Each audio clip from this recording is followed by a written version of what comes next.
How doing today? Cajun Coin Hunter here, aka Boudreaux. All right, let me do some settings here.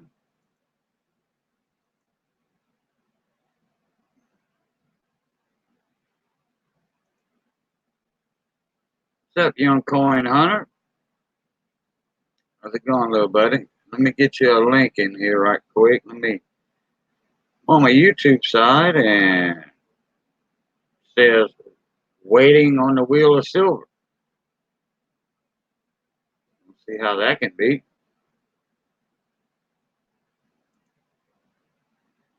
I'm live.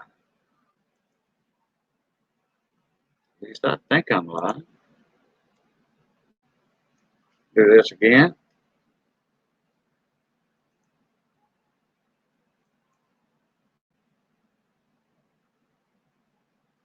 Yep, this one says live.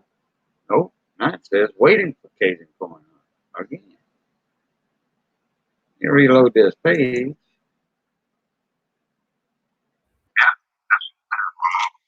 There we go. Got audio. Can't get on the panel today. Okay, not a problem. Hey, Rhonda, how you doing?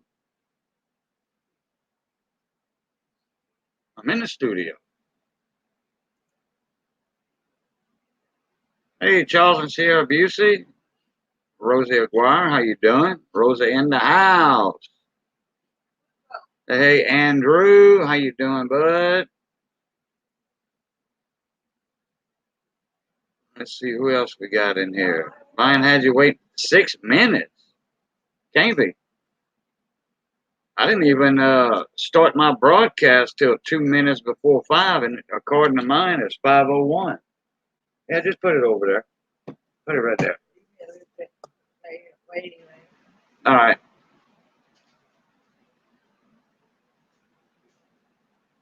Yeah, I don't see how it's 6 minutes because I got on the laptop at 2 minutes till, maybe 3 minutes till, and now it's 5:02, according to the clock on here.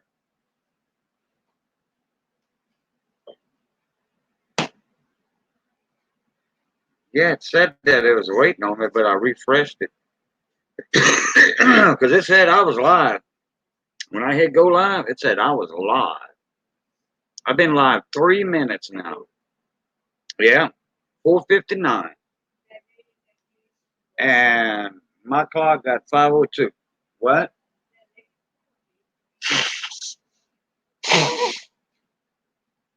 Excuse me.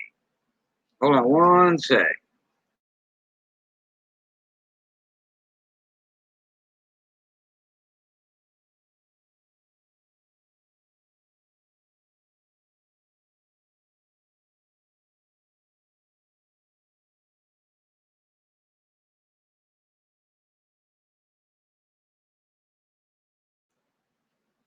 Okay, I'm back.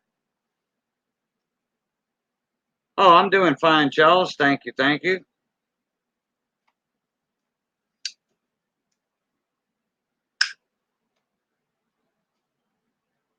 Okay, where's Andrew? Doggone, I'm sorry, buddy. Here's your link. Missy was talking to me for a sec there. All right, Andrew. There's your link.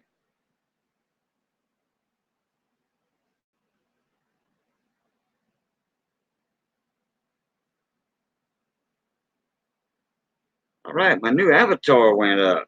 Hey, Midnight. How you doing, bud? My new avatar went up. All right, like that. Avatar got a little bit more color to it. Well, I think it went up. I can see it on my end. I don't know about if y'all can see it on y'all end. Got my sticker up there. Let me check on this side. Yeah, YouTube side showing it.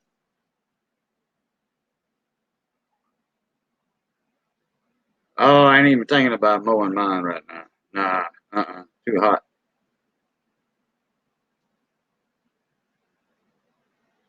Oh yeah, Rosie, you in Florida though. You in Florida. You're gonna be an hour ahead of me.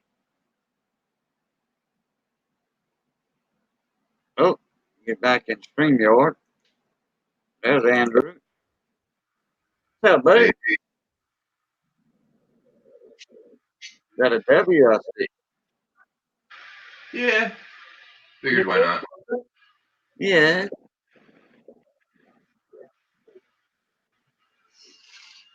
Which one is that? Amp? Yep. You just got that? You just found that one, or it's one that you're just looking over? Oh, it's just one I had sitting on the desk and decided to throw under the scope last night at one point.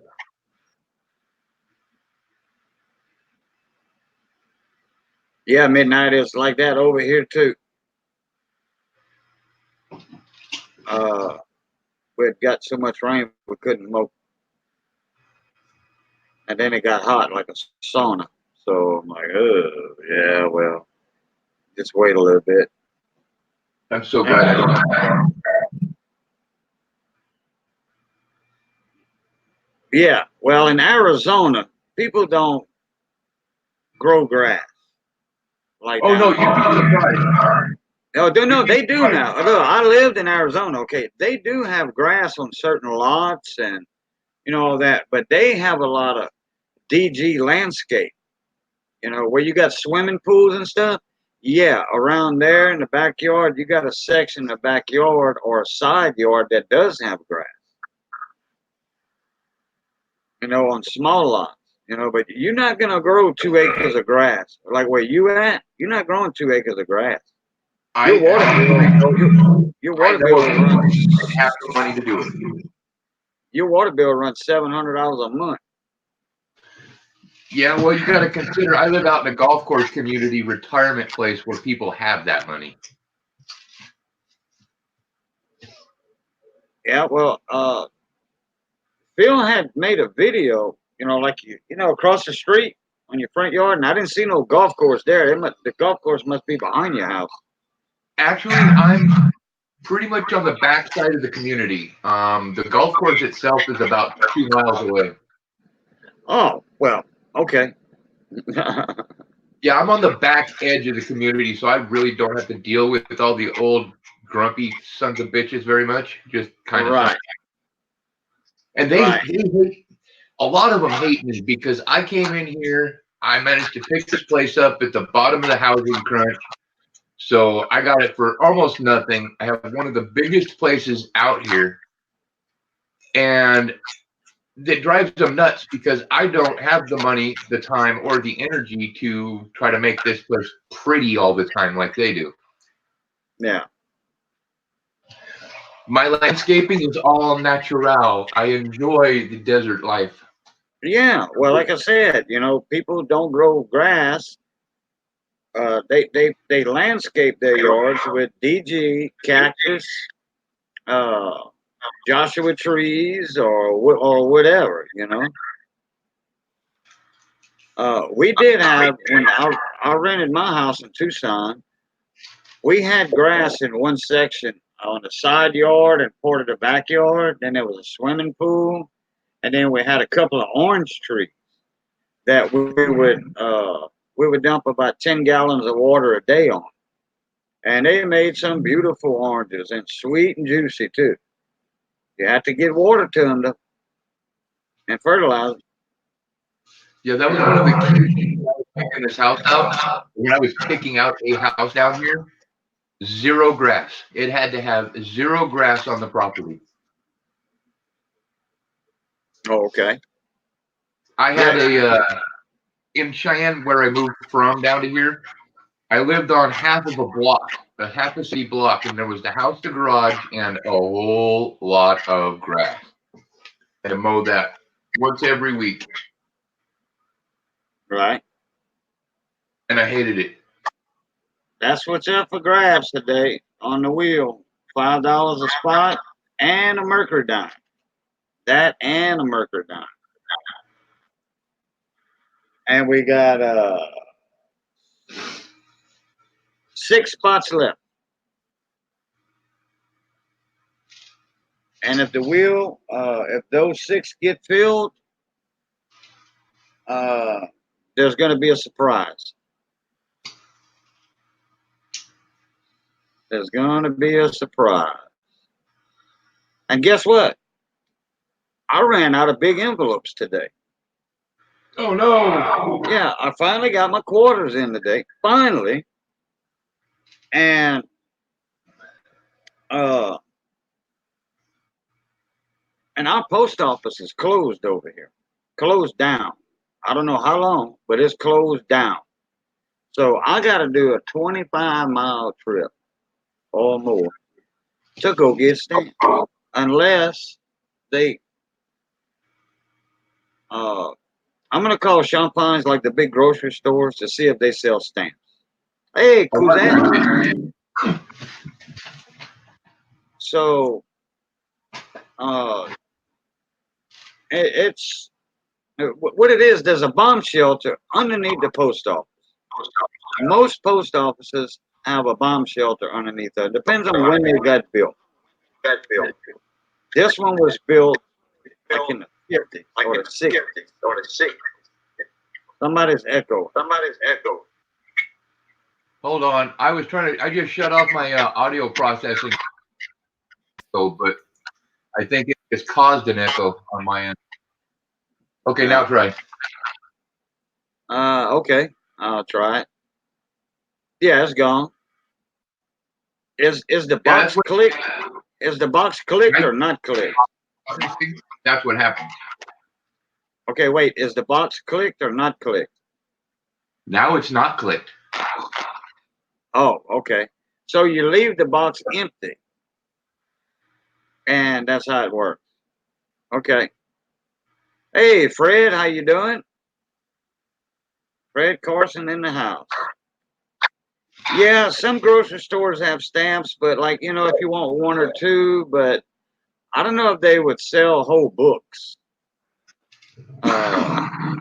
They don't make money on stamps, but since the post office is closed, what it is, the bomb shelter has some black mold in it. Okay, but that's sealed off.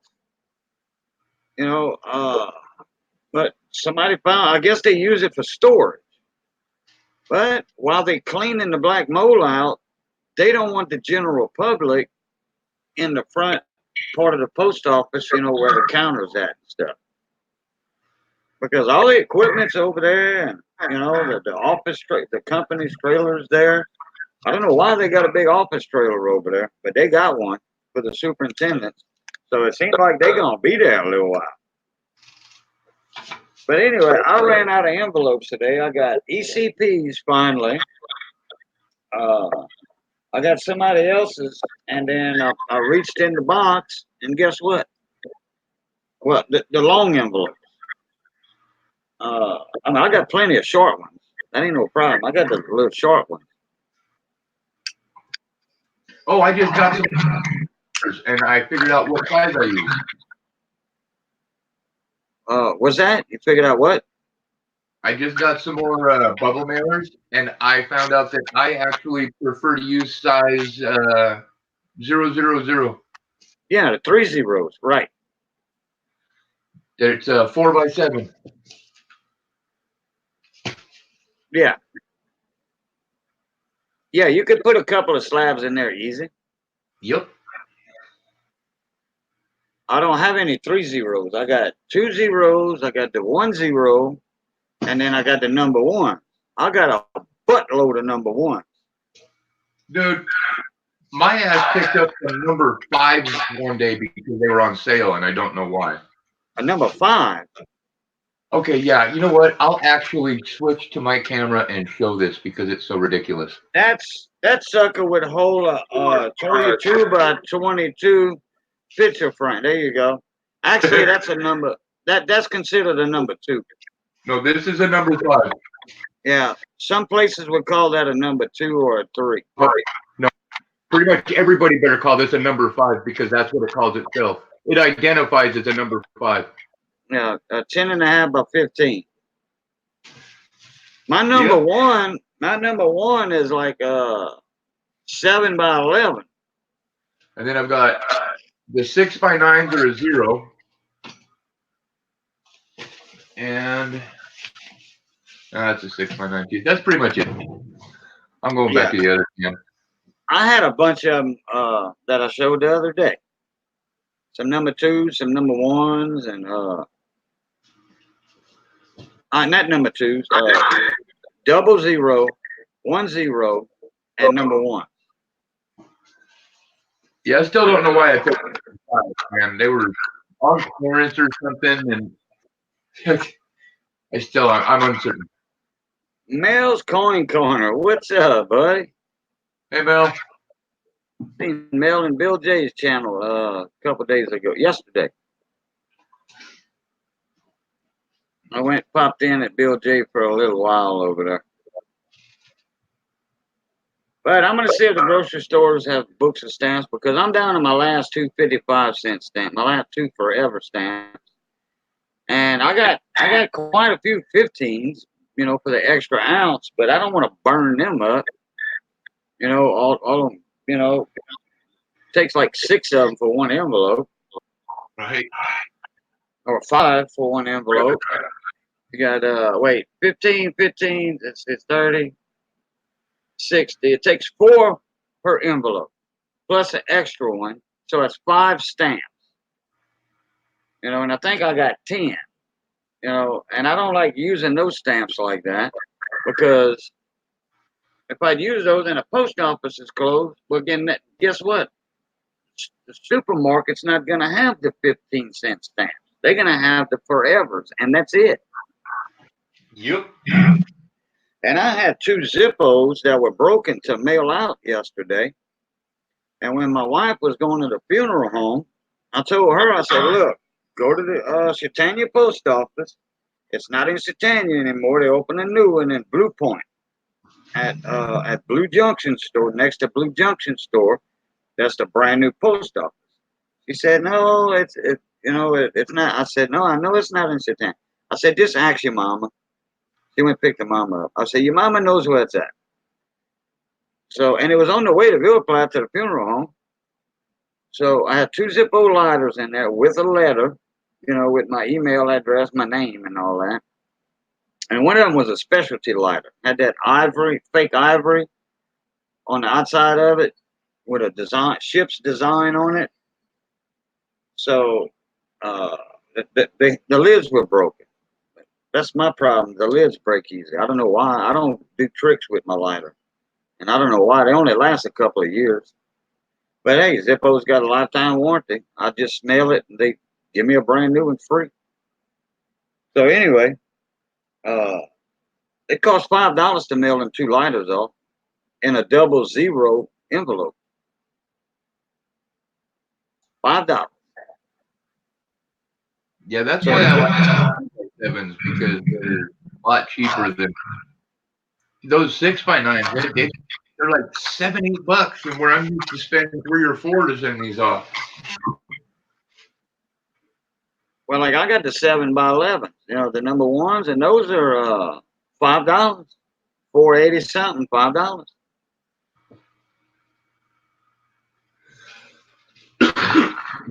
So, I mean, it takes a good bit of stuff to put in those envelopes to ship out. I'm sure not going to mail a Silver Eagle and a dime in them. I mean, that's about. I'm making like $8 per wheel, and that's going for for little funds for the channel, for stickers and stuff. And if I use $5 to ship that, then I'm making $2, $3. Yeah, that's not really worth your time almost. You'll have to do 100. Like 50 wheels to order stickers. That's a lot of wheels to do stickers. 50 wheels. Then you got to reinvest. Then silver is going up a little bit. Every time I get silver, it's going up. Every time I get coins, it goes up.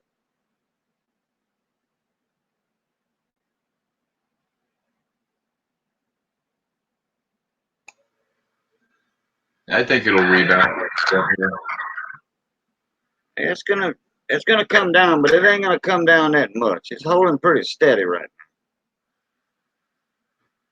Well, that's the weird part. You really can't even call it because it's global economics that drives it.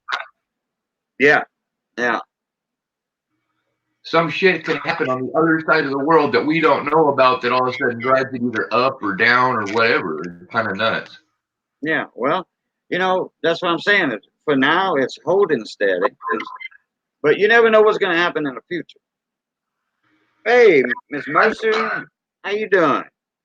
I'm Fire actually Cajuns, that fire Cajuns in the house. I'm amazed that it's holding its price with all this stuff going on with JP Morgan and the precious metals price fixing going on. Well, I haven't done any research in JP Morgan and all that lately, so I don't know what's happening. That's been going on actually for the last 11 years. Oh yeah, okay, that. Okay. Yeah.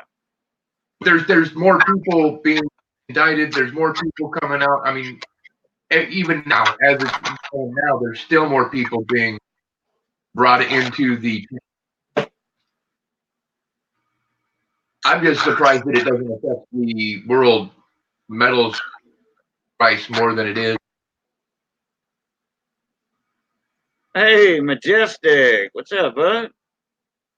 I guess it boils down to supply is supply and demand is demand, and that's what drives the price, period. And Armando, what's up, buddy? Armando, your stickers went out today.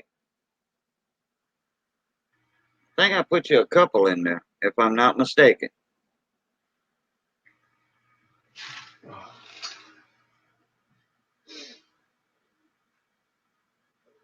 And I got a couple of more others sent off to other people. I got enough small envelopes, but I just ain't got enough stamps. Got to wait until tomorrow to get some stamps, and then I got to catch up on the packages while I was waiting on the quarters to come in, so I could ship the quarters out. And then I got some stickers sent out to Bill J too. I'll weigh them, and that costs an extra 15-cent stamp, which I'm not worried about that. I put his in a long envelope. I sent him like 14 of them, I think. That'll last him a little while. Because I know people ain't gonna pick my sticker every day. On his channel. They got other good looking stickers on there too. Yeah, but on the flip side, nobody's had your sticker yet. Well, yeah, that's true too. That's true too. But it's all different winners too. It's not like Mike Michael Kittle won yesterday. He wins. Now he's got to wait another 21 days. Right. It's never ending. What is your sticker? Oh, I thought you saw mine, Armando. Quadzi. Hey, what's up, bud? I ain't seen you in a couple days. There it is, Armando. I thought you had seen it.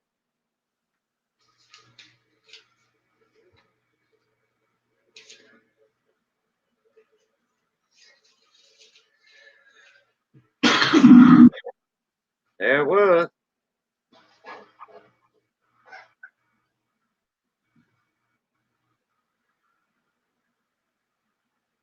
Yeah, I'm trying to put some packages together right now. I gotta driving me nuts. I can't do anything until I get this damn Durango fixed. Like I was saying, I got I think 3 or 4 more. I'm waiting on a address from Clay 37. I told him to send him an address. I guess I'm gonna have to hunt him down. Oh, never ending with the mailing and the expense. Oh yeah, yeah. I knew you meant that. I knew you meant that. But right now I'm out of large envelopes, and if you got 4 coins to mail out, I'm not gonna put 4 coins in a small envelope. Well, I could. Yeah, I could. But I'd rather put them in a large envelope. That way they're not too thick. It's going to cost the same thing anyway. A regular stamp and a 15-cent stamp for the extra ounce. But But if I got 4 coins, I'd rather separate them in a large envelope and then double stack them. But the way I'm shipping now, the flips won't be touching each other. There's going to be a thin piece of construction paper in between because I fold that in 3. Had an epic box last night. 12 Benjamin, 9 Walkers, and 3 40s. All right. That'll work.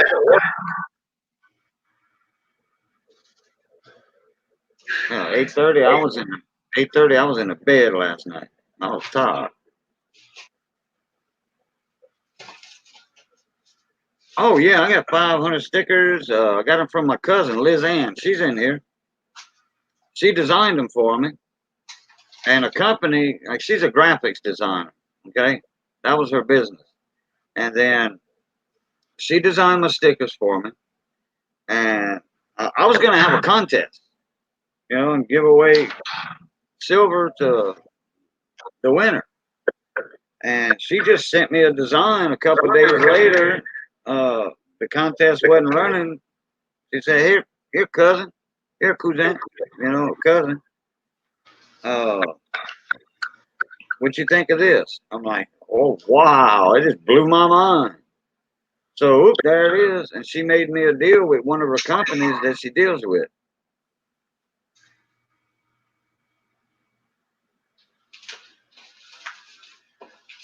Real good deal. I think it was 80, 500 stickers were $90. I want to say something like that. 85, 88, something like that.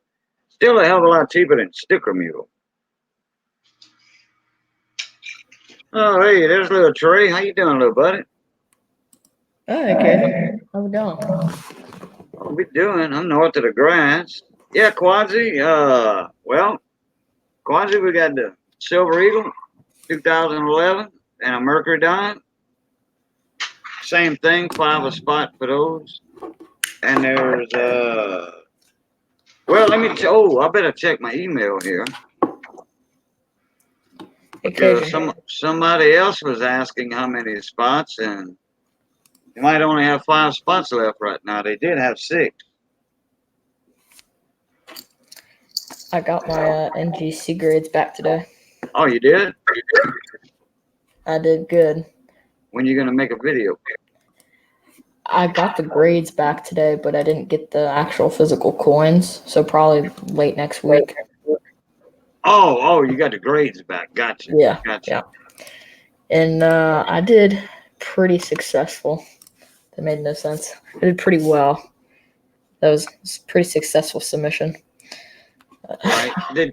Did you send a accented hair Kennedy off?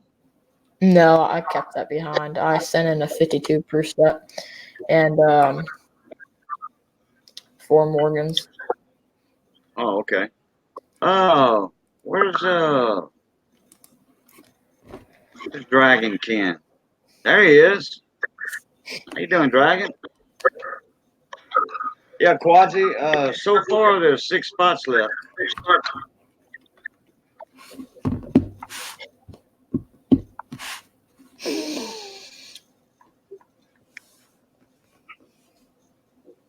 So the grades came in higher than you inspected, Troy? Oh yeah. Oh yeah.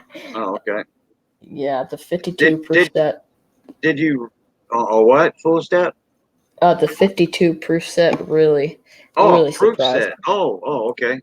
Yeah, it was a 1952 proof set. Yeah, they exceeded expectations for sure. Okay. Well, I want to be surprised when I see the video. Yeah, I haven't gotten the Franklin back. I'm supposed to be getting that back tomorrow, but I've gotten the 4 Morgans and the quarter, the dime, the nickel, and the penny. But yeah, Ken knows. Okay. So does Paul. I sent them private messages. Right. Yeah, he's not the type to spill the beans. So. Yeah. yeah, it's pretty You know, I crazy. mean, you're gonna get the coins in next week anyway. So you know, I'm patient. I got time to wait. Yeah, yeah, I know you just don't want to tell everybody in here right now. yeah. I don't know. Super Silverman's in the house. I don't know. What's happening? Shock some people.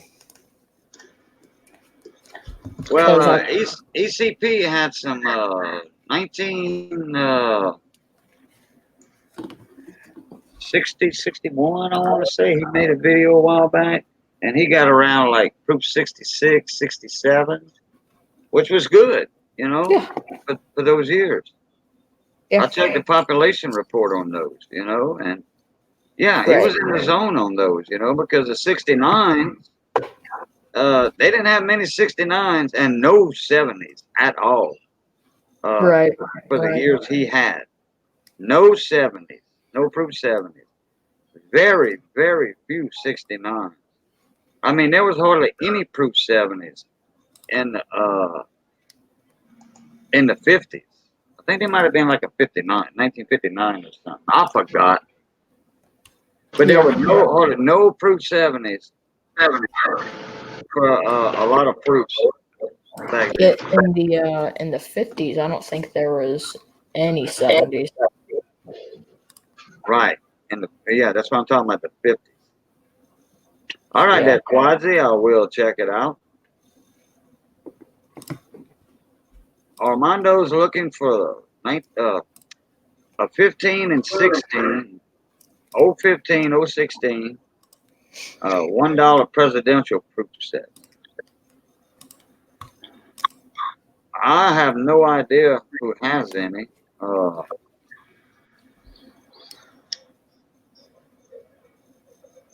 Hold on, let me do something here. I like this. It's a little bit of a pain in the ass, but.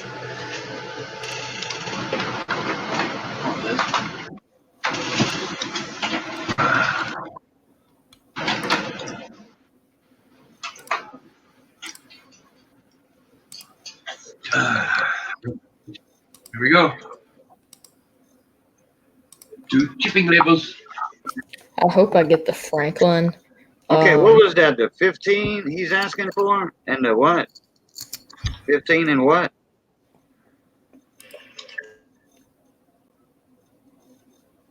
Read chat for me, Trey. Armando, he's looking for the 2015 presidential set. I actually don't have it pulled up. Let me pull it up on my phone. Oh, never mind. 15 and 16. Okay. Yeah. Well, it shows me that the 2016 only had 3 pieces in it, and the 15 had 4 pieces. One of them's $15 and one of them's $21. Hey, Irma Clips, how you doing?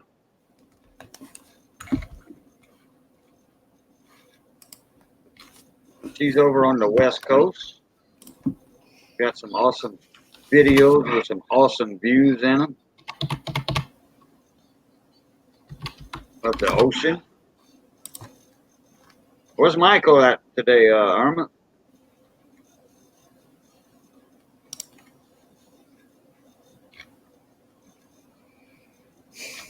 Michael will be jumping in here after a while, I'm pretty sure.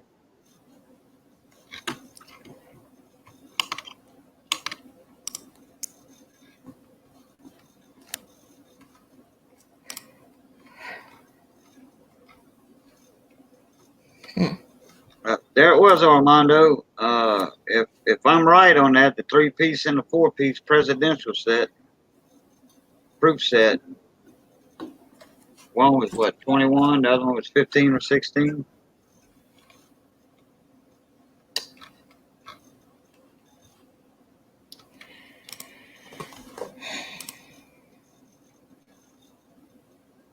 That's with a coin shop that's out of Missouri. think they're out of Missouri. Oh, there I we deal are. I deal with them. That's one of my go-to trusted coin shops.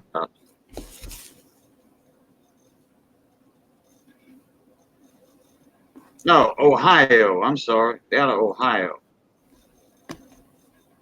Which ain't that far from Missouri.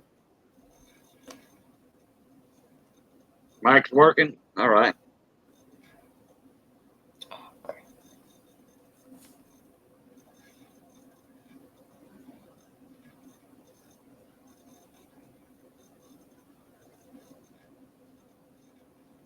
Oh, let me check PayPal here. Just got a comment.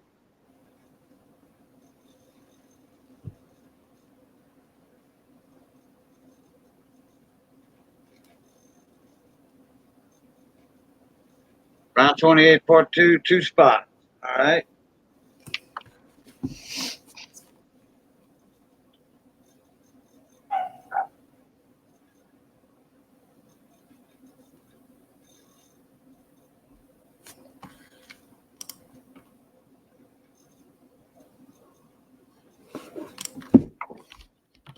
Oh, Arma, Mike's package went out yesterday.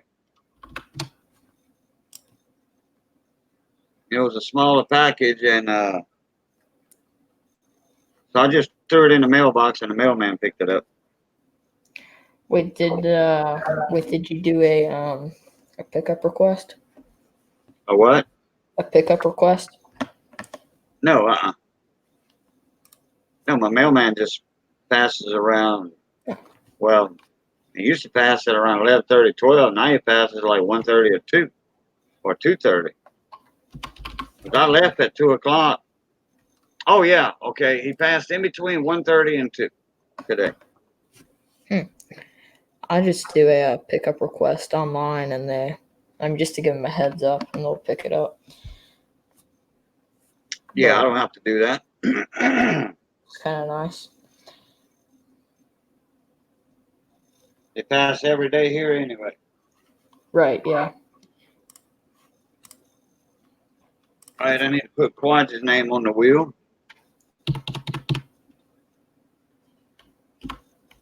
He wants 2 for the day.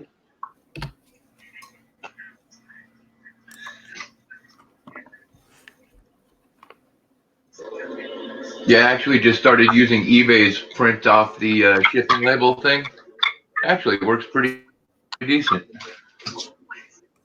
That's what, yeah, the PayPal thing.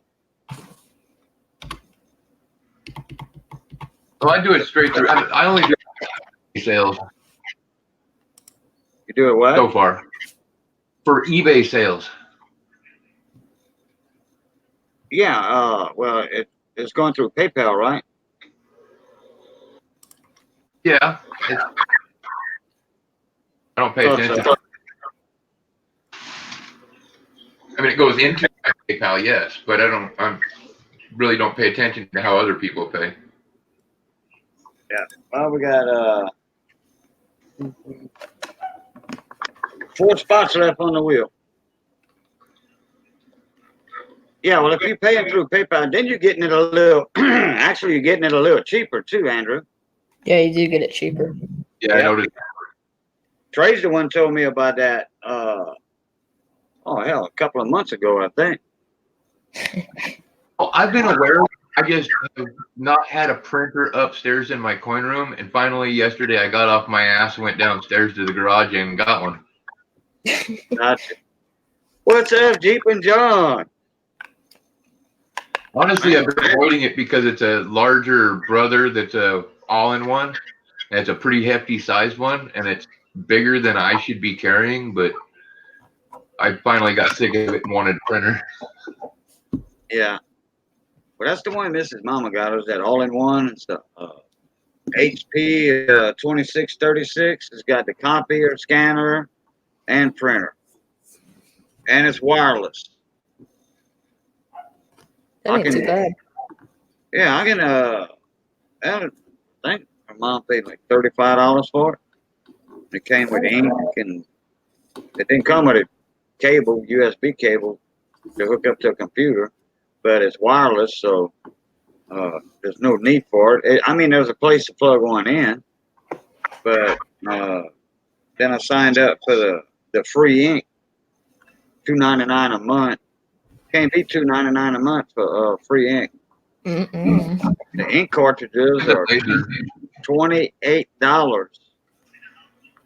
for two cartridges. You know, the color and the black. If you buy them in a combo pack, $28. And then the ink, the cartridges that HP sends you are bigger than the ones you buy. Oh yeah. So, Well, I that's mean, the thing is, I like. that means they last longer. That means they don't have to send you as many cartridges. Put it that way. I like mine for They this laser. I don't have to deal with the ink. oh, okay. Yeah, but don't you still have to buy something? Some kind of laser deal or something? It's toner, but I mean, it takes forever to run out of toner if you're not using it in an office situation. Oh yeah, Ever. yeah. But how much those things cost? A lot, but they $100. last years. $100. I don't know. I haven't checked. I haven't checked recently. Is that the one with the cartridge, right? The tank? I honestly don't know. I haven't been inside this. I've owned this printer for 4 years, and I've not yet once had to replace any toner on it. Oh wow. Wow. Hey, Plastic Chaser, what's up, bud?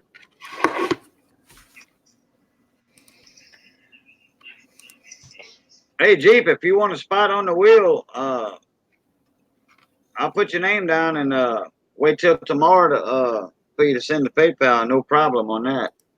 LAP Coins, what's up? I mean, I know Jeep and John, so I can do that for him.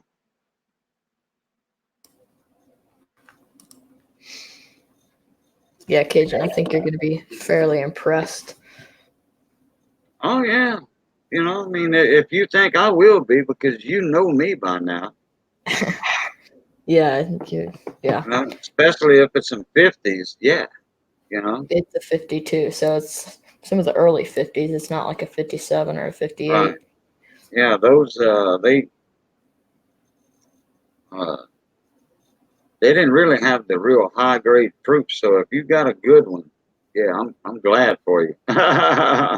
Yeah, I spent $50 on the set, and one of the coins that graded is worth about $50 more than that. So Yeah. Hey, Miss Victoria, how you doing? Hello, ma'am. Yeah. Yeah, I know you got a lot in quarters. I figured you had about 7,000 in quarters. Right at. You got like $6,500 in quarters that he picked up from Louisiana and Texas. He came down to Louisiana. So he had a fat wallet. yeah, Or a fat credit card, one of the two. He had a credit card 3 inches thick. right. Yeah, I swear that credit card was that thick. That credit card was full of $20 bills. Let's have go cards. Nate, my buddy Nate. What's happening? Nate got him a fake peace dollar a long time ago. I don't know who he got it from, but he got it a long time ago. It's out of round. It's a poured casted peace dollar. You can see the casting marks on it. Mm. He don't have a scale, so he couldn't weigh it. Scales are, I think, Like a bill. Go karts. You want to show that peace dollar off on here real quick?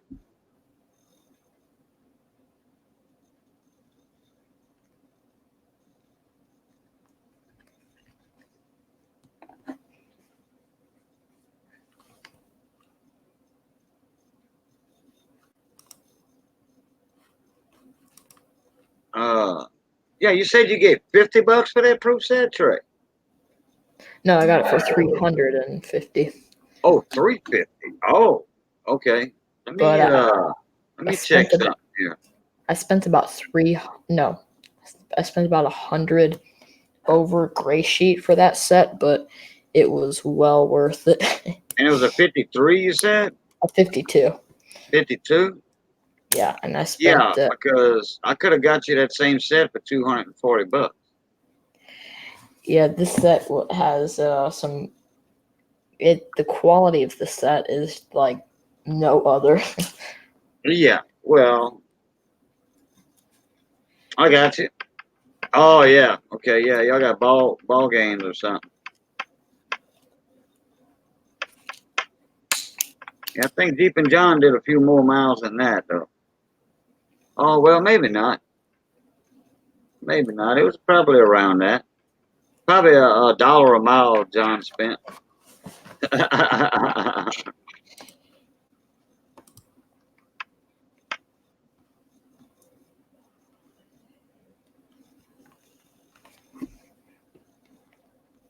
have 11. Okay. Roy Driscoll, what's up, bro? Roy, I got your package going out tomorrow. I ran out of large envelopes today. My quarters finally came in today, and I ran out of large envelopes today. Which I need to get stamps anyway. I mean, I got stamps for your package, but our post office is closed, and I didn't want to burn up my 15-cent stamps. You'd have to put like 10 of those on Temporary there. closed for black mold and the bomb shelter. Well, Quadri, I got your name down twice on the wheel, so all you got to do is rewatch the video when it becomes a video.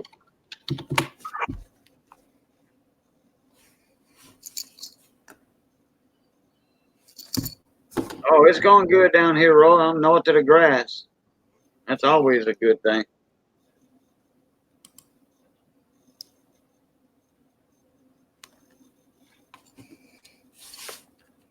All right, young coin hunter, appreciate you coming in, little buddy.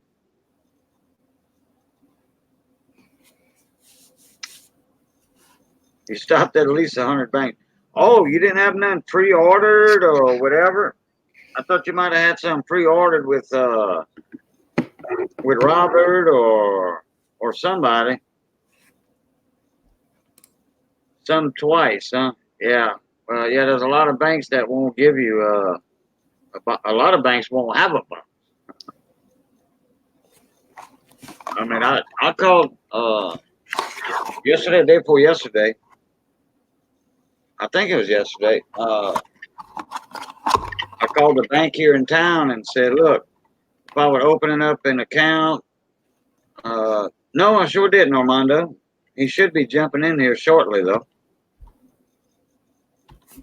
I called him and I said, if I would open up an account, could y'all order me boxes of coins? He said, sure, not a problem. I said, what about $50? He said, oh, let me check with the teller or with whoever, the head, whatever. So she says, yeah, we can get you $50. 2 box minimum. 2 bucks. That's $1,000 worth of $50. So, I mean, if anybody would want to come down here and, well, I don't have an account with the bank yet, but somebody want 2 boxes from Louisiana, well, send the money where I can open an account, and then I'd have to throw some extra money in it, to keep the account open. And yeah, then they can order some $50.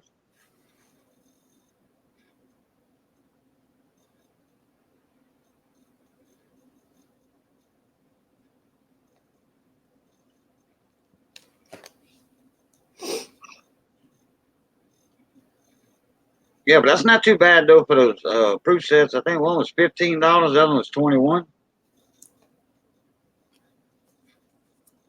I'll throw the link up in here for you, Armando.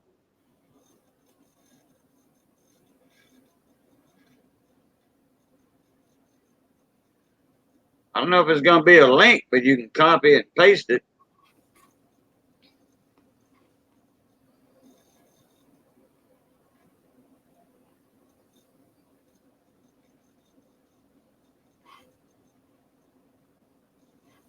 It might pop up as a link. Yeah, it sure did. There it is, Armando. Just when it brings you to that page, because it's going to bring you to that page where the proofs are, and then you can navigate around the whole website.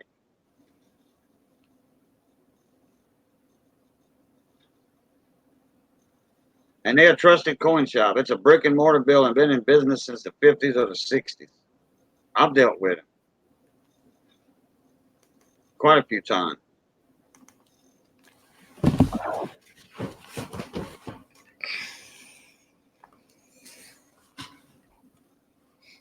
And then all you got to do is make a phone call, talk to Seth, Seth, Seth, and they might have something. If it doesn't show it on the website, they might have it. All right, not a problem, Armando. But if they don't show it on the website, all you got to do is ask for Seth, and then he'll check the stock, and he'll say, "Oh yeah, we just got those in."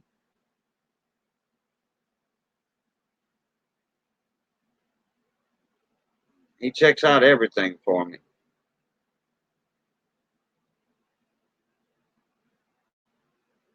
to make sure it's going to be shipped. Or he'll call back and give me confirmation that they have all that in stock. And if you check your invoice and it ain't right, they're gonna make it good.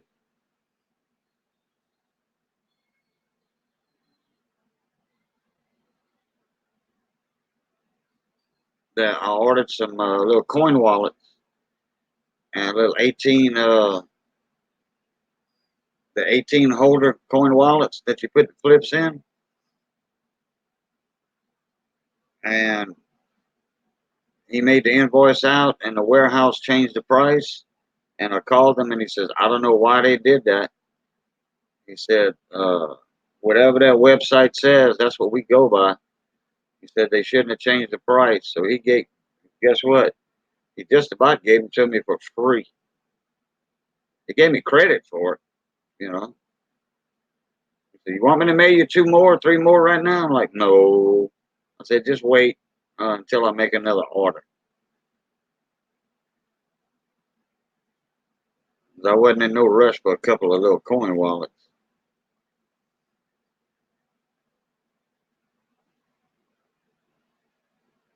Hey, did you show those proof sets, Trey, in videos or anything, or you just kind of kept that to yourself?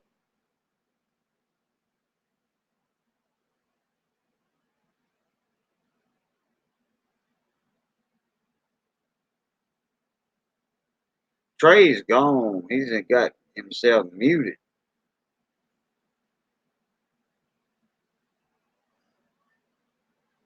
You got 2 boxes of halves and 2 boxes on Thursday. Yep. Well, that's those boxes. That's some of those boxes you went through last night, midnight.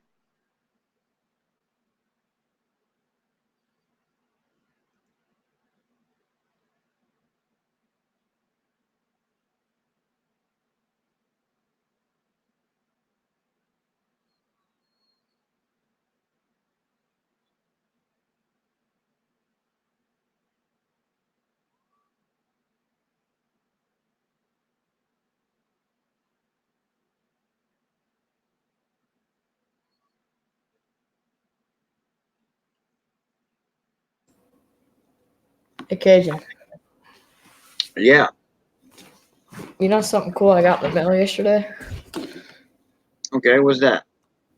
It's this. Okay, so you know how the dealers have those lamps that clamp onto the desk? I got one of those in the mail, like at coin shows. Yeah. Yeah, I got one of those in the mail. Oh, one of the big ones that's got the boom on it. Yeah, yep. Oh yeah. You know, if the light would ever go out on you, uh, you can either make your own adapter plate and use it for cameras or whatever, GoPro or a webcam. It doesn't matter. Well, this one you can actually change the light. Right, right. Now, while you was muted, I asked you a question. Oh shoot, yeah, I was using the bathroom.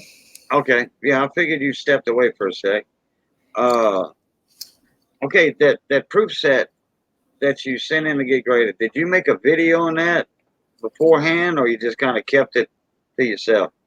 I don't think I made a video. No. Yeah, because I don't remember getting a notice of a video on a proof set. Yep, no, I didn't make a video about that. Okay.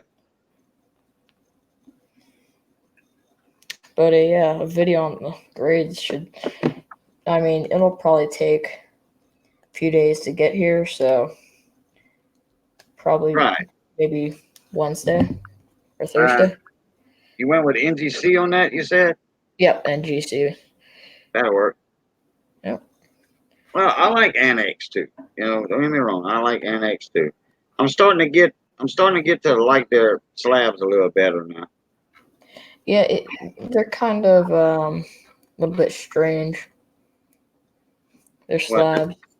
They look well, what it curved. is when you have them in one of those slab holders, the way they design, you can see from the top what it Right. is. Right. Which is In kind of fact, nice. Andrew sent me a bunch of slabs, Annex slabs, a bunch of them. Let me present myself here.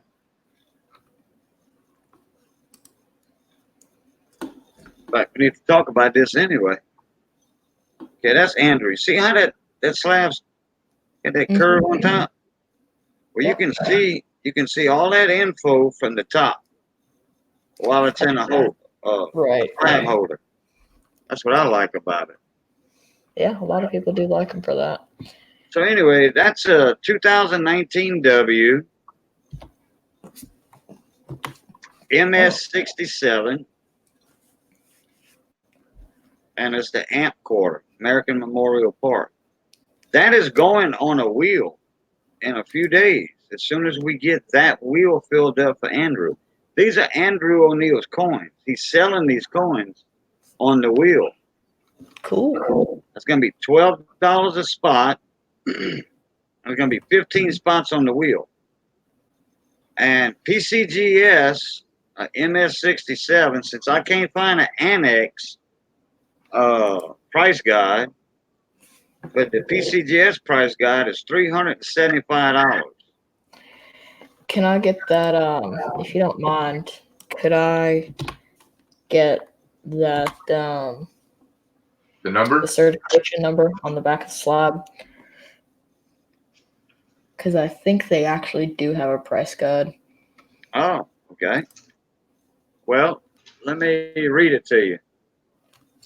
Okay, 620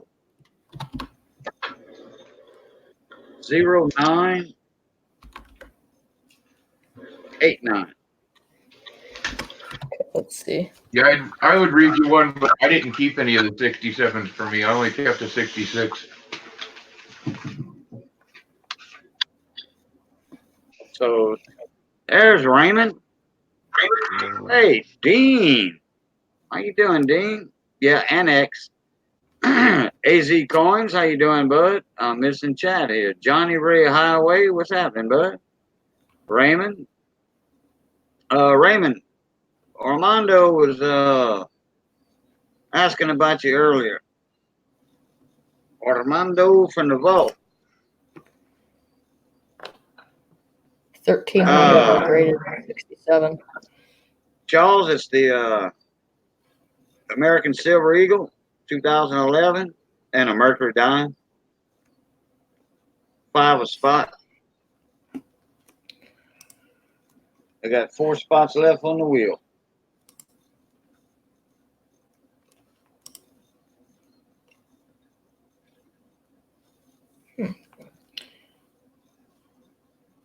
Back home in Montana, huh? Getting better oxygen now, Jeep and John said.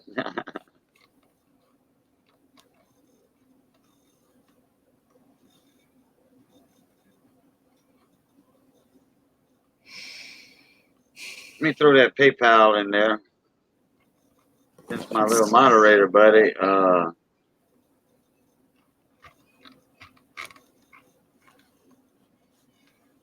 Let's see. Got family time. Uh-oh.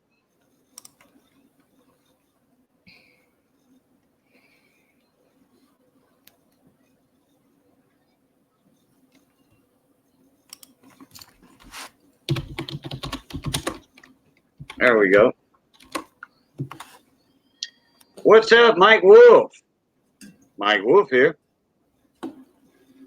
Mike, your stickers went out yesterday for you and Miss Andrea. 3,400 feet's better than 11,000 feet. Well, I guess so. You can't breathe. No oxygen up there.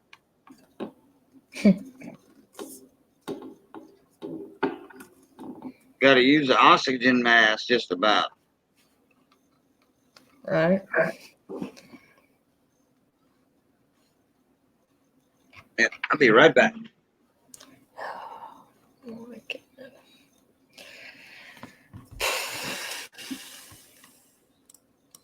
Let's see. That.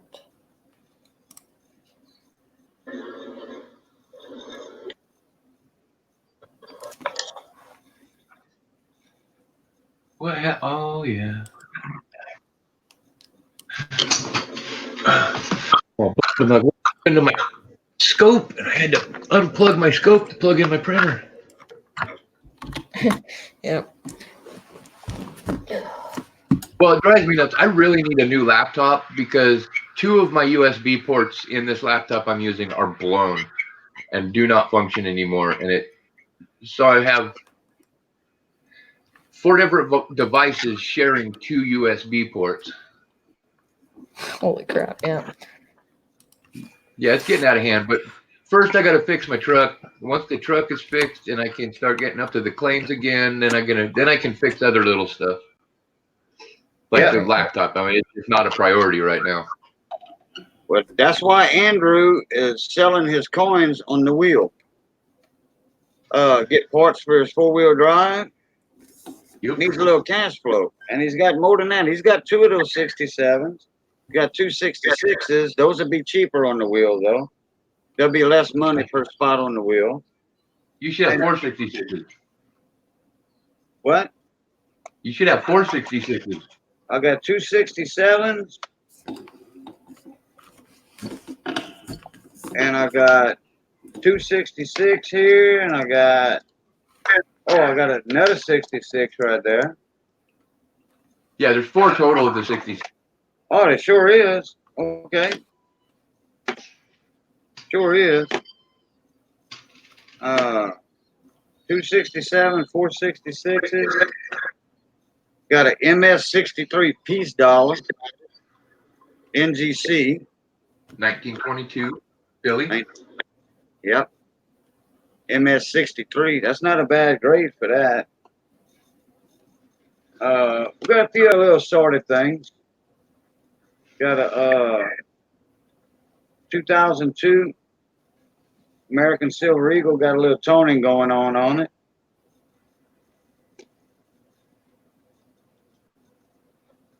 So yeah, Andrew's got a few coins for sale. The one that breaks my heart is Lowell earring. The what? The 2019 Lowell earring or variety. That one drives me nuts letting out though.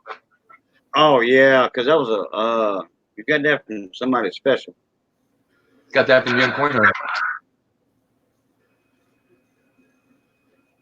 Oh, Mike Wolf? Yeah, okay. Email's going up, buddy. Hey, Coin Captain, how you doing?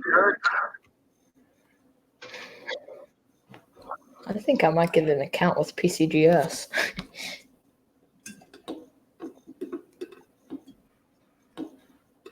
I definitely plan on doing that, but that's way down the road. Because I have an account with NGC, but Oh, Yeah, there's Young Coin Hunter. got that through A&A. right, yeah, I got that through the ANA. I remember when that whole discussion was going down.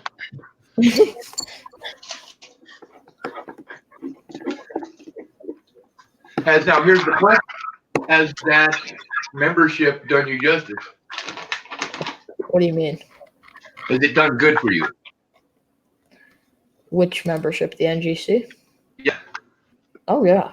Oh yeah. The first submission I did was kind of crap, but this submission I just got my grades back. I still need one more grade for the other coin that I sent in, but yeah, it has done wonders. Coin That's Captain, good. no, not yet, but let me check my email.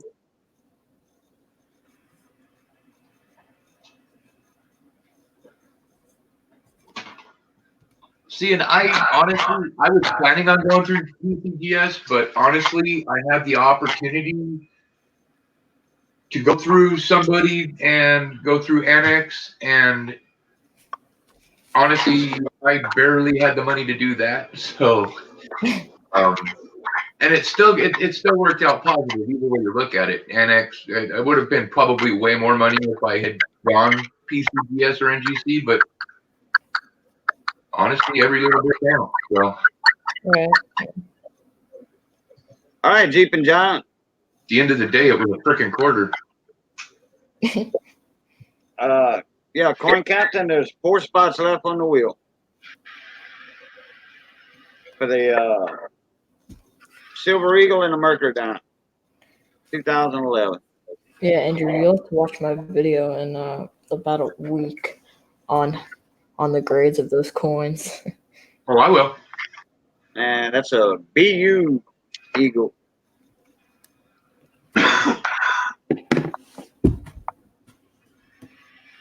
She's not yelling at him. That's always good. Yeah, that's a good thing.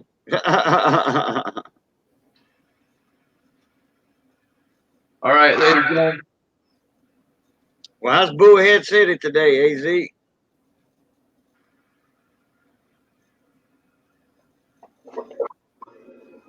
You know, that's kind of driving me nuts. I live so freaking close to a couple of you guys, and we still haven't hooked up and said hi. And then, I need a vehicle.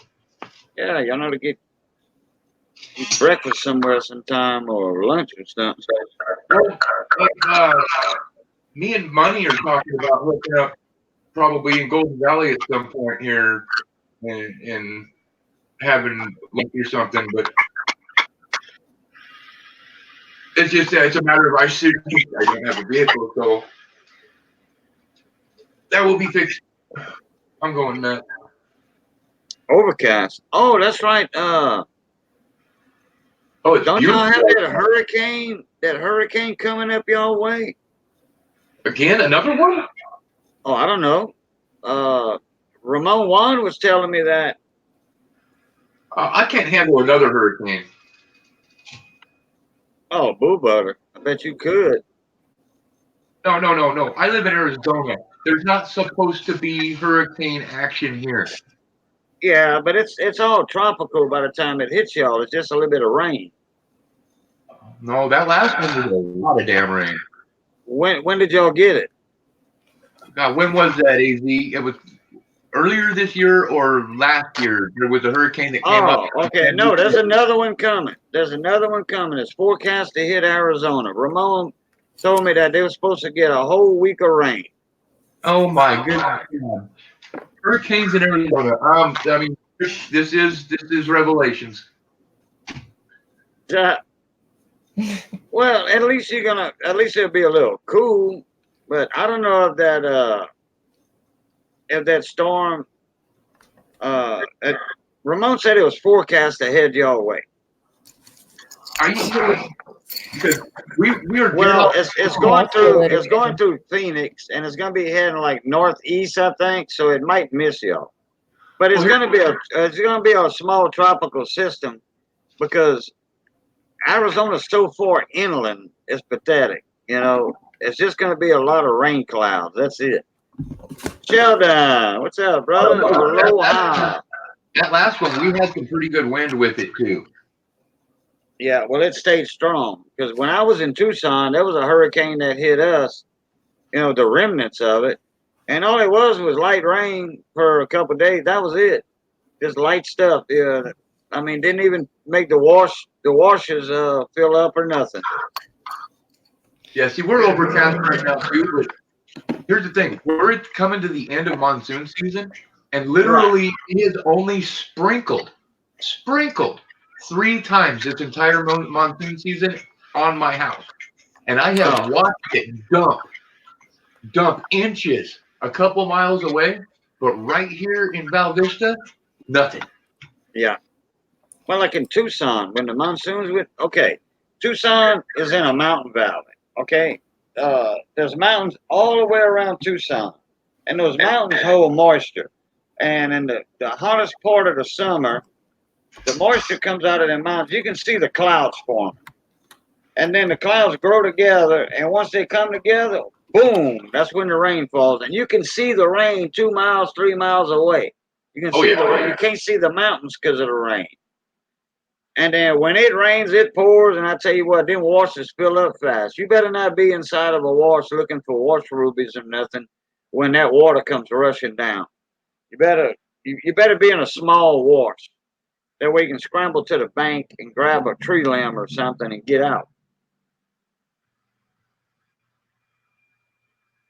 Hey, Michael Kittle, how you doing, bud? Yep, see, that's exactly what Hollywood is. It goes right around us sometimes. All right, Trey, take it easy, little buddy. See you, Trey.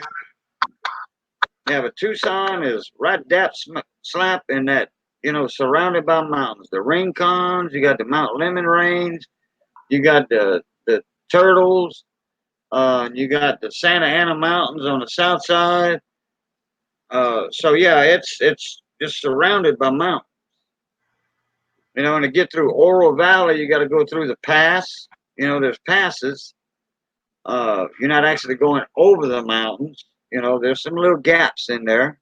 Then they got one place where they call the Gap, Rincon Pass. And then there's another pass over on the west side going to 3 Points on the Ajo Highway, on the Garlic Highway.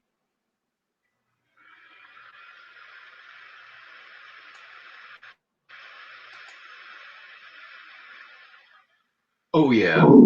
Yeah, Phoenix is more like surrounded by mountains, too. You got the San Francisco. Oh, no, that's Flagstaff. San Francisco peaks are at Flagstaff, north of Flagstaff. The Phoenix is superstitions. Phoenix is what? Superstition Mountains. Oh. You know where the lost Dutchman lost his mind? Yeah. That's Phoenix? Yeah. I didn't know that. I know they had a gold mine north of Tucson. It was called the Iron Gate. It was up in the mountains. And the name of that mine was the Iron Gate. And an earthquake hit in like the late 1800s and closed off the mine shafts and all that. And and they had a lot of gold coming out of that mine too. We got They tried to find it, but the earthquake was so hard, it changed the whole mountainside. It changed the whole mountainside landscape. Nothing was recognizable. And those boulders and all that were like, 60, 80 tons. No, I sure didn't. Hey, how's it going? So, yeah, there's mines, both down mines all over the place here. But that gold mine, I mean, that earthquake just changed the whole landscape of the whole mountain range. And they did not know where to look to even attempt. Now, this is back in late 1800s, early 1900s. They did not have the heavy equipment back then. Well, they probably still don't have heavy equipment to move boulders or huge pieces of mountain that size. Now that's called a You know, in fact, the whole mine might just be collapsed in and just, you know. Oh, it probably is. Yeah, I mean the whole mine, not just the entrance. You know.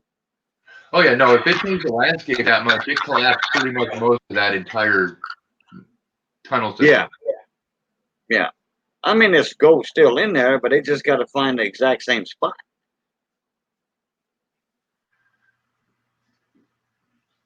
Yeah, that's one thing that makes me nervous about the gold basin claims is because I seriously plan on putting a couple tunnels straight through mountaintop there. Except for we do get small earthquakes up in this area. I mean, you can't feel them, but because they're down deep. But Right. the seismic activity is pretty frequent here, and I don't want to be in my tunnel when one happens. Well, you're in a good area. You are in a good area. Yeah, only if you have wheels. Man. Only if you have wheels. Because you know you don't have a lot of big buildings around you. You're not in a big city. You know, Oh no, all that. oh, I'm like I said, I'm on the backside of the golf course community. I don't even have a neighbor next to my house. I'm the only house on the entire block. It's kind of nice, but you can tell it's definitely been laid out to have way more houses and be a bigger place. It's somewhere in the 80s or 90s. I was told that just the popularity of the place kind of fell off, which is a bonus for me. Yeah.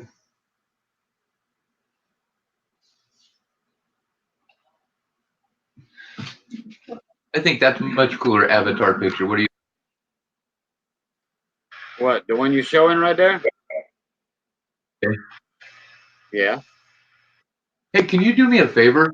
Can you get a good picture, front, obverse and reverse of one of those 67 slabs and send them to me? I don't know how, but I don't actually have a picture of any of the 67s. I probably could. Yeah. I'd appreciate that.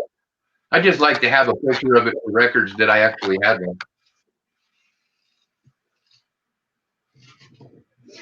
And, Cameron, you still in here? Yeah, see, AZ, you guys actually feel them up there. We don't feel them over here in Kingman very often.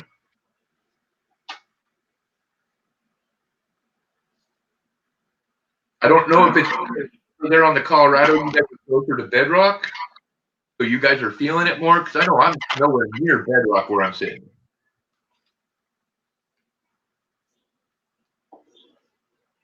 Yeah. Thick bedrock.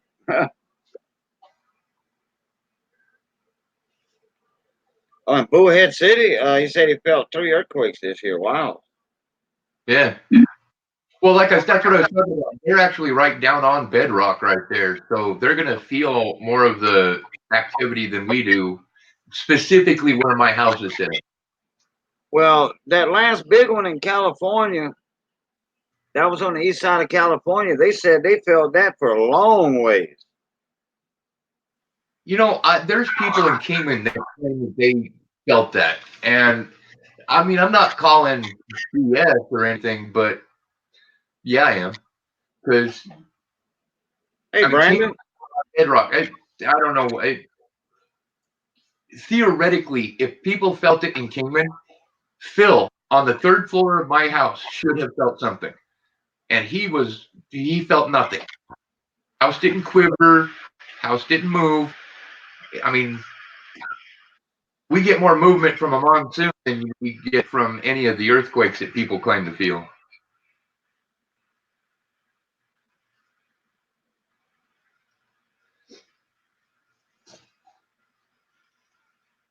Coin Captain, I think in the next day or two.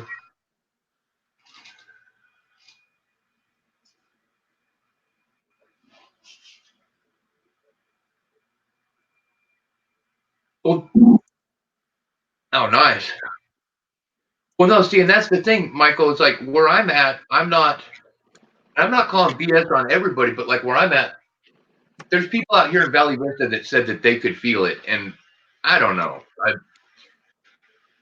It, yeah. Yeah, Mike said he's 150 miles from that last big one in California. It shook like hell over there. And 150 miles, I don't doubt, but we are well over 150 miles from it. Oh yeah, but you're still gonna feel a little bit. You know, Well, especially when it's close to the Nevada border, you know. We were awake and hanging out when all that happened over in California, that earthquake. None of us in the house felt it. I mean, we basically caught it on the news and on Facebook and stuff. We realized that it happened. That's all I heard. Yeah, well, Bullhead City's closer to Nevada line than you are. By 45 miles. But the whole point there is Bullhead City, like I said, is on bedrock down here. Yeah. We are not. I'm on top of several hundred feet of above bedrock. Oh, okay. Yeah. So, hey, Brandon, there's a link in there for you, bud. Yeah, there's a lot of cushion between me and the bedrock. Oh, Coin Captain. I'm taking stuff right now for Andrew's. I got the coins in. I got the coins in a few days ago. There you go, Coin Captain. You were one of them that were asking about it a while back. There's a MS-67. Let me come back from that a little bit. MS-67, W American Memorial Park.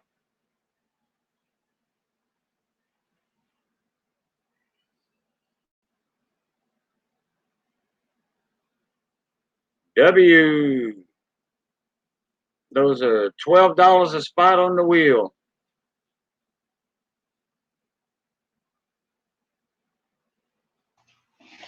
And Ooh, that's pretty. I got a logbook for Andrew. Right there. And then once them 15 spots get filled, we'll do his wheel. And then we'll do another coin for him.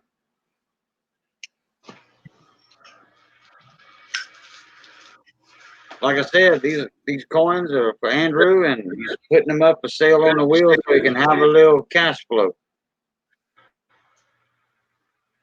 And an MS-67 W is not bad at all.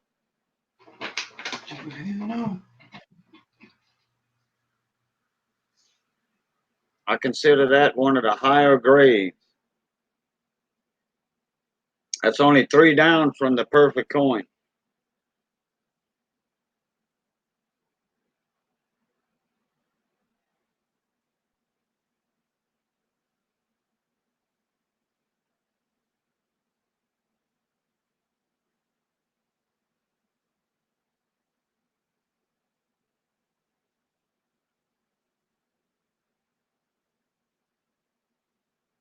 There's Brandon. Hi guys. What's up, Brandon? How you doing? I see you got the John Deere up on Jack's. Yeah, that was a while back. That's just my profile picture. I thought so. Yeah, it's just still in a million pieces. I'm waiting on gas for the test drive my Farmall Cub. I just rebuilt the carburetor today, and they never brought me. The post office was supposed to be delivering my sediment bow gasket. They never did, so I found a piece of cork gasket in my toolbox and cut out my own.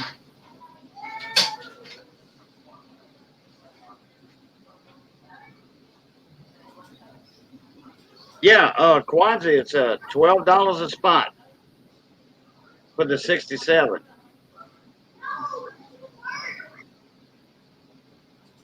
Yeah, I went by on what people in the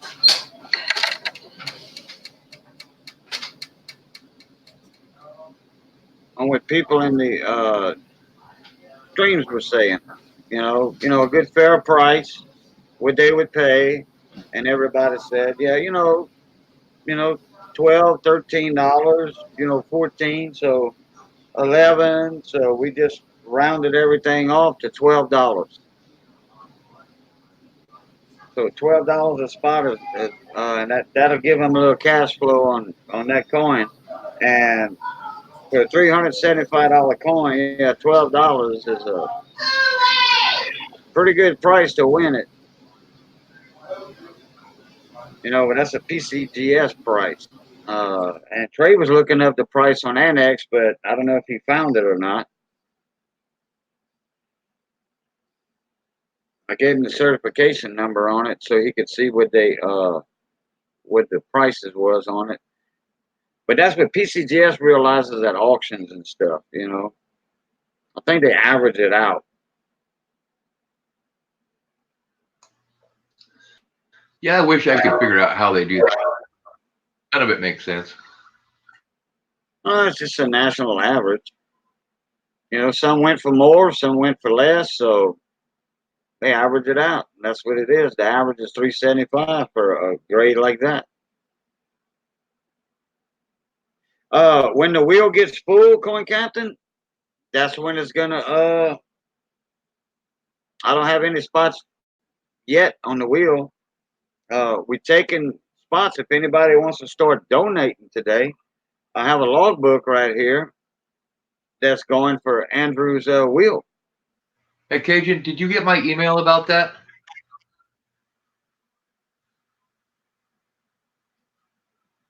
I sent an email with a couple names to people that had donated. Yeah, I sure did. Okay, good deal. Thank you. So you want to put all those names on the first wheel? No, that's what I was saying. I listed out the what wheels to put them on. Yeah, no, but I'm talking about the ones for the 67. You want to put all those names on the first wheel, right? No, only one of those names is going on the 67 wheel, on one of the 67 wheels. Oh, okay. Because I know you have several names in that list. What's that? I know you had 7 names on that list. Several. Oh, No, there were 2 names and 7 spots to put the donations, put their names. Okay. Is how that was. Okay. I'll give you a phone call on that. Placid Chaser. That American Silver Eagle, 2011. And a Mercury Dime. That's today's silver wheel. Andrew's wheel is going to be Andrew's wheel. Today is the silver wheel.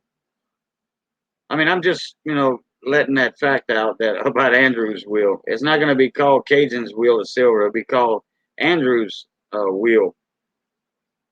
Andrew's coin wheel. That American Silver Eagle. But today, $5 a spot, and they got 3 spots left.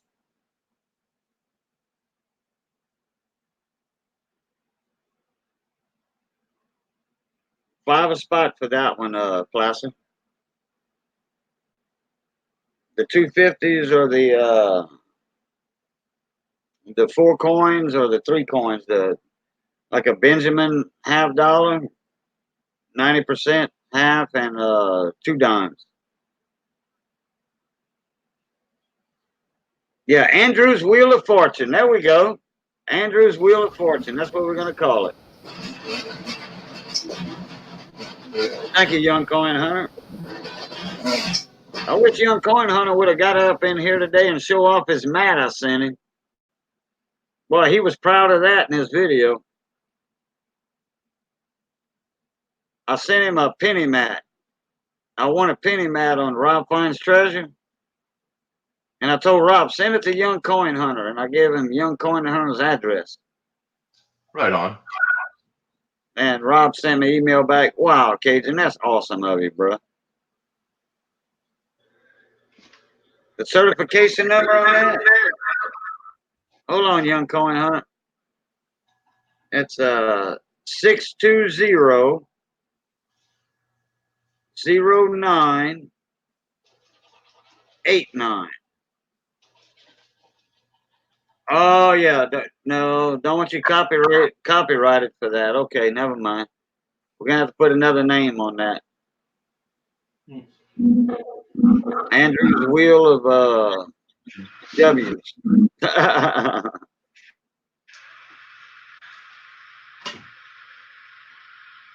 Andrew's W wheel. Andrew's Wheel. W wheel. There we go. 620-0989. That's right.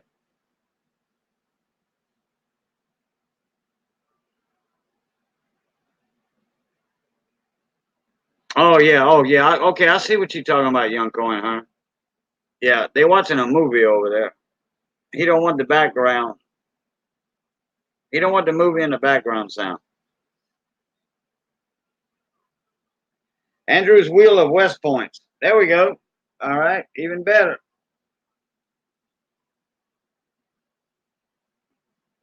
Even better.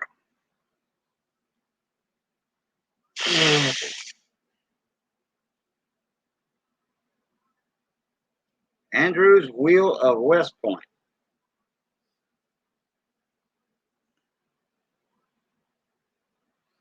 There have been 1,317 graded amps by Annex.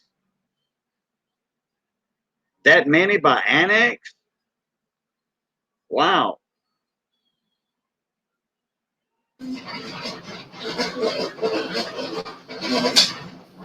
You figure out a 2 million is not bad.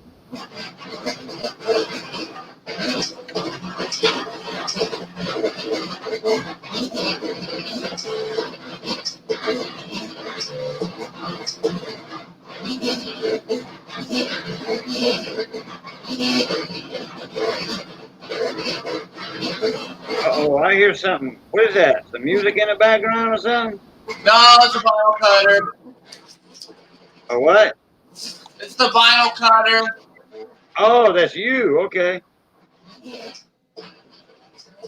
I got stickers to cut out for a lot of different people, so I got you. I figured while I'm talking to y'all, I'm waiting on my gas to get back here. I heard it wasn't really an echo, but I knew I heard something.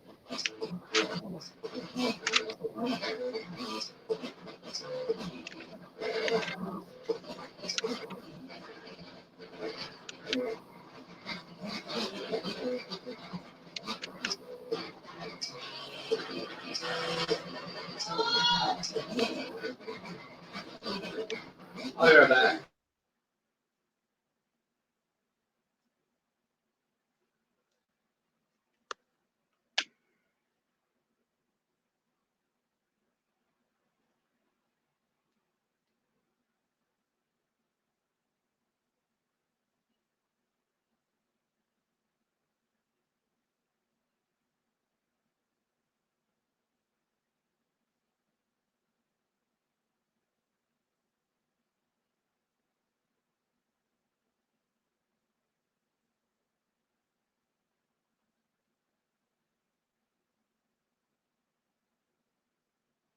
All right, I'm back.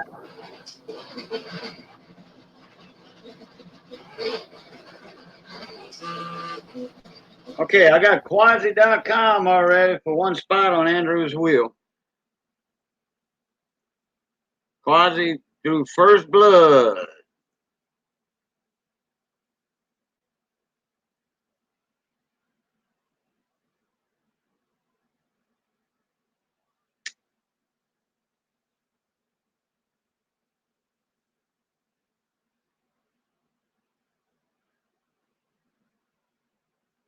All right, I'll check that in a second, Chaser.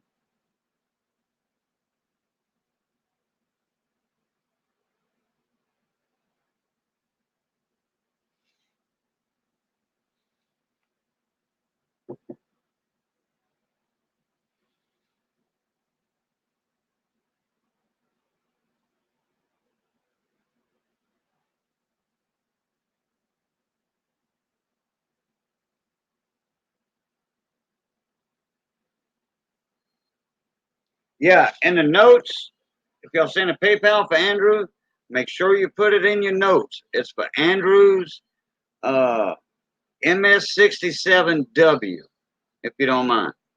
Please do that. Big Country Scrapper. What's that, Red?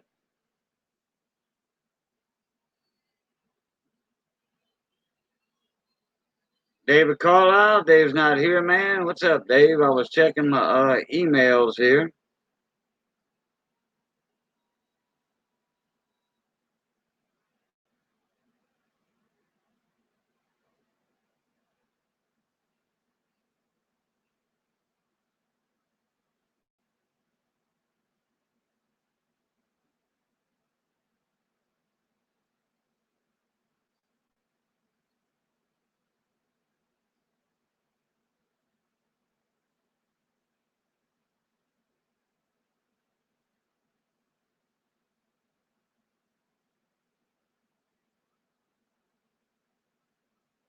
Charles said, I need a mat with loved one. Rob sells them. I think they're $25, and that includes the shipping. Guys, I'm gonna get off here. My gas is here. Was that? My gas is here, so I'm gonna get off here and go play on my tractor. Oh, okay. Yeah, you said you was waiting on some gas earlier or something. So later, guys. All right, Brandon.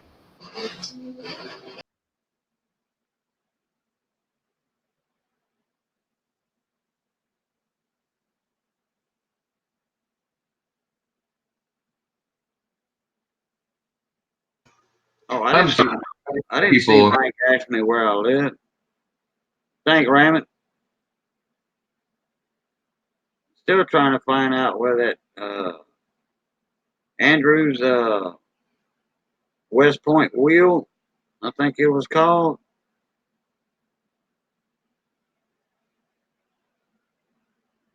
Yeah, that's what I got wrote down.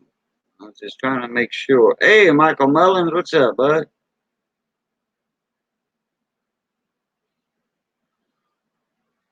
All right, let me check this again. Let me reload that page.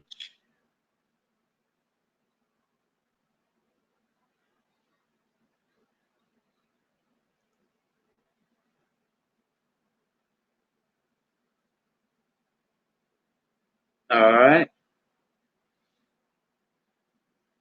I got Chaser Spot.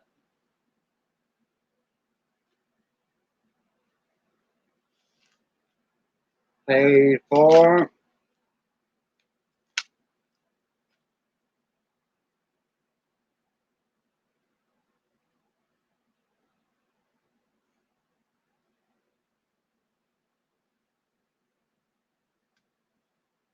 Put that on the wheel real quick.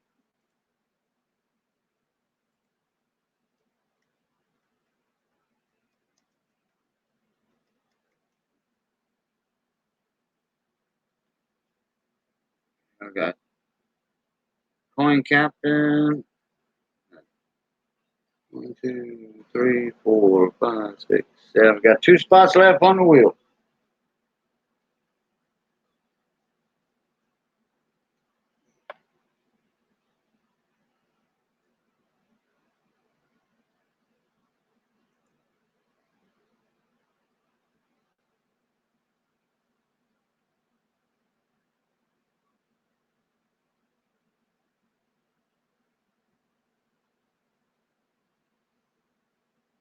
Hey, Cameron, you still in here?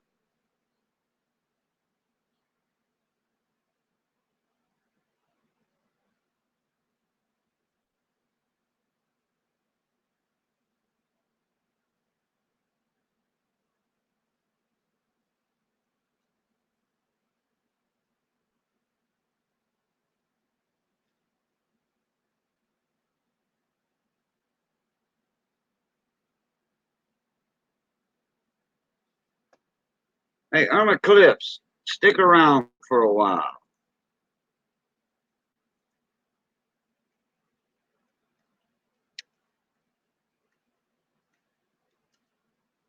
All right, got that.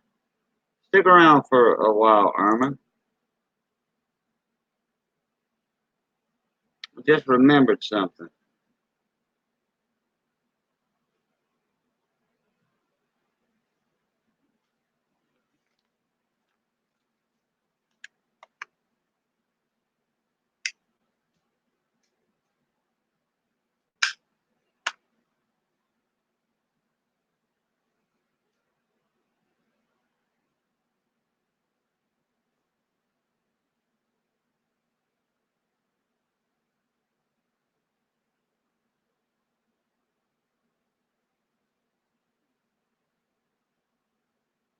Tell you what, this is the longest it ever took to fill a wheel up. We don't have that many people in here though. Usually I got somebody else must be streaming. Oh, I need to plug this computer in. Yeah, I don't know. I'm not even watching the YouTube end of things, man. What's tonight? Thursday? I think so. Yeah. Yeah. Let me plug this Ethernet cable in too. Might get a little bit better signal since it's hardwired.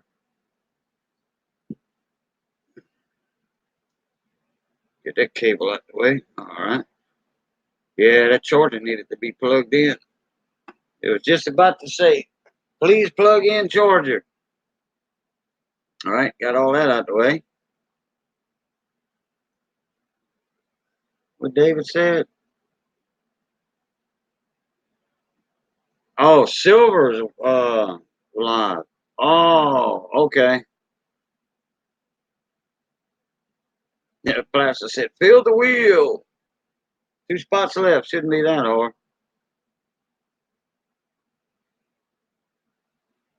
Yeah, this is part 2. But yesterday, I think we were doing more talking about other stuff instead of talking about the wheel. Yeah, 3 other live streams. I thought somebody else was streaming. Yeah, and Silver having their auction tonight or something? Isn't it on Thursdays? But y'all say, can I pay half? Yeah, well, half will give you a spot on the wheel, $5. Oh, I had a good comeback for that. Don't worry about that.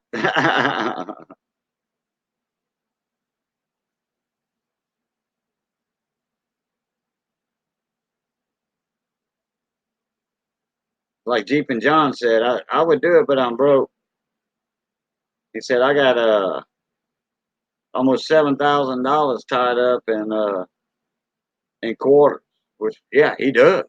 He came to Louisiana and Texas from Kentucky, so he's got right at $6,500 for 13 boxes. And you know he's got some expense out of that motel, couple of nights Oh, of yeah. motels. You know, what's that? $50 a night minimum. Minimum $50 a night plus gas. Oh yeah. Man, I just looked at my subscriptions, and either I'm subscribed to a lot of damn people or something, because I show 14 people streaming, including you. Yeah, that's probably offbeat channels though, not directly in the coin community. No, I think I only saw about 5 coin community. Yeah. He been to Kentucky. Yeah, he lives in Kentucky. He came from Kentucky, from outside of Louisville, and came down here to Louisiana and Texas, and he said he hit over 100 banks, some twice. Okay, I was wrong. Actually, 7 of them, 7 coin channels are on right now. Oh, okay.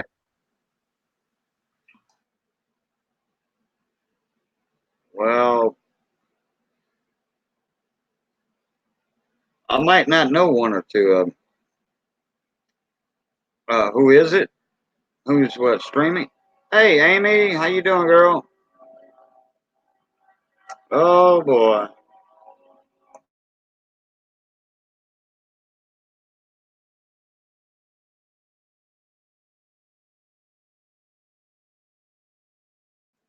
All right, train pass. At least he wasn't laying down on that horn. It must be engine number 3. Engine 3 is respectable around here. They keep it kind of quiet. Know the guy from here? The guy from here. Which one? Oh, David, you sent $10 for 2 spots? All right. I'll check it in a second. You talking about the guy that's looking for the quarters? That's Jeep and John. He left Kentucky and came down to Louisiana and Texas. I think he met up with Mickey Rob's Banks and Rob Johnson. Thank you, David. I'll check it in a minute.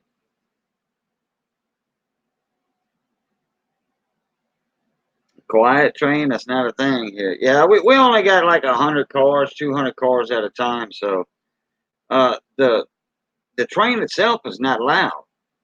I don't even hear it. I don't even hear the horn unless I'm live streaming. That's when I hear it. Or if I'm on the phone, that's when I hear the horn. Any other time, I do not hear that horn. It's tuned out. Been sick all day. Finally home crawling in bed. Yeah.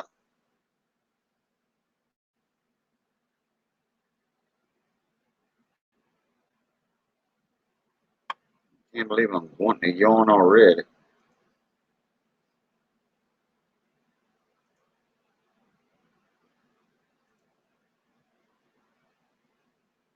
All right, there we go. David Carlisle got the last two spots.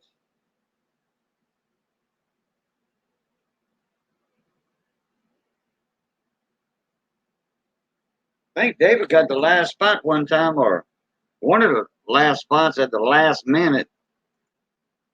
And guess what? He won.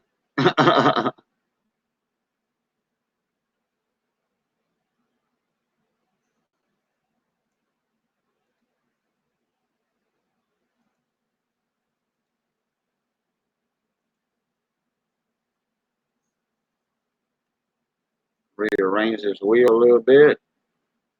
I don't want David back to back.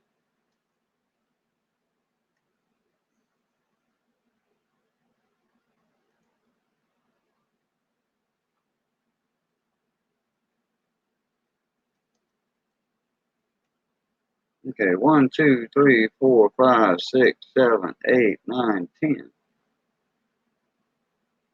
There we go.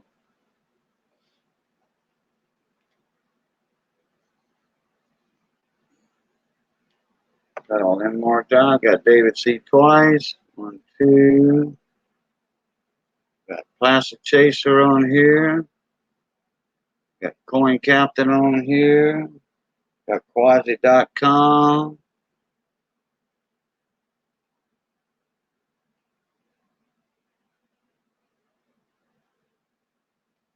Should have him twice.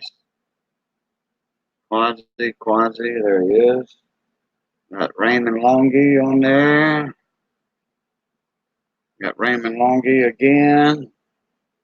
Got Matt83. And y'all will find out the name I picked earlier. That's been in here almost from the get-go, from the start.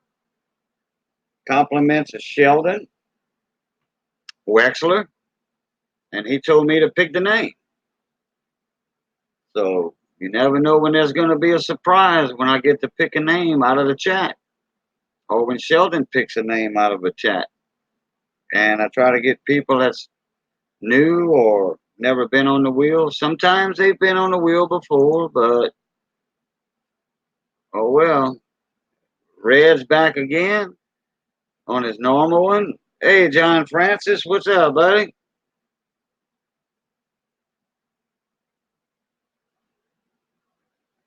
Hey, we're going to get Redneck Stacker in here in a little bit.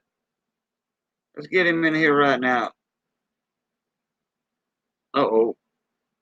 Let me do this. I got something else copied. Got to copy that back. Red, come on up in here and we're going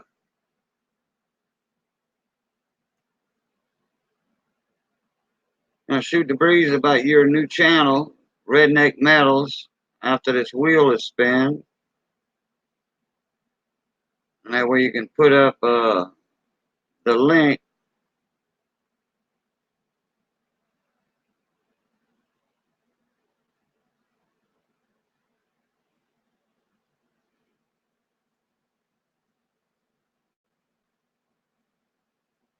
There's Red. What's up, Red? What's going on? Bradley, How's it hi. going? What's up, my brother? My Vegas brother. I need to send him $5 and let him put that one in the Brother. $5 slot machines for me.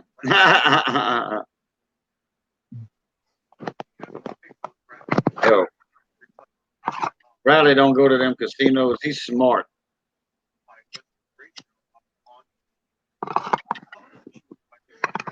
Inkman's in the house. And now we getting the crowd. Now we getting the crowd.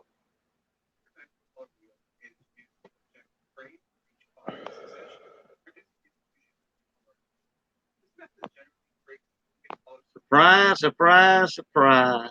That's right.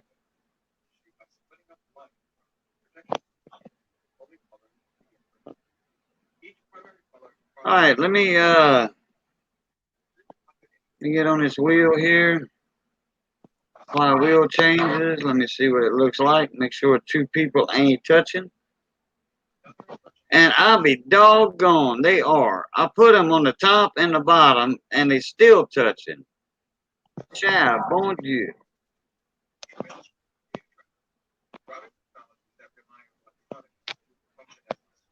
Well,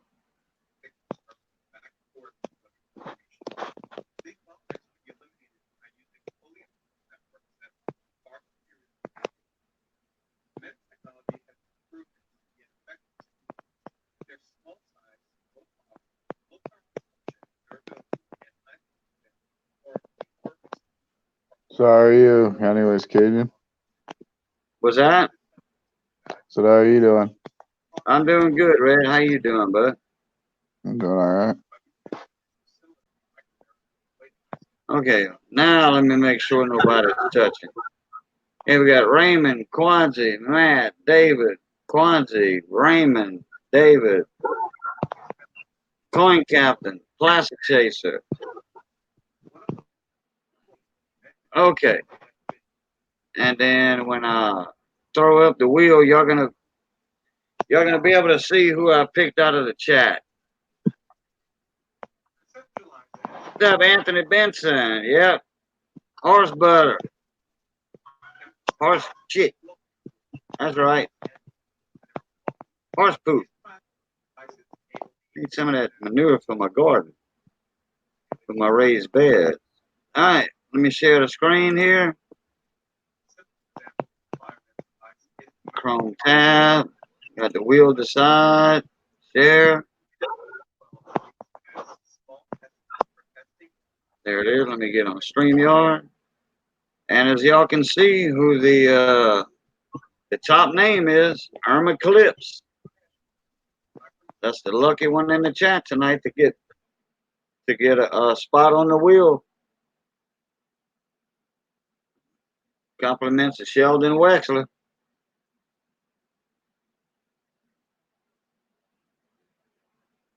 Some of y'all probably already figured that out when I told Irma to stick around earlier.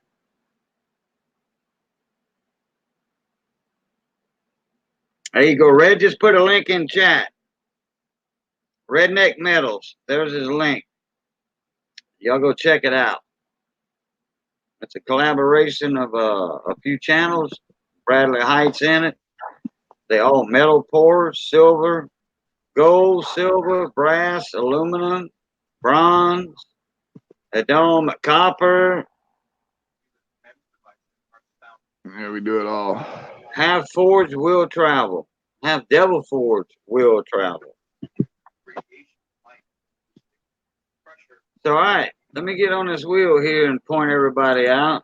We got Irma Clips on top, Matt 83, David Carlisle, Quadzi.com, Raymond Longy, David Carlisle again, Coin Captain, Plastic Chaser, Raymond Longy again, Quadzi.com. All right, we're going to start the countdown from Irma. 1, 2, 3, 4, 5, 6, 7, 8, 9, 10. Pot's right. All right, good luck, everybody. Let's see who gets it. 1, 2, 3, 4, 5 clicks. David Carlisle Gets American Silver Eagle and a Mercury Dime. Congratulations, David. Man, Brad, David, you did the same thing as you did last time. You got in at the last minute and you won it.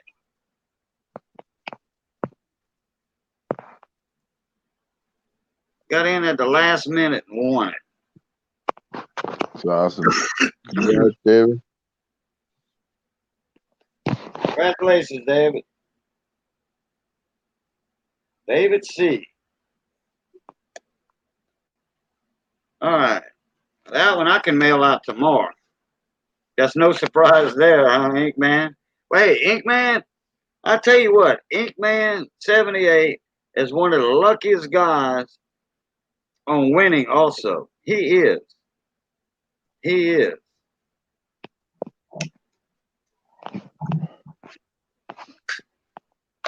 But you know his name's in Big T stream a lot because he's got a lot of entries.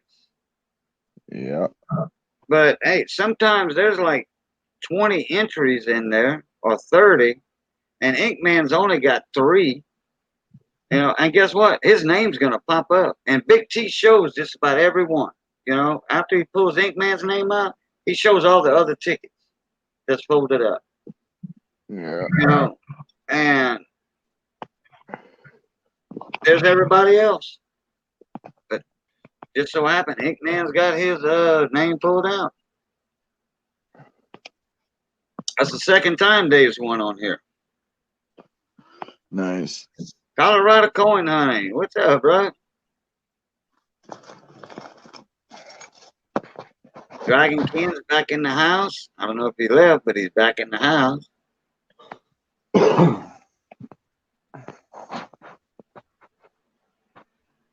What would you do today, Red? Did you do any pouring with your new forge? Not today. No, I've been waiting for some crucibles to come in. They just came in today, so I'm thinking I'm gonna melt tomorrow. Oh, okay. Did you use it yet? Oh yeah. I've used it a few times already. Oh, okay. What'd you do? Burn out a crucible or something? Blow one out? Yeah, I blew one out and I had about 20 pounds of copper in the bottom of my forge. Oh, that's why you blew it out. You're trying to melt too much. Oh yeah, I remember that. Yeah, I remember that. We was talking about that the other day on Tim's wheel. Yeah.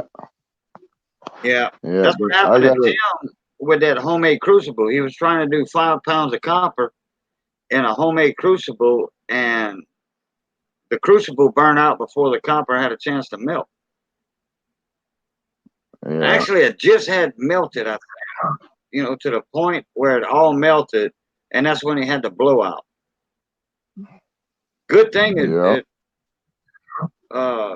he wasn't taking it out, and then it just splashed everywhere, you know.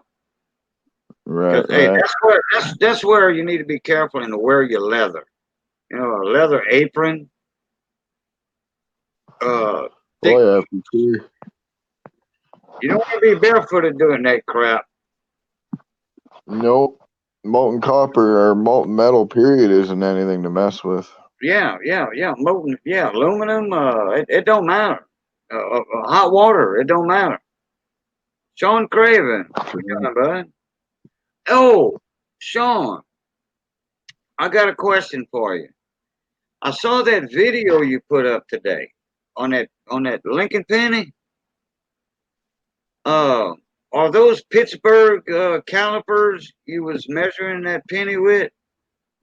Because you know you were almost dead spot on with the diameter of it. You were almost dead spot on with the diameter. So I don't know what your question was. You said that was Q&A. It was only a 20-second video. But yeah, you were almost dead spot on with the diameter on that thing. You know, if your calipers are out of calibration, just the tiniest bit, that's what affected that.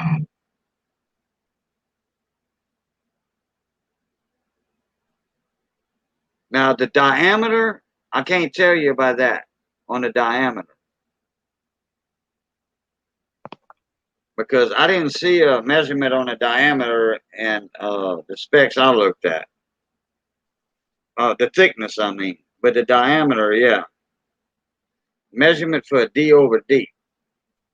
Okay. Well, it doesn't matter on the diameter, you know, on that part of it. Hey, Hector.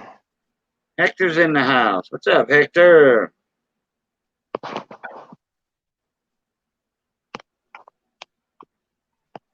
Hadn't seen Hector. I'd been streaming with him in a couple days.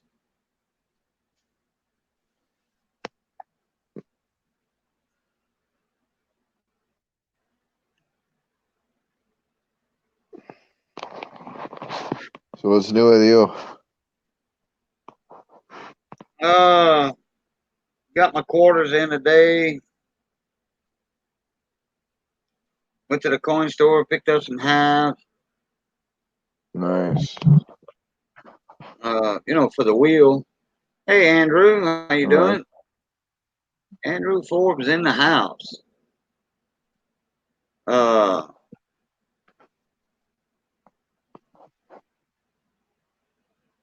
Yeah, went and picked up some $50, and he wanted to know if I wanted some dollars. I said, no, not yet. Next trip, I'll get some dollars.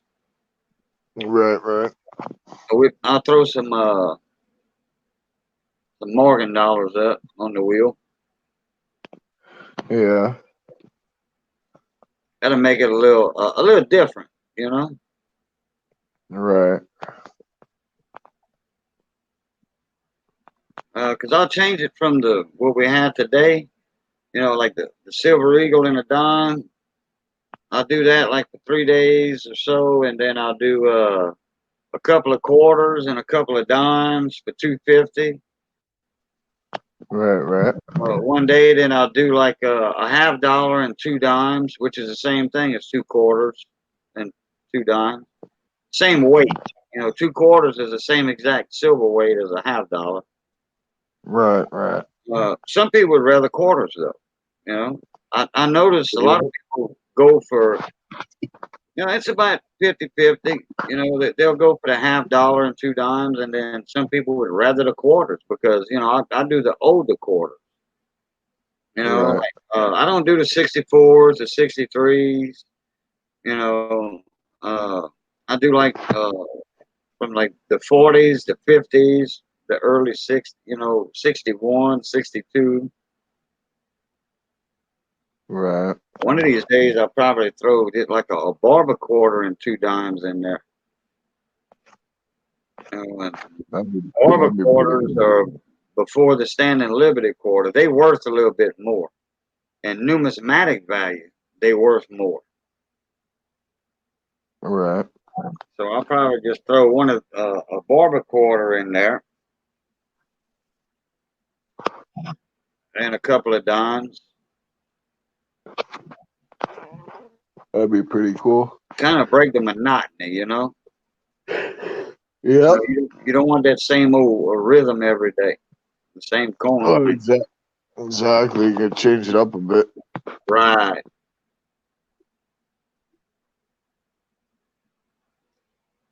Right. Yeah. Right. Yeah. I don't do the common. You know. I mean when people give stuff away, hey, like when I do my giveaways and stuff, I'll do the newer stuff. The free giveaways. I mean, I'll give away some Mercury dimes. Like 1940, 1941. I don't have no issue with that. Right. Yeah, that's right, Johnny Ray. Keep it fresh.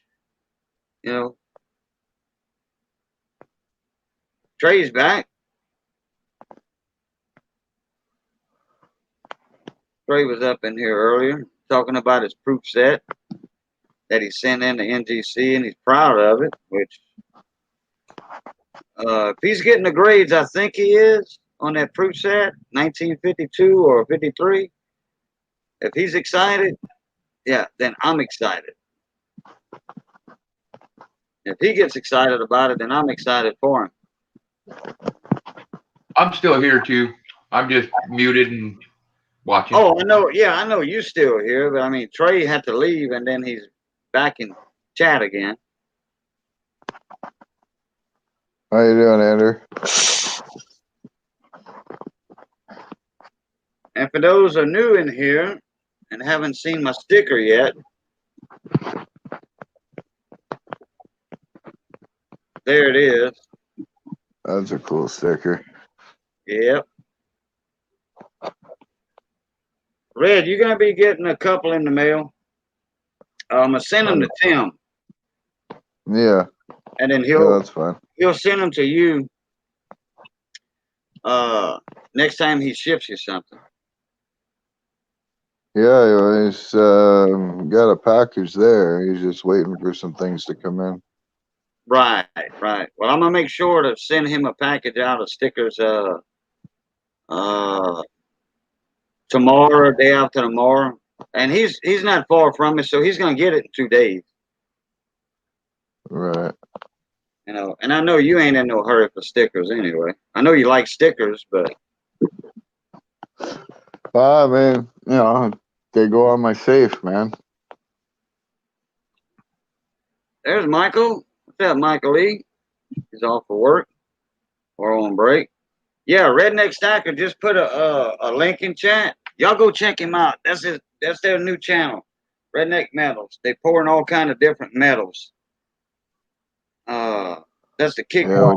Redneck Metals 2020, and that's an awesome intro video. That's an awesome video. I I'm not sure appreciate that. how long I've been supporting that channel, but I'm pretty sure it was about from the beginning. Say what? So I don't know how long I've been supported of that channel, but it's pretty much from the beginning when you guys came up with it on TLT. Yeah, yeah, yeah. We just started it. I mean, technically, it's not even launched yet, but I mean, we got a few videos on there. We got a few videos on there and stuff, but I mean, we're fully gonna launch as of the new year. We're gonna do some auctions and stuff like that. And, every month up until then, we got 2 pours that are in metals. Gonna be doing live pours and stuff like that, you know, just to kind of keep people entertained and kind of let them know what we're about, you know. Like the idea, it sounds cool. Yeah, but we got some big ideas coming to light, you know, so it's gonna be good. Yeah, watching you guys pour is driving me nuts because I've never done any big pouring, but I've worked with metal on a very small level, doing jewelry and stuff, and I really miss it. And then watching you guys pour and do stuff just drives me nuts. Makes me want to try to put something together myself. Right.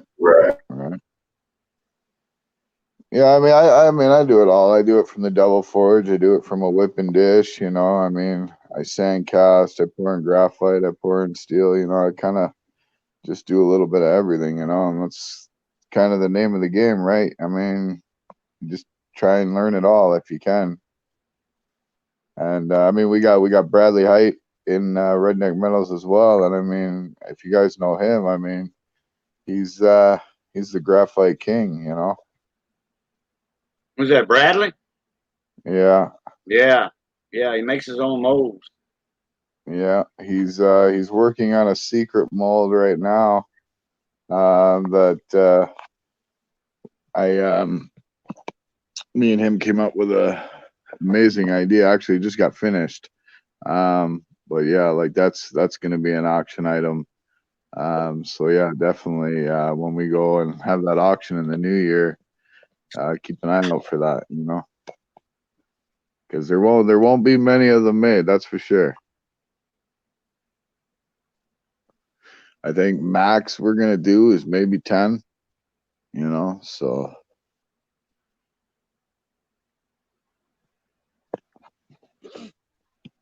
Yeah, and some badass molds. And then Bradley, what he'll do, he'll show a couple, 3 different designs, you know, yeah. and he'll let the chat vote on what design y'all think he ought to make.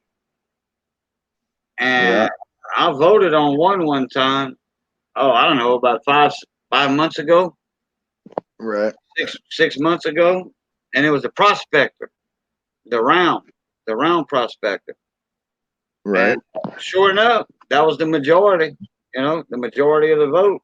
And he made it. And I seen a pour that he did in his videos, Yeah. awesome pour too.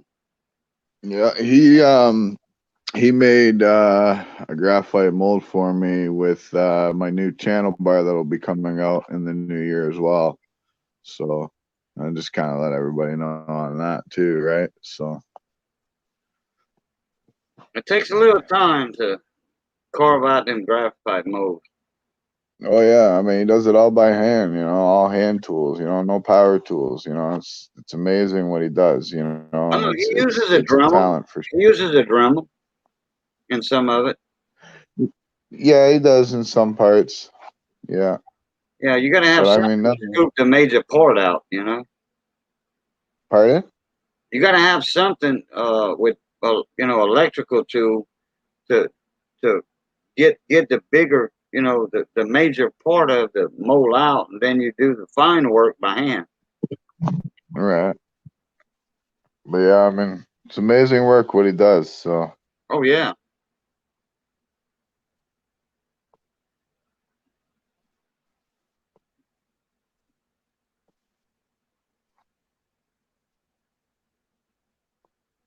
Ink man, it would be cool if I can get a mold made. Seems like nobody wants to though.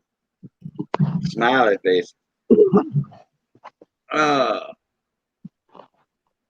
I'm pretty sure carbon steel would outlast a graphite mold, wouldn't it? yeah, it's got a different texture on it though, right? Yeah, I would imagine. I would imagine. What you think, Bradley? Carbon steel with a CNC machine. That'd be hard on the bit though. Well, they have a machine shop, a huge brand new machine shop down the road from me. And Yeah. man, I've been threatening to go in the office and talk to the salesman because I already talked to Yeah. him about making some blanks for knives, for me making knives. Because me and Right. my buddy's got a machine shop, we're in business together. So Hey, if I have could, access to all the polishers, the sanders, and everything to finish off the knife blanks to make the actual blades, a true knife. And the shank's already shaped, it's all cut out with a plasma torch, CNC. So, and they do CNC too, yeah. like the inlays and stuff. So, yeah, I mean, and they have different grades of carbon steel. Yeah. And you can get those things a half-inch thick, three-quarters of an inch thick, and get your required depth. And then some of those molds have to have an angle, on the Yeah. sides, so it could come out easier. Right. Because if you don't have the proper angle, that pour is not going to fall out of that mold easy. Exactly. Exactly. I'm Yeah. an old time pourer. I used to pour a long time ago with in Sandcast with an old man down here, but I was young then, and Yeah. this was with a foundry, you know, like something like a devil's forge, There wasn't no Right. electric furnace, no, it's something you had to, it was propane fire, you know, and then you had to get your crucibles for it. Yeah, and then I'll tell you what, that sandcasting partner, that's a lot of work. That's a lot of Oh work. yeah. Oh yeah, it is. I mean, You just that's don't pretty go, much. you just don't go to Holly Beach or to the riverbed and pick up sand. You got to order that special depth clay and all that, and that costs money. And once you make a pour, you got to scoop that portion out of it that's burnt. You got to take that out, so you lose sand every time you pour. And that's Yeah.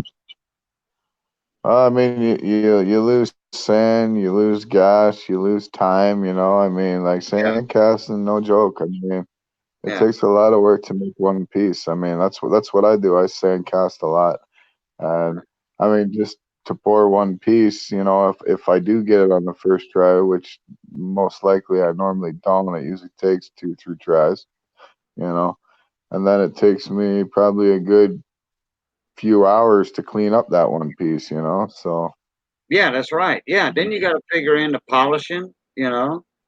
yeah, Oh, yeah. a lot of Bradley says he uses 92 degrees on his mold.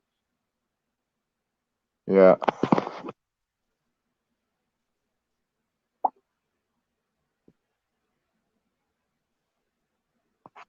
yeah. Exactly, exactly. Cost of materials far outweighs the finished piece here in Canada. Exactly.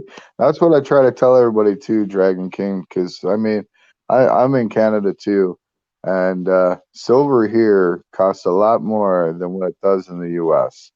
Yeah, And then you factor that in, and then getting the petrol bond and the Delft clay and everything and all the materials you need, you can't get that stuff in Canada, really. I mean, you can, but it costs a lot. Okay, and so 9 times out of 10, you're ordering it from the U.S. or someplace like that. And then you got, you know, for them to even ship that to you, you got another anywhere from 60 to, you know, $100 just shipping cost. You know. Just to ship that supply of petrol bond, you know, and then you got polishes and all that and sandpaper and you know that's not even including your time. I mean, and then to ship it out, you know, the postage and everything. I mean, 9 times out of 10, you're losing out. You know, I well, mean, you're not if you, making money. Put it that way. well, exactly, exactly. Like anybody will tell you, pouring silver, you ain't doing it to get rich. That's for sure. You Right. know, um, I mean, like, you know, I sell my sand cast at about $30 an ounce US. I'll be lucky if I make $1 off that. I mean, I've lost money at $30 an ounce, you know, just on cost of supplies because, like I said, I mean, you could cast a piece 6 times and it fails 6 times, you know, before you get it right. That's all that sand and that gas that, you know, you basically wasted, Yeah. you Well, know? a 5-gallon bottle down here of propane, you know, like a barbecue pit bottle, to fill that up costs $12 down here Yeah. in And it South costs, Louisiana. But and it, we close to the plant. You know what I'm talking about? right, right. Right, but I mean, here to fill up a barbecue tank of propane in Canada, you're looking between 20 and $30. Well, there you go. You know, Hey, and you know, that's what I'm saying, right? Like, I twelve mean, you go dollars buy, times 10. It depends on the price. right? I mean, you go buy, let's say, 1 pound of petrol bond. You're paying about, let's say, $30 in the U.S., and then you get free shipping in the U.S. because it's in the U.S. Now, I mean, you go get that same 1 pound petrol bond in Canada, and you're paying about close to $90, and then you're looking at another $50 in shipping. Right? You know, Right. Yeah, you see, Fire Cajun just had $1.59. Okay. So yeah, propane's going down, gas is going down a little bit. So it depends on, you know, like he's in uh southeast Louisiana, I'm in southwest Louisiana. So it ought to be kind of close. You know, it ought to be like $1.80 here, something like that. yeah. Like, I mean, your guys' fuel is what? Like your just your petrol, your gasoline Yeah. is what? Oh, yeah. I don't know what gas is right now. I don't pay attention to the price of gas when I go get gas. I just go get it. Oh, okay. You know, that's about $2 a gallon. Right. And here it's about $2 a liter. Yeah. Right. And Yeah. so and there's 4 liters. $8 a gallon. Exactly. Right. So I mean, everything costs way more in Canada, you know. Yeah. So $1.30 a liter where Dragon cans at. yeah, yeah, it's about $1.58 here, give or take. Yeah. Right. Yeah. Yeah, it's going down everywhere. You know, it goes down different times of the year. Yeah. 520 in BC per gallon. Okay. Yeah. See, in That's Ontario, it's about not between. too bad. In Ontario, it's about between $7 to $8, give or take. Yeah, for some reason, Ontario and Quebec is more expensive on petrol than Western Canada. Yeah. I think they're closer to California. That they got oil wells out there or something in that Yeah. area. Yeah. That was raised up in like BC, Saskatchewan, stuff like that. Yeah. But I mean, the price to live out in BC and stuff is pretty high compared to Ontario, so Yeah. Well, like I'm talking like rent and stuff like that, right?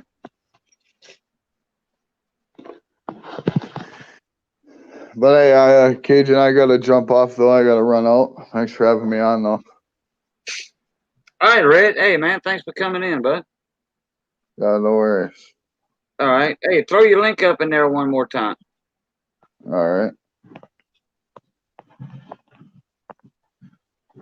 All right, there you go. All right, guys, have a good one, and we'll talk to you guys soon. All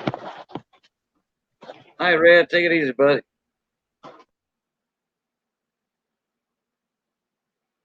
Red's a good guy, y'all.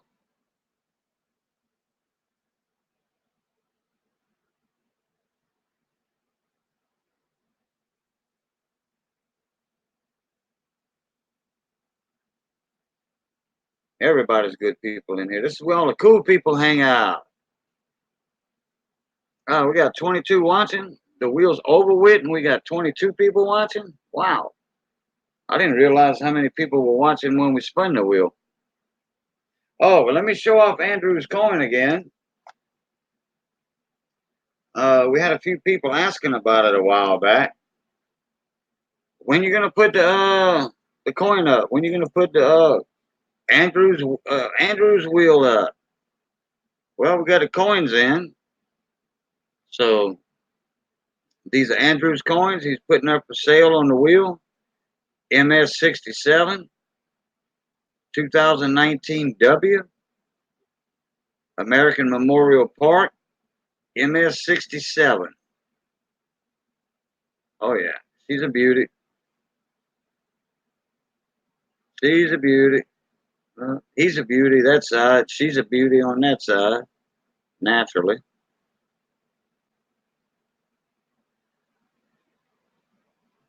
$12 a spot on Andrew's wheel.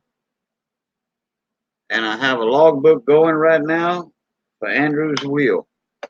We got one spot so far, and I know other people that want spots. So there'll probably be two taken tomorrow.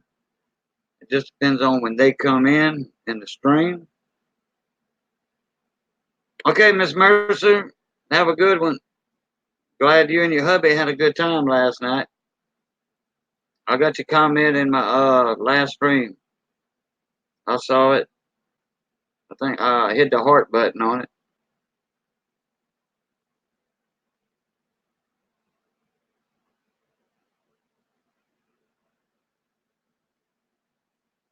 Yeah, she's holding up the low P earring error. I got that one in there. It's buried on the bottom though.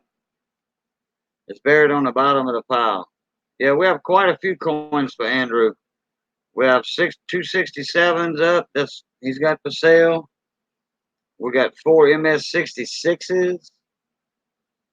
We got a NGC 1922 piece dollar, MS63. We got a silver Ike dollar. We got all kind of stuff from Andrew that he's got up for sale. He needs a little cash flow, and we're trying to help him out over here. He needs to get his four-wheel drive Durango going so he can get to his gold claims. and he needed to pay his gold claims too. He was trying to have a raffle, and he wouldn't get a lot of response because they had a lot of stuff, a lot of big giveaways going on at the time. So his stream didn't get that much attention. Then I started my wheel. That didn't help much on his side. So Andrew, contacted me. Me and Andrew has been friends for quite some time, 7 months, and we've been talking on the phone, once a month, twice a month at least. So I consider him a good friend. The man talks sense, and the man's done shared a lot of his stuff with the coin community. Andrew's done. I guarantee you, he's done shipped out over $600 just in shipping, and I bet you it's more than $600 just for the cost of shipping to ship people stuff, free stuff.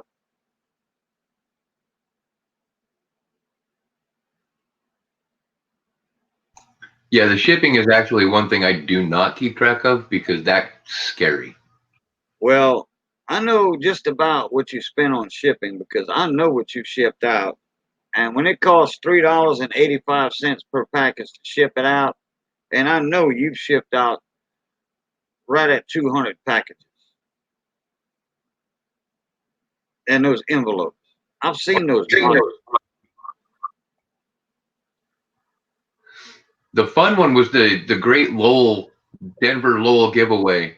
I ended up sending out 50 packages that week. Now the thing that asked on that one was the majority of those packages were actually in envelopes because I was sending out a single quarter. Oh, so, yeah, right. But that week, I think that week there were 22 packages that were actually going in bubble wrap. Right. Mail. Yeah. Well, 22 times 4 is 88. Yep. And that's just for those. That's not including all the other stuff you sent out. Oh yeah, and then magnifying glasses you had. Shipping those. Yeah, but those actually, I don't count that because, like I said, I got them for super cheap. And then when people were buying them, the shipping was actually included in that. So yeah, but you did ship out a couple for free. Yes, I did. Yeah, you wanted to send me one free, and I said, nah, just hold off on that. That's the thing, though, is it's fun. That's I mean, when I was able to do it like that, and I will again. I'm gonna get things straightened out, and I will be streaming friggin' every day again. I get a kick out. Excuse me. I get a kick out of sending people stuff because it's fun.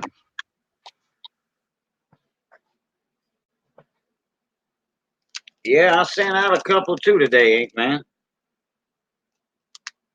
Sent out a couple yesterday. Oh no, more than that. Sent out 4 yesterday with coins, and stickers. I sent out 2 today with stickers. I packaged up 2 today. I was supposed to put those in. I was late.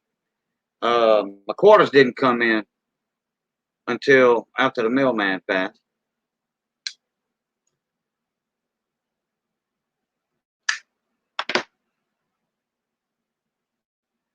And then, so I ran out of large envelopes, but I will package this Silver Eagle and Dime for David Carlisle. That's going to go out tomorrow instead of next Thursday. I had some back order. Back order because the quarters were back ordered, and I got those in today.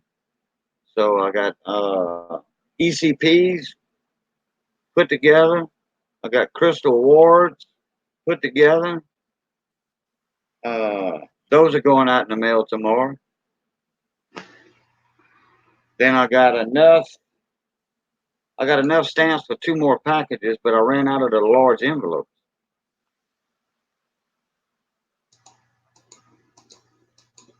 Yeah, that running out of envelopes sucks. That just happened to me. Ran out of my bubble packages. Yeah. Now I have the little shorty envelopes. I have those, but I don't have the regular letter size. That's the ones I ran out of, and that's the ones I ship 4 coins in. You know, like the 2 quarters and 2 dimes. But the way I ship, it doesn't matter if I ship 4 coins in a shorty envelope because of the way I wrap with that sheet of construction paper. I can do that. Right. You know, that's not a problem. You know, because it costs the same postage. A forever stamp and a regular 15-cent 1 ounce stamp.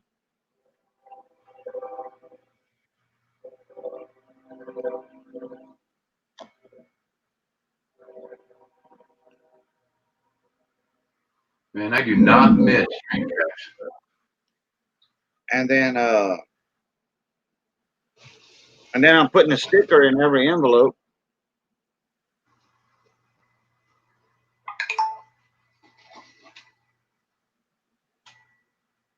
I tell you what, I don't know who RL is. I think it's RL. Well, you was in here yesterday, Andrew, huh? When I was putting that shout out for Mercer, Bit of Chat Mercer, I think so. saying that I sent her money. You know, she was short on groceries and stuff, and it was her and her husband's anniversary. Yeah, I kind of caught part of that. I was actually in the middle of some stuff right then, but I caught part of it. I wasn't really paying attention though. A $25 box of pennies from the bank. A box of pennies from the bank. Go ahead. All right. Mrs. Chaser got him a surprise. Very nice. My last box of pennies, I was so pissed. I got it home, opened it up, and it was all 2019. Yeah, but don't be pissed off. You might have die cracks and progressive die cracks in there. None. None. No die cracks in all those pennies on the reverse.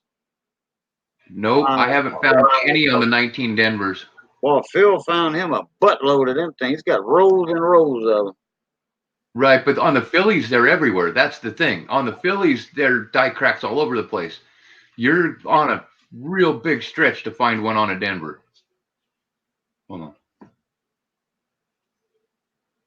on. Anyway, yesterday I went at Miss Mercer, Bit of Chat Mercer went live. So I went over there for a little while. And somebody else was at, she had 4 or 5 people in there. Her sister, her biological sister was in there. And she was saying how they struggling for groceries and stuff like that. So I sent her a few dollars. You know, it wasn't that much, you know, less than $10. But anyhow, beside the point, you know, that'll get them a few groceries. And there was a couple other people, I think that her sister, I think, sent her, you know, something. So I mentioned it in my stream. I said, well, Miss Mercer, come in my stream at 5 o'clock and I'll give you a shout out and I'll let everybody know that you're in a little pinch right now till the first of the month till you get your check. Well, because her bills are just killing her, you know. So I mentioned that, and look, somebody with the initials RL just came through like a bomb, you know. And she went to the store and loaded up on groceries.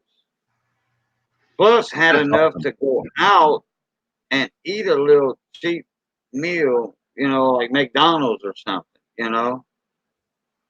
Her and her husband for their second anniversary, you know. That's So cool. whoever RL is, man, thank you very much. Thank you. Oh, absolutely. Thank you. You know, that's out of the box. You know, that's above and beyond right there. And that just brought a little tear to my eye. I just love helping people out.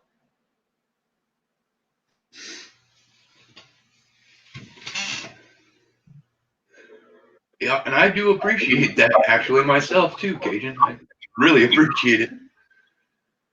Oh well, yeah. I mean, well, you putting up your coins for that though. That's a little different story right there. It's not a fundraiser for you. You got your coins up for sale. You putting your part in. Put it that way. I'm just doing the paperwork here. You're facilitating, which is very, very helpful. Trust me. If you weren't facilitating this, I tried twice to put this together and it failed heinously. So Yeah. Well, I'm advocating it and expediting it. Expediting and advocating. like I said, it wouldn't be happening if it wasn't for you. So I appreciate it. Oh man, no problem. Dude, Andrew and me, you've been friends for, like I said, 7 months now, maybe 8 months. Something like that. You told me we was always welcome over there if we go on vacation. You had plenty of room. Hey, Oh yeah, I definitely have room. That is not lacking in space in this house. yeah. How long of a ride is that 4-wheel ride rodeo that you were talking about in that walk? The rodeo part itself is probably only about 100 yards, maybe 150 yards. Yeah, I could probably walk that. Then I can get out of the Durango and walk that. Oh yeah, absolutely. No, it's not like crazy. I mean, theoretically, I could drive a car up to about, I'd say 2.5, maybe 3 miles from the claims. I can get that close in a 2-wheel drive car. Right. Clearance. But then I run into Elephant Wash, and you are not getting past Elephant Wash without a 4-wheel drive. Right. You might do it in a truck, 2-wheel drive truck with clearance, but once you've got 3 more washes to cross and then 1 to drive down. So me personally, I've got people telling me, "Oh, I'd take a 2-wheel drive in there. I'd be fine. I could do it." Okay. Me personally, I've grown up in stuff like this. I've grown up driving 4-wheel drives. I would not take a 2-wheel drive vehicle into that. Right.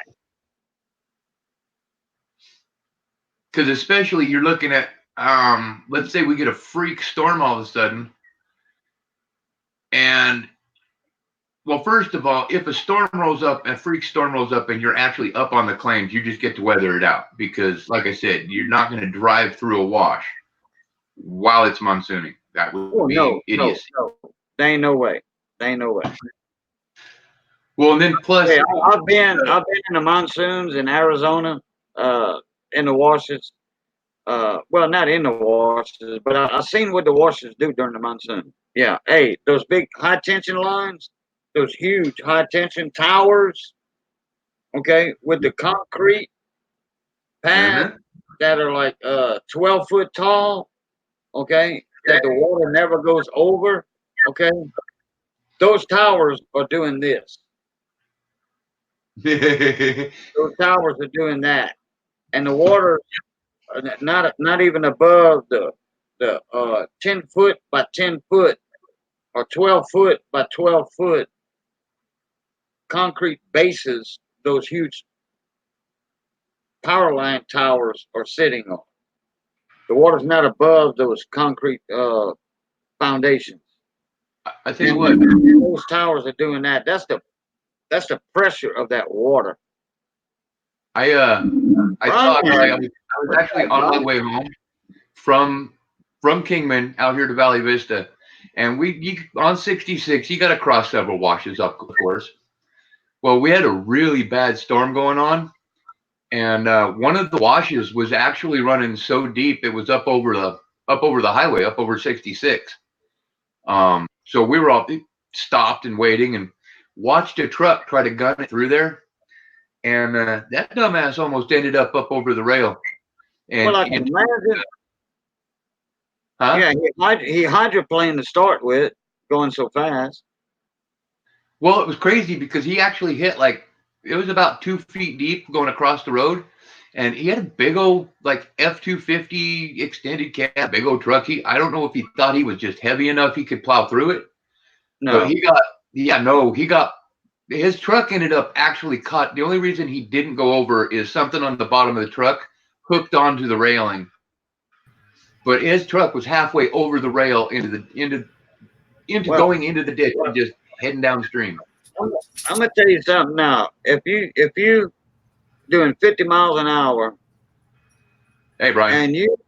and you are going through 2 foot of water, you hit 2 or 3 foot of water, 2 foot. It's almost like hitting a concrete wall. Yep. But especially when that stuff's moving sideways, when you're hitting it perpendicular and it is moving at probably 50, 60 miles an hour across that road. It was interesting. I totally thought that dude was dead. I could have sworn the moment that I saw it start to happen, that dude was dead. And he got lucky. Because honestly, all the rescue equipment and so on and so forth, and here in Arizona, if you try to do something like that, you're automatically getting tickets. If you drive into a wash and you get stuck because you were driving through the water, you're getting tickets. They will prosecute you because that is stupidity and endangering a life. Yeah, yeah. Well, actually, you're getting tickets, and then you're going to be paying compensation to the rescue units. Yep, and he had to replace the guardrail, which I do believe those run about because my daughter hit one not too long ago. $4,000. 18. Well, the section she took out was like $1,800, $2,000, something like that. All right. It wasn't even the whole thing, and he managed to wipe out one whole side of the guardrail. Whoa. That's a $10,000 hit, I bet. I don't know numbers, but I know, yeah, he was lucky to get out alive, but I bet they nailed him hard. They had one time that the water went over Pantano Wash on Speedway Boulevard in Tucson. It was about 2 inches over, or 3 inches over the Speedway Boulevard bridge over the water. And they shut down traffic because 3 inches of water, and that water traveling at 25, 30 miles an hour will sweep a car away. Mm-hmm. Yeah. It will. Yeah. They had cops across like that. Okay. I ain't talking about like that. I'm talking about sideways and a couple of cars like that. There's no way you're getting across that bridge. No way. You have to go all the way around town. And I'm talking about like a 10-mile out of the way route to get on the other side of that bridge. And I wish when I was stuck waiting for that truck to get cleared out, waiting for that wash to go down, there's no way. There is literally no way to get from Kingman to my house other than 66. Period.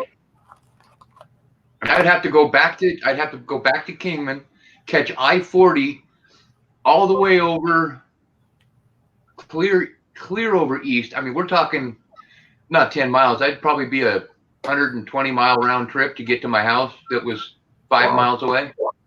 You might as well camp out at somebody's house.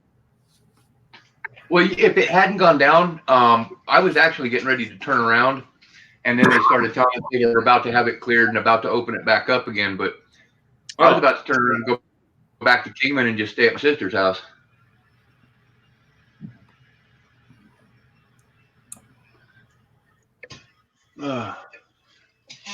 It's interesting though. Every year we get somebody, without fail, every single year here in this county, somebody dies in a wash. Oh, Sheldon sent out David Carlisle's flash giveaway that he won. Sheldon had a flash giveaway in my stream one morning, and boom, David won it. Yeah, Colorado coin hunting, he sent me an address. And I remember mailing something. I forget what it was. What was that for, Colorado? What I sent you? You should have done got it by now. No, Colorado. I don't live by the Kingman mine. That's actually on the other side of Kingman. I'm on the northeast side of Kingman, down 66. That one's over over on the other side by Oatman and all that stuff. Oh, Oatman, yeah, that's south. Oatman and their donkeys. Yeah, right? Okay, let me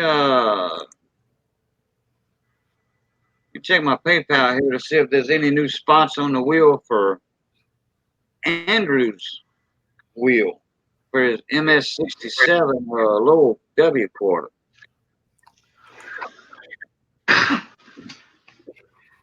Nope, I don't see anything. All right, it might take a little while to fill it up, Andrew, but Yeah. at least you got that one little bit of business taken care of. But oh yeah, the claims, yes, indeed. That one that had me in a panic. Well, that's the main thing right there. Well, one of the main things. Yeah, mortgage is up there too. I don't think so. Yeah, that spider turquoise that comes out of here is really beautiful stuff, actually.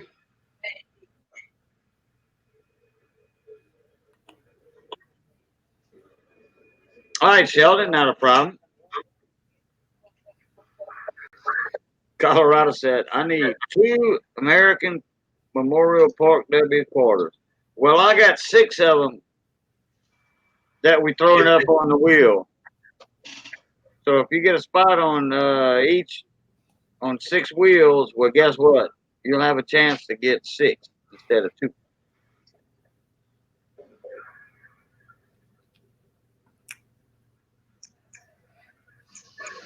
What you do today, Brian? What Brian's up to today? Not a whole lot of anything. Not a whole damn lot of anything. I fixed the camera that It's Me Brian sent me.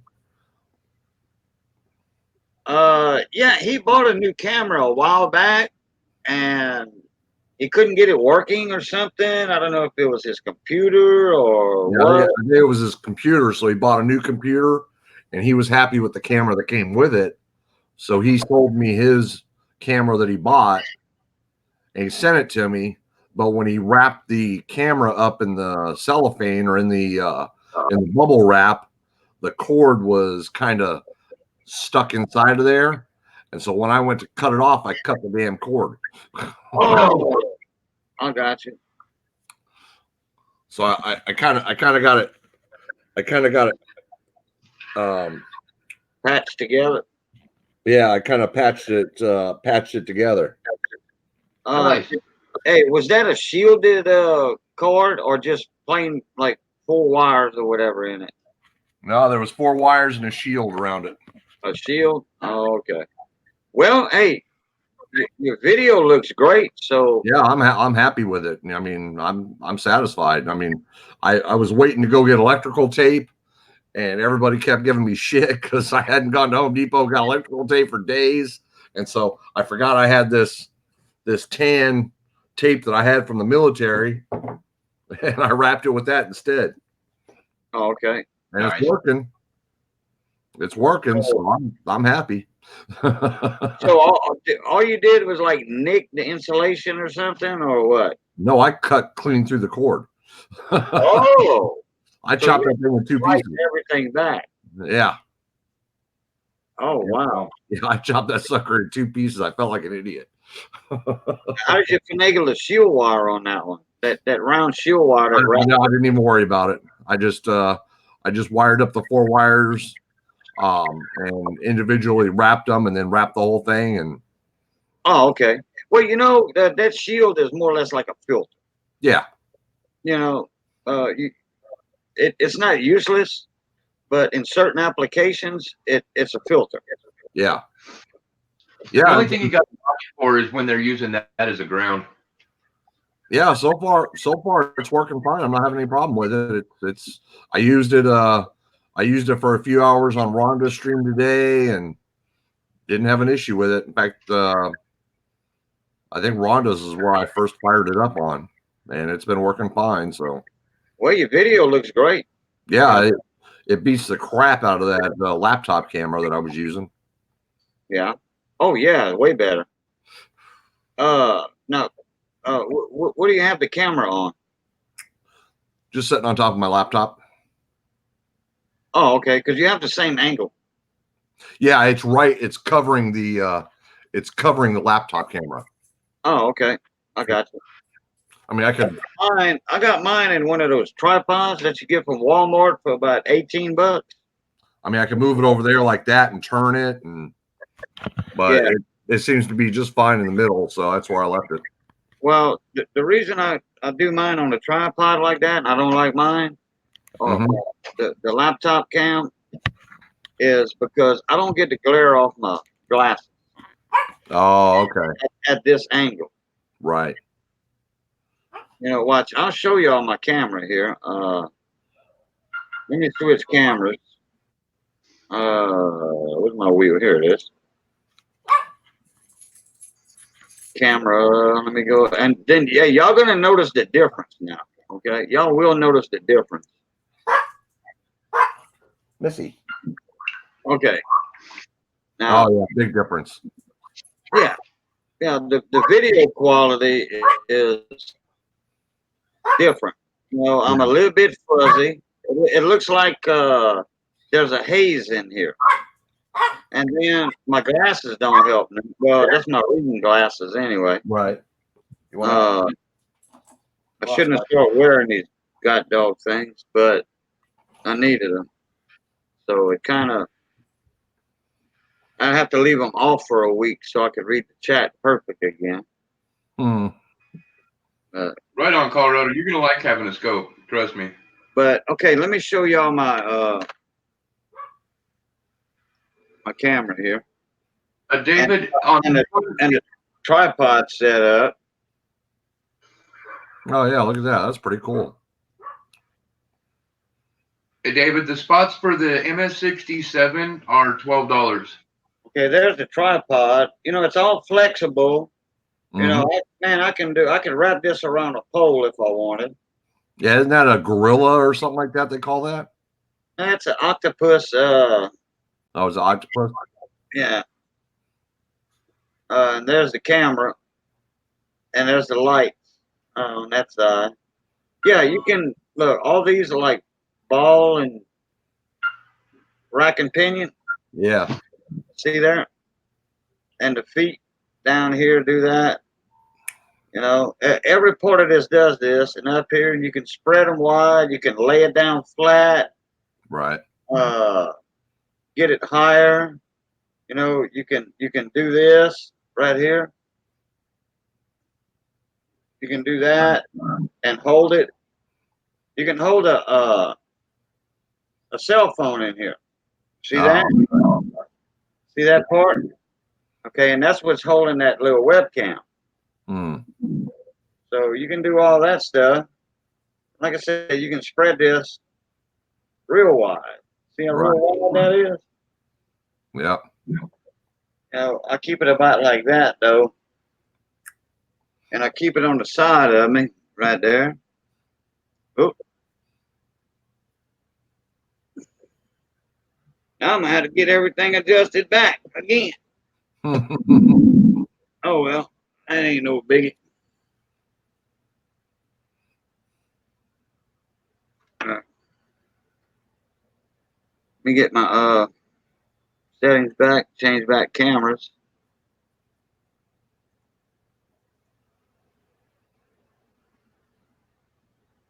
Yeah, you got to just stop. Damn, no doubt. Yeah, I'm pretty good at doing that. All right, I think that'll work. Let's do trabajo. Yeah, right, David. for Andrew's wheel. I need to get back on Andrew's page in the logbook here.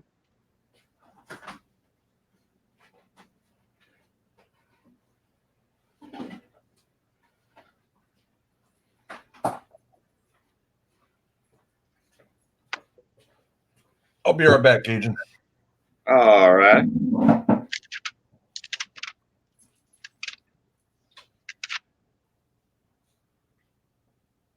All right.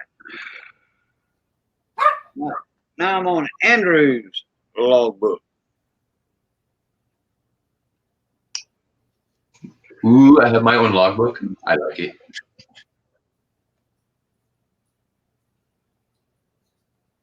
Yep, got your own logbook there, Andrew.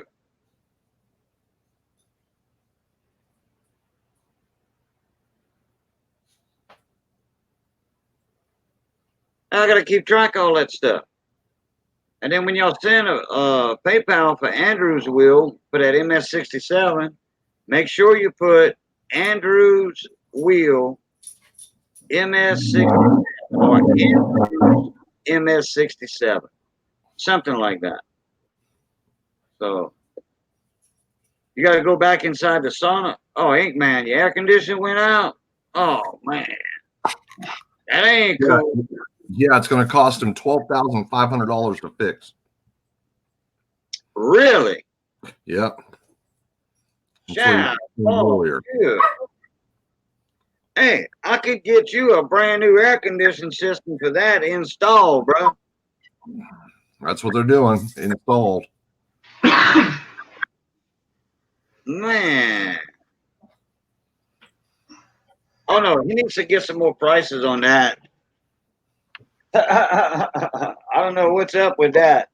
I'll be right back, Brian. Entertain the crowd. All right. That was bright light there. What's that? You pulled that curtain aside. Oh, yeah. Yeah, it's outside. It's still pretty bright out over here. I might actually have to take a sunset video tonight. We got enough cloud cover. It's going to be beautiful. Arizona and their sunsets, man. It always is beautiful. Yeah, you know what? They are beautiful, but if there is no cloud cover, man, they are just pretty much the same every time. Yeah, yeah. But cloud cover, and you get the different pinks and purples and reds just up everywhere. It's amazing. Yeah, we don't see that here in San Diego very often. I mean, we get the sunsets off the beach, which are pretty nice. Yeah. But a lot nicer when you get that, get some clouds and get those different colors and all that stuff. Oh yeah, I love sunsets over there with clouds and stuff. I really need to get back to San Diego soon. I'm going nuts. I really want to go fishing. Well, my wife and I did 2 weeks on the OB Pier.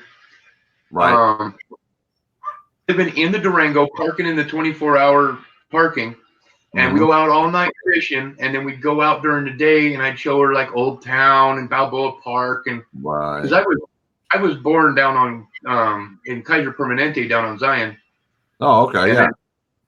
We moved up to Wyoming when I was like 3, and then my grandparents were down there in San Diego above Jack Murphy, up on the hill, and so I went down for summers and would go see them. And Kenny had never been to the ocean in California, stuff like that. So it was really cool. We got to go play on the beaches. She'd never been to a nude beach. I took her to Black's Beach. Oh, dude, you know what? And I don't know if you've ever done it. Flash beach, like a flasher? No, it's Black's Beach. Huh? Black's Beach. Oh, okay. Yeah, it's the name of a beach up here near Torrey Pines, and it's renowned for its the fact that it's clothing optional. Oh, option. Okay. Yes. Okay. Yeah, I know. Yeah. Have you ever gone down the end? I mean, there's stairs that go all the way down, but if you go to the end of the parking lot and you can drop down into that little canyon right there, right? Man, don't ever go off that end. That is like dangerous cliffhanger shit. Mm-hmm. Yeah, it's probably gotten worse. Kenny and I thought we were going to. What's that? It's probably got shoot. It's probably gotten worse since you've seen it last. Oh yeah, since the storms and shit. But that was 3 years ago. It might not be so bad then compared to what it was 3 years ago. Okay, Colorado. I think you sent me that address either for a sticker or a flash giveaway. A flash giveaway because you didn't win on the wheel. I know North Colorado, South Colorado, SoCal or NoCal, silver hunting. What is it? NoCal, I think. Let me check. I've got my logbook here, and that's why I keep it, because I checked that today. NoCo. Yeah. North Colorado, NoCo. He won the wheel because he was on the wheel twice. He bought 2 spots, and Hey Bradley. you were not on the wheel, and he got his. And I think yours was either for a sticker or a flash giveaway that somebody had sponsored or whatever. But I remember sending something. Hey, isn't your first initial T? No, I just got my stickers about 3 days ago. I think you sent me address ahead of time, or it was for a giveaway, a little dime giveaway or something. Oh, it starts with a B. Hey Cajun. Yeah. I've been thinking about this over and over in my head. I think I might know who RL is.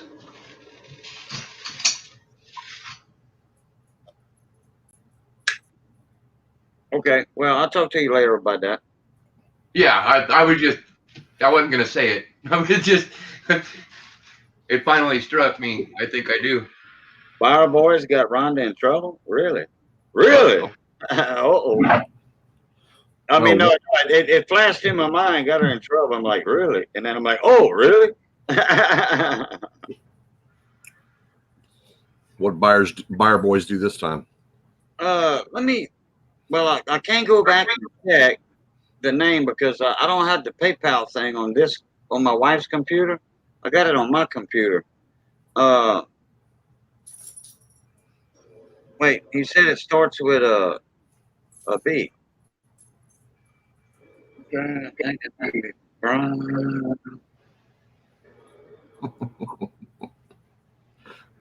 trying to think because I know you didn't win the silver wheel. NoCal won that one. NoCo won that one. But I have you in my PayPal for some reason. Oh, you might have just sent your address in case you won. I think that's not what it is. Yeah, Brian. Okay. Yeah, I figured that's what the B was for.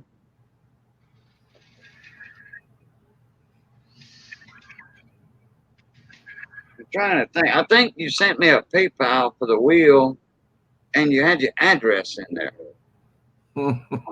But I think you sent me an address for something. It might have been for a sticker when I got them in, because that's the time I was promoting my stickers, and I was saying, if y'all want a sticker, send me your address. Because I mean, hey, everybody wants these stickers. Mm-hmm. I got a lot of addresses in my email. Oh yeah. That is, I mean, it's my sticker, so yeah, I'm gonna think it's awesome, But I mean, everybody's saying they're awesome. So, and I sent out Bill J some, so we're gonna see how popular they are. When he has his sticker giveaway, his trivia question, yeah. and people get to choose a sticker out of like 12 different stickers. Yeah, that's gonna tell the tale right there. Yeah, I sent him a stack of mine too to give away. Not that anybody wants them, but I sent him Yeah. some. Oh yeah, Colorado. It's BW. BW. That's your initials. BW. I just need to get stickers made. I still haven't had the extra to do it. Yeah. Well, 500 cost me 80 something dollars. Hey, that's not bad. That's not bad at all. No, where'd you get those Honestly, made at? I'm gonna save up, and once I actually have the funding to do it, I think I am gonna talk to Liz Ann. Yeah. My cousin designed that sticker, Brian, Mm-hmm. and Liz Ann, and she dealt with companies. She's a graphics designer, so she dealt with companies, and Right. it's a family thing. Okay, it's Okay. her family. So that's a kinfolk deal, but she's giving those deals out to people in here, you know. Cool. Cool. And I think if somebody does not have a design, I think I don't know. She said she might charge, she might not charge for a little small fee for their design. Mm-hmm. But look, that design is going to be hard to beat right there. I don't know if I'm gonna, cause see, I used to do graphic design too. Honestly, it's not something I've done in a lot of years, and I really don't have a computer set up for it. So I'm tossing the idea around of using one of my old ones, like you remember the sunset pic with the tree that I had on all my videos. I think I'm gonna stick with that one possibly. Oh, okay. Either that or download PicMonkey. That's what design. That's a friend of mine helped me design mine, and she uses PicMonkey. And Huh. Yeah, $75 for 100. Yeah, and then I got 500 for 80, 85. Yeah, big difference. yeah, I paid 72 something for 100 of mine, so that's about the average. I mean, depending on what you get. I mean, if you don't get a glossy finish and if you just go with like a square or round, then it's cheaper. But Well, mine wouldn't fit on a square. sometimes the round ones are cheaper than the square ones, believe it or not, on certain sites. That one right there, that's a 3.5 by 3.5. It just fits in an envelope. When you put it in an envelope, Yeah. you can close the lid Mm-hmm. with a little bit of room to spare. If you know what I'm talking about, that's why they made them 3.5. Just a little room to spare. But Where did you get it, Neil? I showed the difference between sticker mules for like 26 bucks. A Mm-hmm. stack of stickers that thick for 26 bucks. 50 stickers is that thick. Okay? For 26 bucks. All right. I got a stack of stickers. Now that was 3/8 of an inch thick. 3/8 of an inch thick for 26. All right, look. I got a 4-inch stack. 4 inches for $83 or whatever, $85. 4 inches thick, 500. That's a big difference. That's a big. I mean, that's a 14 instead of 65 cents. Yeah, that's right. Oh yeah, Colorado. I'll send you a sticker, no problem. I got your address. Dominic, how you doing, bud? Dominic Santiago.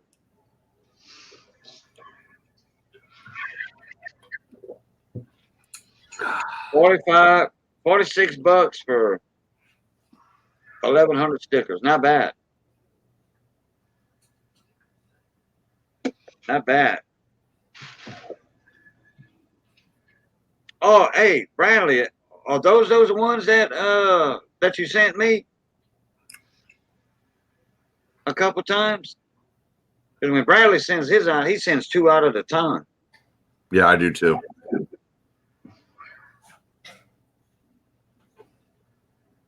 Frank Christine's video. Hey, Yeah. Steve, how you doing, bud? I still need a Bradley Hype sticker too. Yeah, I do too. No, I haven't seen her video yet. I sure haven't. Bradley, I'll send you one, no problem. I'll send you a couple.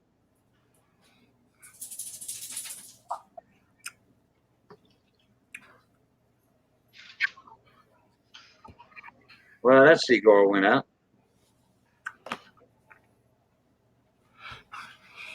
And I got your address, Bradley, so don't worry about it. Oh, what's her video about, Steve? Oh, no. Oh, man. Yeah, I know she's sick. Oh, man. Hey, Rich, how you doing, bud? Mon ami, Rich Callie. Hey, Rich. Rich Callie's in the house, and he's fixing to be up on panel. There you go, Rich.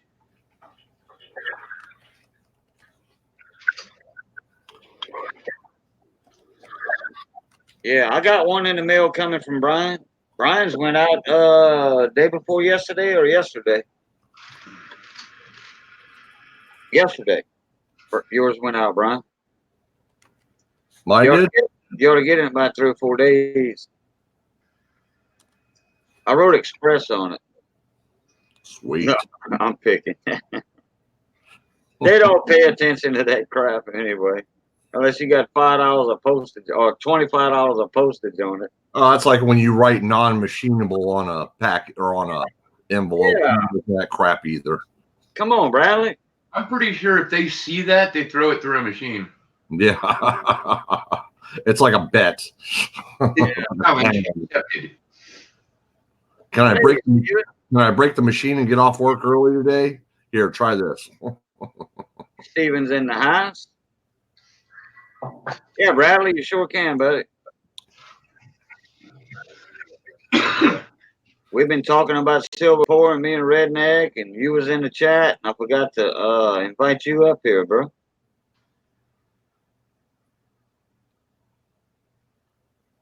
I forgot you had the capabilities of doing that. It won't be the first time you're up in my panel. Put it that way. Stephen Jones in the house. And added to his name. Last week, I think it was. We got 2 of them at the same time. Let me see. Let me get the first one first. There we go. Now we got the Brady Bunch in here. Got a bunch of pennies. Bradley's got his socks and golf socks and golf shoes showing. Ooh, buddy. No, those are Adidas, baby. Bradley is, man, that man's been on a golf course more times than Happy Gilmore and Bob Barker. Put it that way. You can't prove that. Yeah, I can. Yeah, I You can. might be able to prove that. I might be able to prove it. Yeah.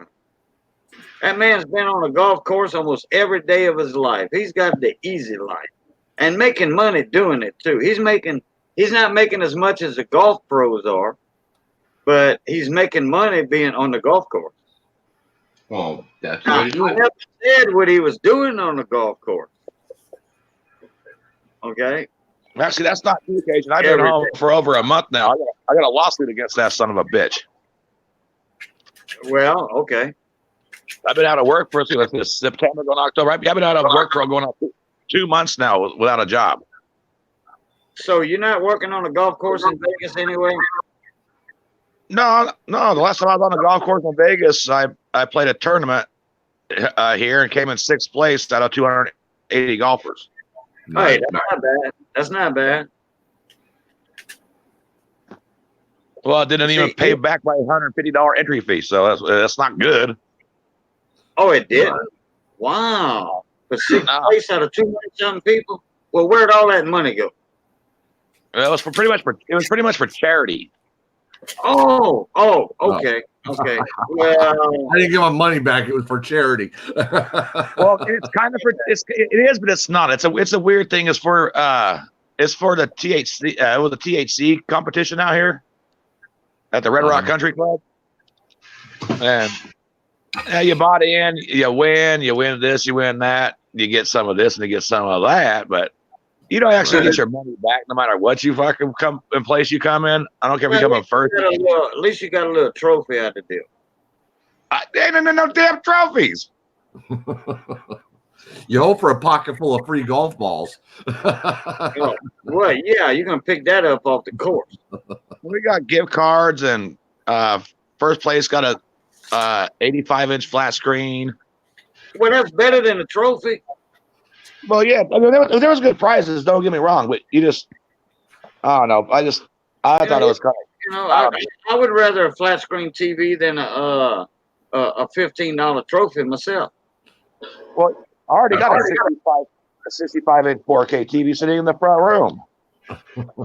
Wow. I'm trying to picture what it would look like to have my scope screen up on an 84-inch TV.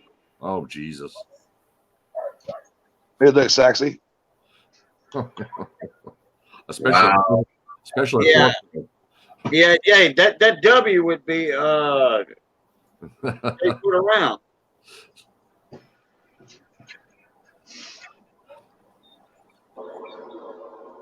But now the temperature here in Las Vegas has cooled off. It's hell at the golf course. It's time to get to the desert and do some mining. Yeah. Andrew. Yeah.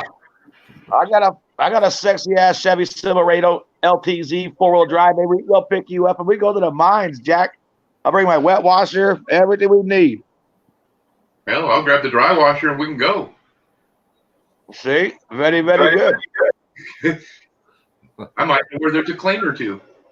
David said we buffering, but I don't see it on my side. Not buffering here. Well, that's because Dave's not here. Let me check YouTube. I was going to say, I'm not watching YouTube, so I don't care. No buffering on YouTube. Actually, I'm smoking on right now. Hold on. I'm a little slow getting my YouTube up here.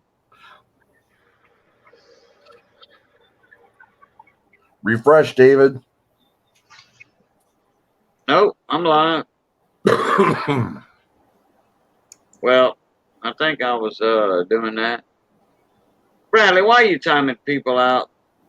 Who did I time out? We don't do that. We don't do that over here. No, Rhonda timed Bradley out. Oh, I didn't see that. I just jumped on the Me and YouTube. Rhonda had a little shaw this morning because of Buyer Boys. So I was having a safety meeting and they could not. I guess they didn't have nothing for a safety meeting. So Buyer said, "Rhonda, time his ass out for me." She did, and I told her once I see her tonight, she's gonna get it back. Oh, did you time it out? Still getting a circle? Yo, you know I did. You might want to refresh, David, and make sure your lights are red. I have no buffering going on in mine. I have the crappiest phone in the world. No, there's no buffering on mine. Redneck Stacker, my brother. What, red's back? Hey, Red. I don't know. See, Rhonda's laughing her ass off. She knows. I don't see it. Stacks and stuff is here. Hey, Stacks and Stuff. Hey, Rich Galley. Irma's Clips. Colorado. Stephen Jones. Brian's World Mechanic. He's already been here. Hey, Bradley. All right. Hey, What do y'all think this is? Bradley, TNT? don't Time everybody out? don't time out Brian's World. He was trying to give it no more. He was trying to give his email to Oh shit! Colorado to trade a sticker. I'm not a mod, so I ain't even typing in there. Yeah, well, I keep the language toned down in here and timing out. Yeah, Rhonda, you hear that? You gotta keep your language down. In, blasting. Yeah, Please, Rhonda. bro. Mean. I love control. Ooh, I want a sticker. Stacks and Stuff. Well, hold on, Stacks and Stuff. I'm gonna show you mine right quick. Yeah, Casey, you got some cool stickers. That's for sure, bro. Oh hell, we're showing off stickers. Okay, Yeah. Brian. Brian's got an awesome sticker, man. That thing's huge. That thing's like a 4x8 or something. See that glare coming off that glossy finish? Well, Yeah. that's a bumper sticker. Yeah, look at Brian's. Man, his is twice the size of mine. He's got a 3.5x7. That's a bumper sticker, Brian. Yeah, that's a bumper sticker. That's right. Good Lord. I guess not, Rhonda. But I can get All you you gotta again. do, hey, Stacks, all you gotta do is send me an address, and when I get some extra stamps, I sure will send you one out. My email's in my description box. TLT's not streaming tonight, so everybody wants to have fun over here. Yeah. I think Michael Mullins left. I think Michael Mullins left when Bradley got in there. I wasn't going to time my little buddy out. Well, that's true. I think he is your buddy. Well, Red's his buddy. I know that. Oh yeah, Phil's his buddy too. They're brothers now. Everybody's my brothers and sisters. Everybody is. Phil and Michael Mullins have a special relationship. Yeah. Rhonda. Yeah. We do have fun in here, but we just do the fun in a different way. I don't want people that are not familiar with other streams that all that goes on to think this is something else but like a silver wheel stream. Now, hey, late at night, 1 in the morning, we let a few cuss words slip out. I'll say chit, like a chitlin. I like shite. Those are pretty good. Yeah, shite. Or shite. Or sugar. Shite. Dang it. Gosh, Skinny beaches. Yeah, okay. So I wasn't trying to be disrespectful on your channel or nothing, brother. It was just a joke between us and Brian. I had to do Brian. He's on panel. I had no choice. Well, hey. Well, I didn't realize I got, but I'm not a mod, so I don't know that I'm timed out. Am I still timed out? Yeah, you are a mod, Bradley, because you put some links up in here before. That's because I love you, brother. Yeah. Yeah, you put links up in here before and stuff. So. Anyway, Brian, you can put your email back up now for Colorado coin hunting. Your email address. Yeah. For Colorado, you can put it back up. It won't be deleted. No, it won't. Unless David Carlisle does it. Yeah, I don't know, David. I'm not watching the YouTube end, man. David's having buffering issues. So he's not concentrating on anything. I don't know why. I mean, I'm not. I'm on YouTube myself. I'm on the YouTube side part of it, I mean. Everybody else is not saying anything. Hey, Young Coin Hunter's here. Hey, Brian's World. That's not the email I got from you this morning. No. Southern Bell's in the house. Hey, Southern, how you doing? I've got a couple different emails, and sometimes I mess up whenever I send out emails. Okay. Just making sure, buddy.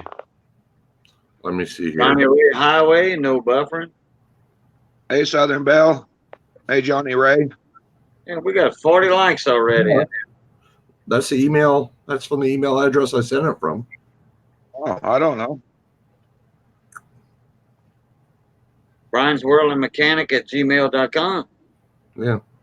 I just checked my sent box, and that's from that email address, and it went to Brad Goldpan 76. I thought it was Brian's Kitchens and shaw. Oh, yeah. What about Brian's Kitchen? What about my last name? Oh, I thought that was your business or something. I didn't know that was your last name. Dang it. Yeah, that's his last name, I think. Yeah, I don't know. This whole freaking email crapola. I see your email. No wonder I keep getting letters from people with my last name on. I'm going, how'd they find out my last name? Because you sent me your address, Right. your name and address. But you Yeah. know, I thought Brian's Kitchen was a channel that you and your wife had, a cooking channel. Nope. Kitchens with an S is my last name. Okay. Well, I thought so. After the third time, you sent me your address for some reason. Yeah, and then I bought on your reel, so you might have also seen it from my PayPal. Right. Correct. That's what I've seen of that.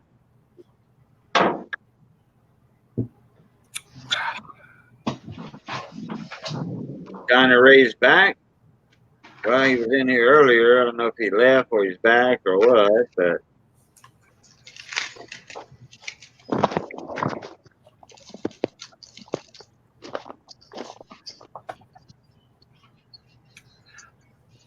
Nope. what, your email's not working or something? No, Young Coin Hunter asked me if I was a good cook. I said nope. Oh, okay. I thought we was on the email thing. Eggs, bacon, and biscuits. That's about all I can do. And sausage. Oh, I love my white gravy. Yep. Sausage gravy, bacon grease, white gravy. On that. I can't stand packaged white gravy. Oh, I'll make a good one though, but I amend it. I add to it. See, I'm all about start with the grease, make my roux, go from there. But that's what I'm talking about. You know, I do the bacon grease, or I cook a whole pound of sausage. Mm-hmm. Well, when I was running the snapper boats or cooking on the snapper boats, you know, we had 6 of us on there, 5 or 6. Let me see. There was me on one side, Uncle Red on one side. They had Bo in the middle, mid stern, and they had 2 on the back. So it's a 2, 3, 4, 5, and then we took on an extra 1 or 2. So sometimes we had 5, 6, or 7. But we used to use a whole pound of what do they call it, chub? Mm-hmm. A chub of sausage, Yep. 1 pound, Jimmy Dean sausage type deal, breakfast sausage, and we cooked that in a get on the StreamYard side. We cooked that in one of those big black iron pots, you know, about that tall. Get my camera here. Good old cast iron pot. Yeah, a big black cast iron pot, you know, about 6 feet deep, and cook that sausage down and just empty the grease out. You know, leave a little bit in it, Mm-hmm. and then put some flour in it. You know, and then make a blonde roux. You know, with the grease and the flour. Yep. And then milk. You know, make that white gravy. And we always did homemade biscuits on the boat because we didn't have a refrigerator. Right. On the boat. We had ice chests. So biscuits didn't hold up that good. Right. But one time, I said, look, we need some backup biscuits. You know, when we in the fish, when the bite's on, we ain't got time to make biscuits. You know, that takes a little while to roll that out and cut them out, all that. Right. I told Bo, I said, we need some backup biscuits, Hoss. When the bite's on, I said, we all buying the groceries. The groceries are coming out of our paycheck. Mm-hmm. You know, our shares. You know, the crew pays for it. The company don't pay for it. Not like on a tugboat or a crew boat or whatever. Right. Because all fuel companies are paying that bill, you know. So anyway, I said, and we can take the bags home with us. You know, when we come inland, uh, whoever wants the bags, or some of the bags, will split the bags or leave them on the boat. Right. So he said, "All right, Boudreaux, that's a good idea." So we would get the grand biscuits, you know, and we get like 3 cans of them, and we put them in Ziploc bags, and then keep those in the ice chest. Now we had an ice hole in the bottom of the boat naturally for all the fish, because we could hold like 50,000 pounds of fish, 60,000 pounds of fish. And what we do, remember them old metal trash cans, about 3 foot tall, about 2 foot across, or 4 foot tall, 2 foot across, had the metal lid on it, the galvanized. Yeah. What we do, we blow the ice. When we fill up the ice holes, we put that can in there. We fill up the back part of that ice hole, and then put the can right there about a third of the way toward the front, and blow the rest of the ice around it. Then we put salt. Yeah, to preserve the ice. Rock salt. Yeah. And we put thawed out meat, you know, just fresh meat inside that can. In a day and a half, it was froze solid. It was froze solid. So every morning, we would take out what was for breakfast and for lunch, you know. Right. Supper. Because we work weird hours on them boats, fishing boats, snapper boats. We work weird hours. Yeah, you basically bust an ass when you're fishing, and you never know when you fish are going to be there. Right. When the bite's on, it's on, you know, and you fish hard till the bite was off. You know, and you was always traveling. You was always moving around from lump to lump in the Gulf of Mexico, from lump to lump, you know, from different rocks to different rocks. You know, we call them lumps out there. What they are is just, you know, underground outcroppings. Yeah, outcroppings. There you go. You can see them on satellite too. If you Google map something and you go to the Gulf of Mexico, you can see all the outcroppings. You can see the Outer Banks and all that stuff, you know, on Google Maps and satellite part of it. See you, Rhonda. You can see the underwater volcanoes and all that stuff. You know, I don't know how that satellite picks all that up. I guess it's the resolutions. Yeah. You know, but anyhow, but we'd make homemade biscuits or do the grand biscuits, and that was breakfast, you know, with scrambled eggs, biscuits, and sausage gravy. And then we had what they call fair weather eggs. That's your over easy eggs. And when I cook egg omelets, I was cooking one time when I wasn't running the boat, when I was the cook, because they loved my cooking on there. Cajun cooking, oh, they loved it. Because it was always like rice and gravies and stuff. Right. But fair weather eggs is like over easy, you know, or sunny side up. Right. And there's certain times of the year in the summertime. In the wintertime, you ain't getting those eggs. Not in the winter. It's too rough. Because, you know, we a couple of 100 miles offshore, you know. We 40 to 60 fathoms of water. And then we go to Warsaw Alley at the 100 fathom curve. You're looking at 600 feet of water. We get right on the outside edge of the 100 fathom curves, and all them tinker mackerel and stuff will come up from 100 fathoms on up in that shallow water at night. And then, we have like the 3 rig gears, the 3 hook gears going down, and we come up, and each of them were Warsaw groupers, you know, they were 60, 70, 80, 90 pounds a piece. And we were getting paid by the pound. Right. Paid by the pound.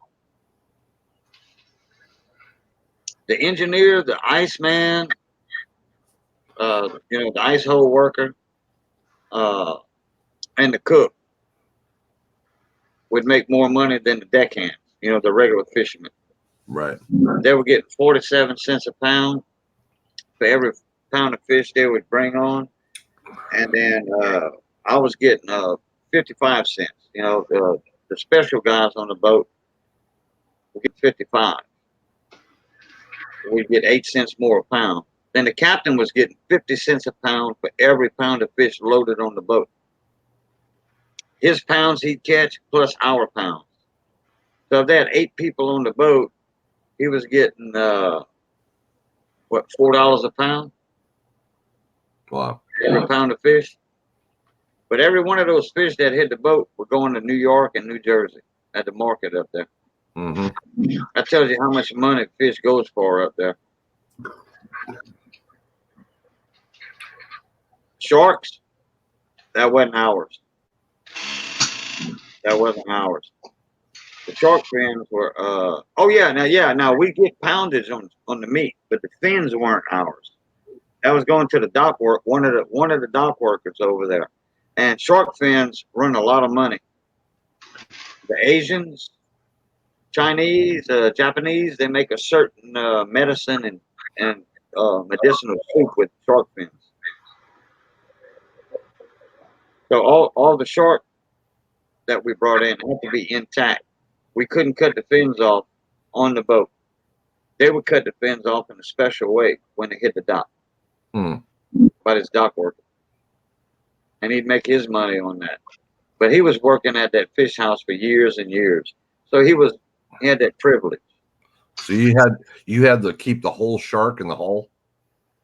Well, you know, we draw them up. We draw them, you know, gut them. Right. Yeah. We don't call it gutting a fish. We call it drawing it up. All right. Draw them up, guys.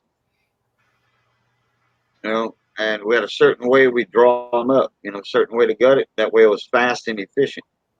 Mm. So yeah, we kept sharks in the ice hole. Everything was on ice. Now when we was hardtailing, catching hardtails, we were only getting a quarter a pound. Mm. You know, the deckhands were getting a quarter pound. But look, you coming up with 50, 60 pounds at a time. You know, as fast as you put your gear down on the bottom, those hardtails in the wintertime, those hardtails, every hook had a hardtail. Mm. But then the special guys on the boat, the iceman, the cook, and the engineer, they were getting like 34 cents, you know, or 32 to 33 cents, something like that. I forgot. Right. But yeah, sometimes we'd make more money hardtailing in 5 days than we do going out for snapping fishing. And then until I ran across what they call Boudreaux's Rock out there. Right. No. Boudreaux's Rock. We were in one gully one time on some lumps, about 100 miles south of Sabine Pass, Texas, Louisiana, Texas. We were south of the Flower Gardens, put it that way. And we were running straight west, going toward some other lumps. And I was on wheel watch. And now the blackfish were messing with us. The dolphins, what they call the rogue dolphins, they were messing with us. They were taking our fish off the line, coming up. And rogue dolphins, bottlenose dolphins will do that. I mean, they were messing with us bad. They were taking just about every fish. And we had like 20 hook gears. We was coming up empty. And we were loaded with beeliners, you know, the Vermilion snapper. We were loaded with them. But the blackfish were messing with us. And they travel. They're not always in the same area. They travel. Hey, Alexander Smith, how you doing? Jeep and John back in the house. Thank you for that, David. So anyway, I was on wheel watch for those 4 hours or 2 hours, what have you. I forgot what it was. I think it was 2 hours, 4 hours. What's up, Jeep and John? And I ran across a pile of fish. I always looked at my sonar.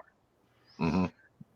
And I ran across a pile of fish. I mean, it was like from 40 fathoms coming up to like 50 feet. I'll whip that wheel around and I was the cook on the boat at the time, second captain. And Bo was right behind me. Bo McManus was right. I mean, Bo Reynolds was right behind me in the bunk. And he says, "What's up, Boudreaux?" I said, "Man, I just ran over a pile of something." He said, "You got the numbers?" I said, "I sure do. They're right here." So he said, "Well, get us on the spot." And he said, "I'll take the wheel." And he said, "Go wake up your Uncle Red." And he said, "Y'all drop a test line." Because we had all our lines, all our gears already all baited up. Already all baited up and hanging. I had like 5 gears hanging, baited up on my side. Because I was running 2 reels. Right. And Bo was running one reel. Red was running 1 or 2. He was on the starboard side, on the bow side, bow starboard. And then David Abraham was on the back. I think James, Alabama James was on 1 reel. Little Richard was on 1. And I think Bill had took off that trip. So I think there was like 6 or 7 of us. Anyhow, I got us back on the pile, and Bo said, "All right, I'm going to hold us up over the fish. Go get your Uncle Red. Y'all drop a test line." I dropped my line down. It stopped about 15 fathoms. It stopped. I thought my brake was on a little bit. On my hydraulic reel, I thought my brake was on. So I let loose a little bit, and then I spun the reel, give us a free fall. And Red turned around. He said, "No, Boo, no." And then I said, "Oh, man, crap, I forgot." Because Red had dropped his at the same time, and his stopped right away almost. We had them big window weights. Them big 5-6 pound window weights to take our gear down to the bottom. And he said, "No, Boo, don't, no." His stopped too. And I'm like, "Oh, crap." What it was, the snapper. I mean, huge, big red snapper. Huge.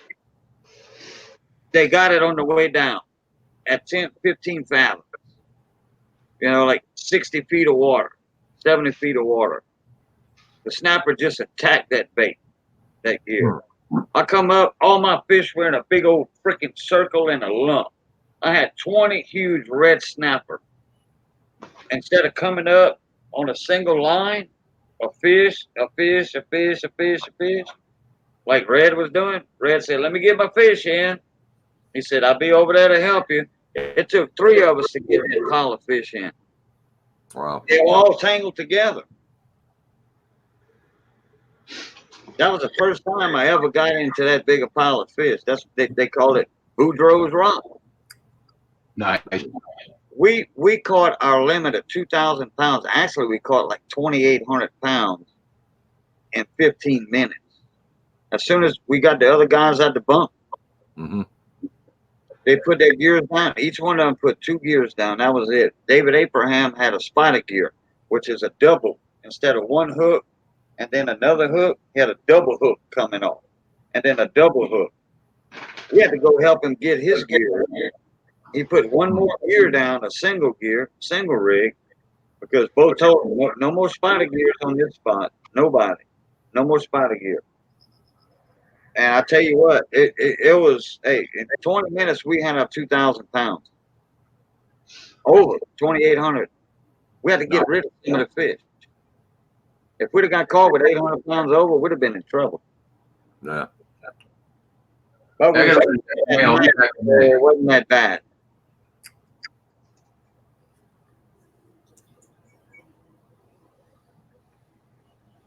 But they nicknamed it Boudreaux Rock. We made, and the sister boat, we made each 12 trips on that.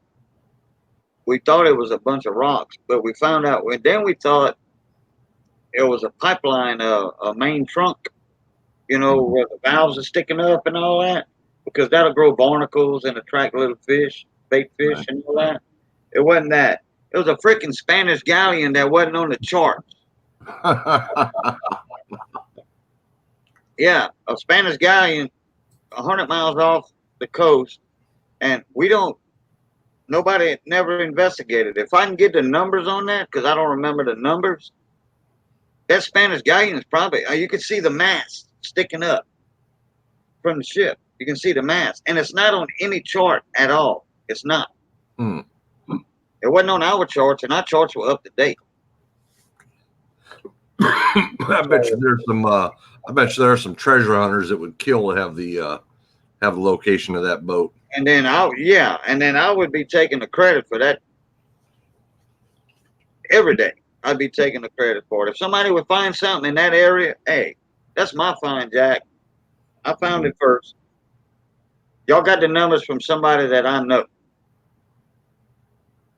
Because, I mean, sports fishermen didn't even know about it. There's no numbers on that spot at all in history. We finally figured out what it was. The fish was so thick on top of that we finally saw the mast, the ship's mast. You know, they were broken off. They wasn't as tall as they were supposed to be. Right. And guess what? Just about everybody's dead. Richard's dead. Bill's dead. Uncle Red's dead. I think the only living one that would know about it would be Alabama James and Bo Reynolds. That's the only two that would be living that would know the numbers on that spot, because it's wrote down in their book. Now, it was wrote down in my book, but I lost my book 15 years ago. Right. Oh, now Bo Reynolds' daddy, he had the numbers. So maybe one of his deckhands got the numbers from him. But those boats ain't working no more. The Hurricane Katrina took those, the last 3 boats in the fleet out.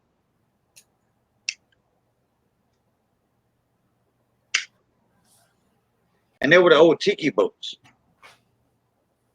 They were made out of teak.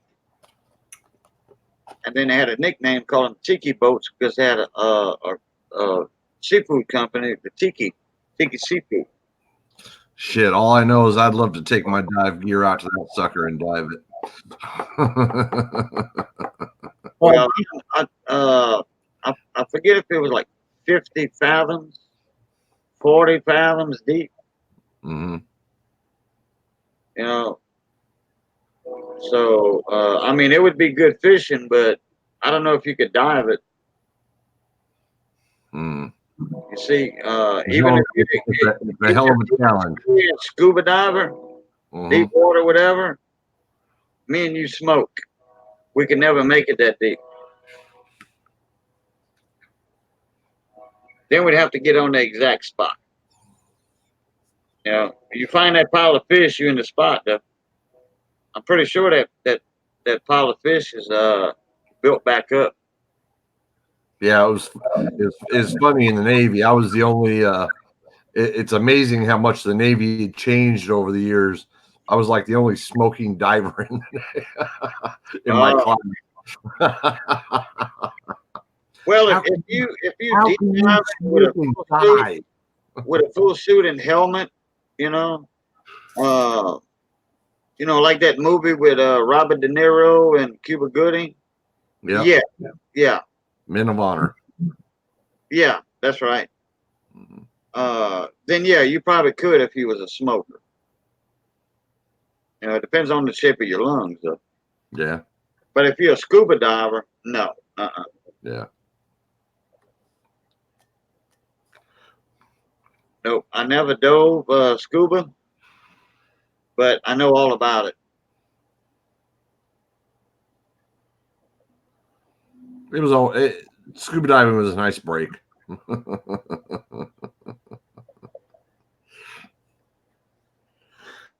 Yeah, hard hat diving is a lot of work. Yeah, Navy diving is a lot of work. You know, scuba diving, you're more free to move around. You know? Yeah, you're far more independent, but you're also far more limited.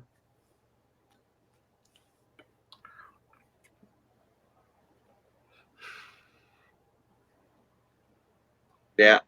Well, Alexander, you know, you can get a laptop. Yeah, but you overseas. But anyway, like, well, in the United States, you can get a laptop cheaper than most cell phones Yeah. and go live from a laptop, like I'm on. But you can get on StreamYard and go live with a mobile phone. Yeah. You just got to know how to do it.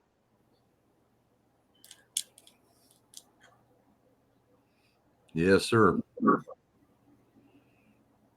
Mm.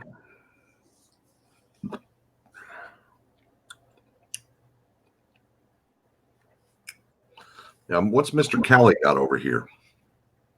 He got a whole lot of pennies. Yeah, what you got right there, Rich? Let me present you. I didn't said my little spiel right there. Just, Oh, he's going through them rolls. Yeah, 1917, 1913, 1912. I'm up to almost a dozen 1909s from about 8 rolls of these old wheats, Nice. and they're in better shape for some of them. Yeah, these ones I see some erosion on. Yep, there's a couple, but most of them Yeah. are better. I see that 1917, I think it is, got a little corrosion on the top. Yeah, but the rest of them look like pretty good. Yeah. The backside got a little bit. I think, or it's a shadow, one of the two. No, it's got a little bit. Okay, above the O and the N. Yeah, that's nothing to sneeze at. Yeah, I separate them all, get them away from the rest of the collection for sure. Yeah, yeah.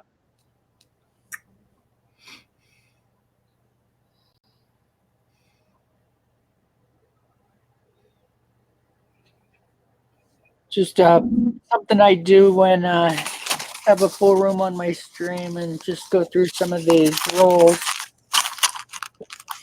that are dated. And now I found out that even if they're dated, they still have 1909s in them, which is great.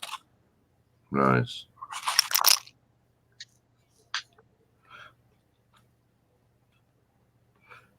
And I got Yeah, talking about that this morning at 5 o'clock or so. I've got about 68 rolls left.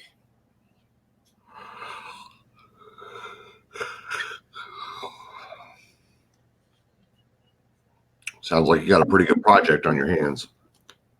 Yeah. Yeah, he's got way more rows than that, but he's got 68 rows of those pennies to go through Hmm. that he recently bought a month or so ago. And normally I don't see circulated.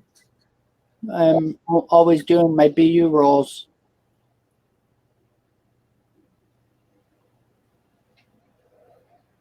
So I've been doing those for the last 3-4 years.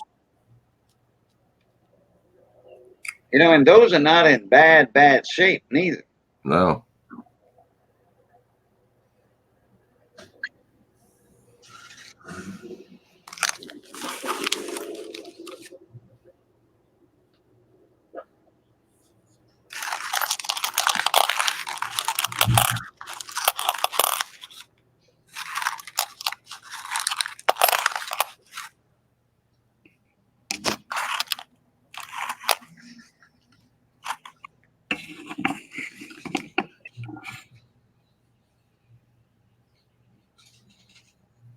No, they're all not. They're all worn slick and everything else. And in fact, some of the 1909s have full wheat stalks.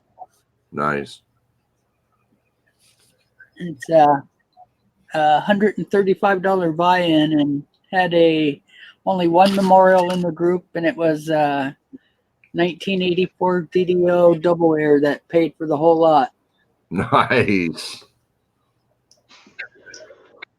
So I'm back. That was a nice score. Yeah, two of the rolls had from 1934 up with all the mint marks, all brilliant, uncirculated, beautiful red, really nice readies. So this was a major score. It was really fun.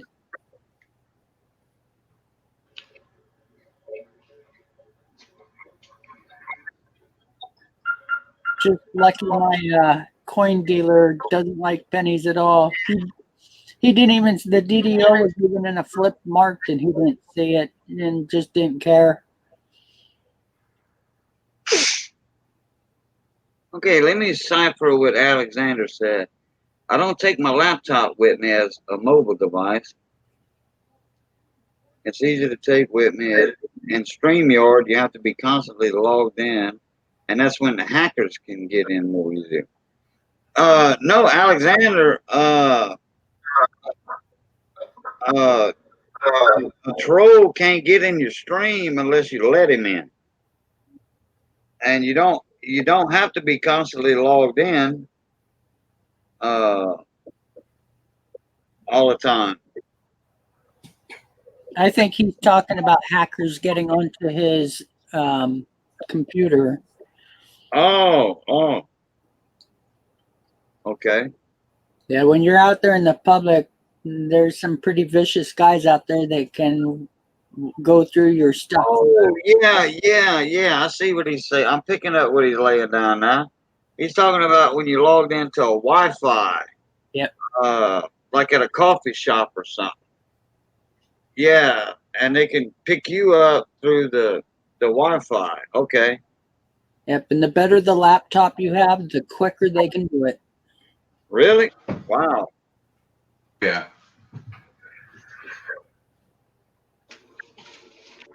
Well, Not hard at all. but you know that's like, yeah, I wouldn't be streaming from a coffee shop though, or anything. I would just stream from home or something. And that's why I have a hardware firewall. I have a computer that's all it does is acts as my firewall. Oh, okay. My son told me when he set this computer up for Missy, I said, "What about AVG antivirus?" He said, "Dad, AVG is a virus." I'm like, "Well, I think I gotta agree with you on that one." He said the viruses take over AVG, and then once you download AVG, you got a virus automatically. So, you know, I do like I do trust like Norton, that Somatic, it's called Somatic. It's by Norton, and that's what they use at the radio station. And they have to have a good virus at the radio station because that computer system at that radio station does not need to get hacked, if you know what I'm talking about. Yeah. Oh my Lord. Look at those. Look at those. You know where all those came from? All those rolls he got? Wow. Look at those beautiful steel things. He got BU rolls out of that lot that he bought. Yeah, I'm fascinated by those beautiful steel things. all the way back to 34. Got really lucky. Very nice.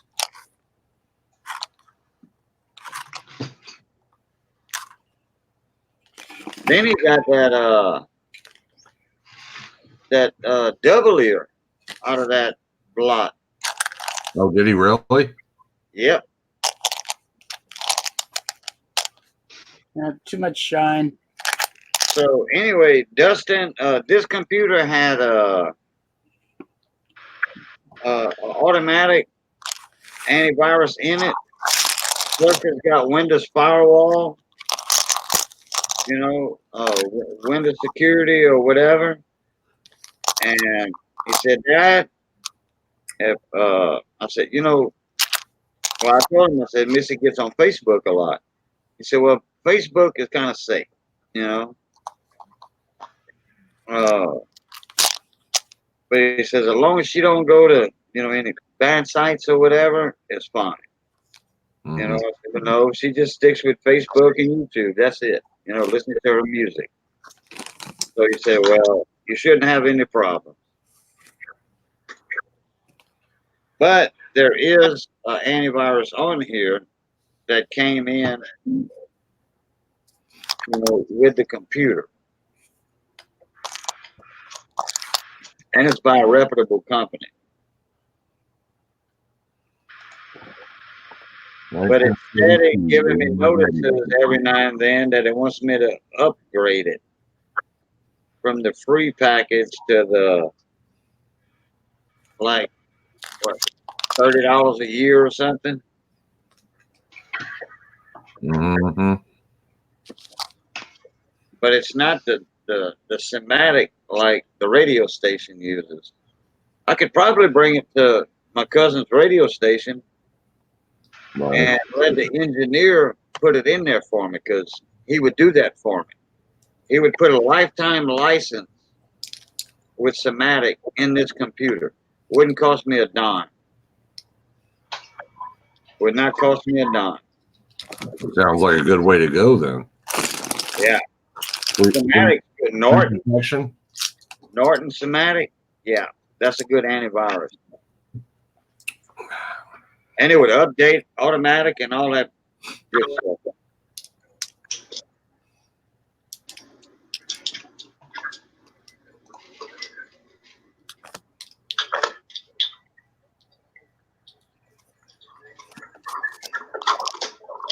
Boy, those are nice business. Yeah, they are. Look at that 42S on top. Wow. Yeah. That's all I was saying. That's the year my daddy was born, 1942. Man. And I love the S mint marks. Yeah.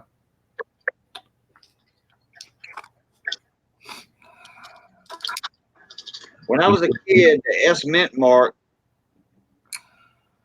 seemed more appealing to me. When I was collecting coins, 6, 7 years old. Yeah, because I'm sure they're hard to find in your area. Yeah, South Louisiana, we kind of get a mixture, but the S always was more appealing than the D. All right.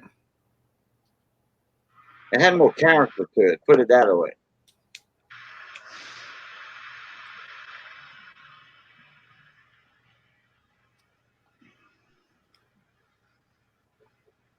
Well, that 42, that S, I mean, maybe I'm wrong, but that S looks kind of shoved up into the table a little bit.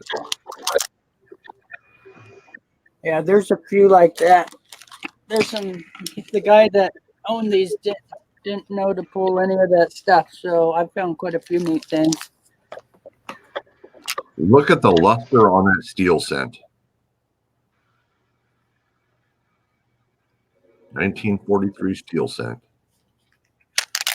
I've got some steel cents, but they're nothing like those. Yeah.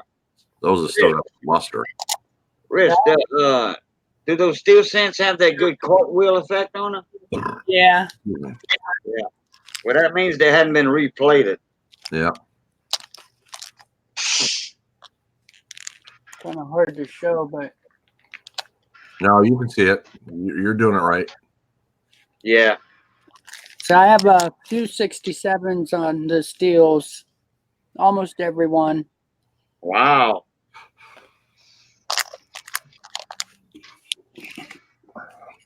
Yeah, that's nothing to sneeze at. Nope. Doesn't like all this shininess. It doesn't want to focus. I like the shininess. Mm-hmm. Yeah, it was a great find. I owe my coin guy. Next time I sell one of my MS pennies to him, I'm going to have to give him a good discount. You're going to get some of those 43s graded? Not sure. I think I'm just going to stick them in a Dansko, keep a high-end book going. Oh, okay. Or I kind of like to get a airtight album and do it that way. That'd be better keeping in these airtights. Oh yeah, that's gonna be a big album. Yeah.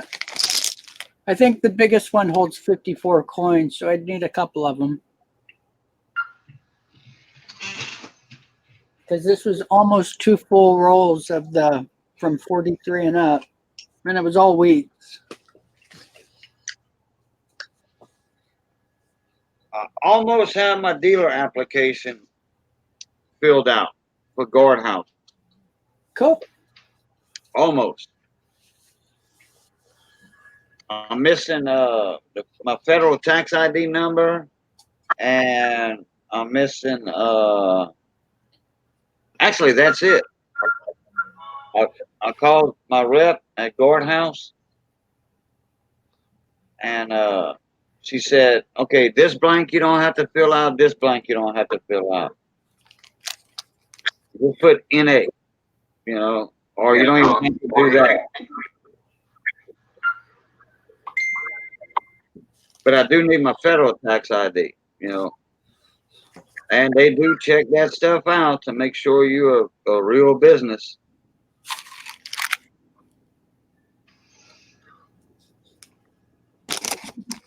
I did forget to ask her one question, but it's not really relevant. 40 deep, or is that an S? It's a D. Okay, thought so. Look how clean the fields are. They're pretty perfect. Oh yeah, let's see the back of it.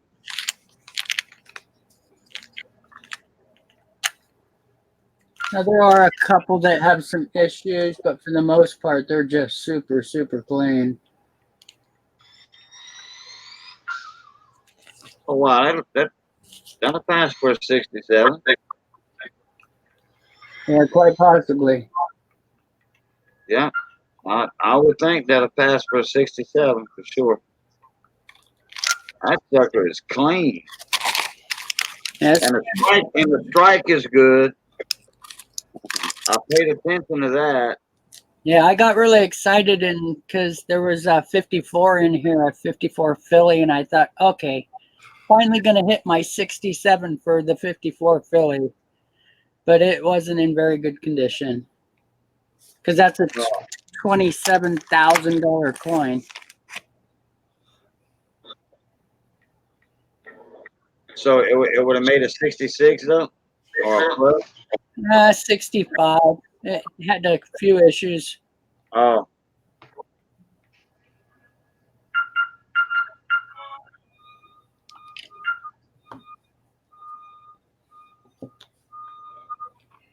Some of them I wouldn't turn in. I just passed down to my grandkids, but $27,000, that could do a lot for my collection.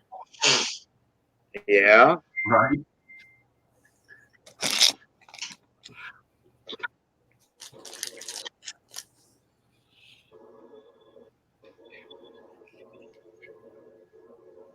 Then it might be more 27,000 when they get older. Oh yeah. Not bad for 130 something bucks or 100. I think it was 135 bucks that I paid. Right. Not at all. Yeah, he done made that back already. Yeah, chances are when I do my next deal with the coin dealer, he's probably going to see a 200 off on the first coin. Yeah. Because that's the way I do it. Keep it nice and fair, and it'll keep the dealers sending this stuff my way. That's right.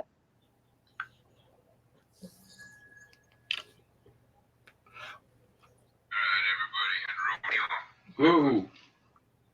Because they don't have time to go through all them pennies like you got. Nope. Well, he doesn't even mess with pennies. He's a gold and silver dealer in high volume, so that's his bread and butter. Oh, okay. So, and then he does the high grade coins on the side. Oh, so he was just looking to unload these things. Well, they know I'm a penny collector, so they purposely grab this stuff up for me. Nice. Yeah, normally they just give me a phone call and ask me if I'm interested. Normally, I can tell over the phone if I am. Yeah, didn't you have to go unload that or something one time? Yeah, it was a very old man that needed help bringing the suitcase in. The suitcase was full of these old rolls, and he said he hadn't been able to mess with it for years and years, and it was his collection. So obviously, he found that 84 DDO at one point and put it in a flip and marked it, but that was the only coin in a flip. Everything else was in wrappers, old wrappers. Right. Yeah, and some of those wrappers were in them Steel Strongs. Yeah, was really cool. Yeah, those. So Yeah, the window wrappers. I collect bank wrappers, and I had never seen these ones before. So Yeah, Wow. those are different than the Steel Strongs. yeah, the Steel Strong ones are really cool, but Brandt's a real common one. So I'm sure there were tons of these at one time. Yeah. The Steel Strong ones I sell for up to $5 or $6 a piece. Just the wrapper? Yep. Wow. Brian, you not familiar with the Steel Strong with the window wrappers? No, I'm pretty new to all this. All right, hold on. Let me go get my wrappers. I'll be right back. All right. I know exactly where they at. Yeah, when I started doing a giveaway on my channel for hitting, I think it was hitting 1,000. I forget now, but Cajun was one of the people that entered, and so I gave them a bunch of BU pennies, wheats, and a bunch of the old bank wrappers and a brochure, and Oh, nice. yeah. And I keep them in an envelope, and I got them in a thick book.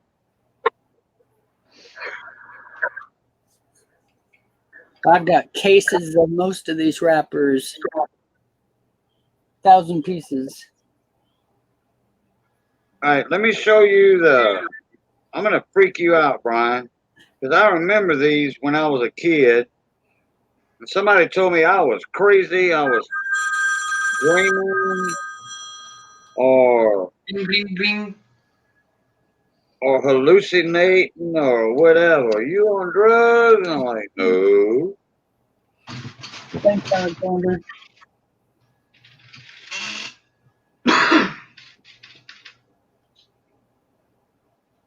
Okay, I think I only got one of these. Yeah, I only got one of these. It's a window wrapper, Brian. That's the one that he showed. Right. But Oh, neat. you see how all the denominations are? Yeah. And they have the windows right there? Right. Okay, it shows you like what is $5 that? and dimes. And $5, yeah, and dimes, 50 cents, so forth and so forth. Well, whatever. Now these are machine rolled, okay? right. And whatever coins you put in here, that's what shows up on the window. Huh. Pretty neat. The size of the coin, the diameter of the coin affects the size of that window. And it goes all the way up to Ike dollars. Ike dollars. It Wow. was Morgan's, actually, because those are from 1909. These are from 1909. Yeah, 1909 or 1919, but they were definitely had Morgan's and peace dollars in them. Oh yeah, okay. Well, okay. I was hypothetical. You know, yeah, the big dollar. Yeah. I Yeah. should have said the big dollar. Okay, and then here's the ones for the machine, right? And these are Steel Strongs. All these are Steel Strongs. My favorite company. Huh. Very neat. Look, that's 25 cents in pennies, not 50 cents. 25 cents. Right. These That's are half rolls, the short roll. Okay. And I've remembered when I was a kid and going to the bank when I was roll hunting. I was roll hunting in 1969, 1970. And I remember going to the bank and getting them little rolls and the big rolls. And I was like, do y'all have any of those small rolls? Because my hands were little. You know, when I was 6 years old, my hands were little. My fingers were short. And I couldn't re-roll them because I had to re-roll all of that to turn it in for other rolls. right. Okay, right. Here's a 50-cent roll wrapper. There's a 50-cent. Yeah, look at how much wider it is. Yeah. Well, here's the short roll. Yeah. There's the short roll. Huh. How funny. That's cool. And They actually had them down to 10 cents. yeah, for bus fares and rides and stuff. There's another wrapper. Brian, That's a hand wrapper.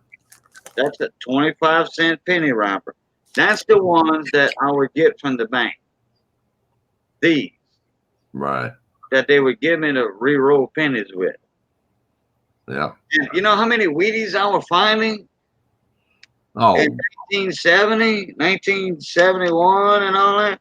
You know how many half dollars I was finding? Man, hey, I wasn't finding 240% per box or 190 and 240s or 1040s per box. I was finding the majority. Man, if I would have known, if I'd have kept up with the silver prices, now I needed a new truck, okay, and I had a suitcase full of freaking rolls of half dollars, Walkers, Benjis, silver. very few Kennedys. I mean, very few. I didn't even have no 40%ers, you know, in that suitcase, in that briefcase. Look, here's some half dollars. There's $10 right there. That's your normal, you know, $10 wrapper. Anyway, if I would have sold when silver peaked over $50, and at one time it was more than that. I mean, like for 3 hours or something, it was more than that. Right. Okay, here's some nickels. Oh, that's cool. Yeah, these are all the machine rollers. But anyhow, if I would have sold when silver was at its highest peak, I would have had 3 or 4 times as much money as I did when I sold when I needed a new truck. I didn't buy a brand new truck, but okay. Here's a Wyco Corporation, and they got the address on it: Chicago, Coin Machine Parts and Supplies. Yep. $2 piastres, $2 a nickel. That's a regular roller. Yep. Then you already seen the little penny roller. There's $25 in dollars. Hmm.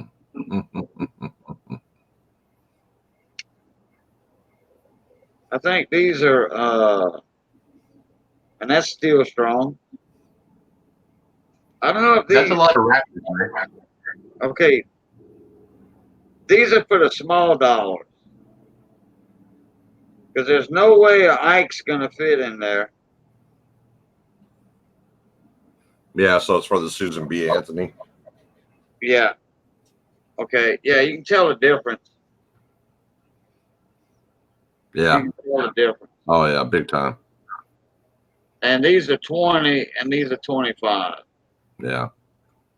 Okay. Now here's another short roll right here. These are the quarters. $5 a quarter. That's the shorty. That's what we call shorties. Okay, and then you got your $10 a quarter. Yeah. They did have $20 rolls for $half and $40 rolls for dollars too. They had the $40 rolls of dollars? Yep. I did not know that. Okay. Here's the two there's the 2 pennies. Yeah. There's a 25 cent and a 50 cent. This right here, or can't quite make that out. I wish I need an extra light. Wheeling, Illinois, something and company. Yeah, one is blocks, and those ones are fairly rare. Yeah, it's blocked. Yeah, that's the one with the blocks. OC something. And then the dimes, I got 2 different. I got 2 different types of dimes. I got 3 different types of nickels.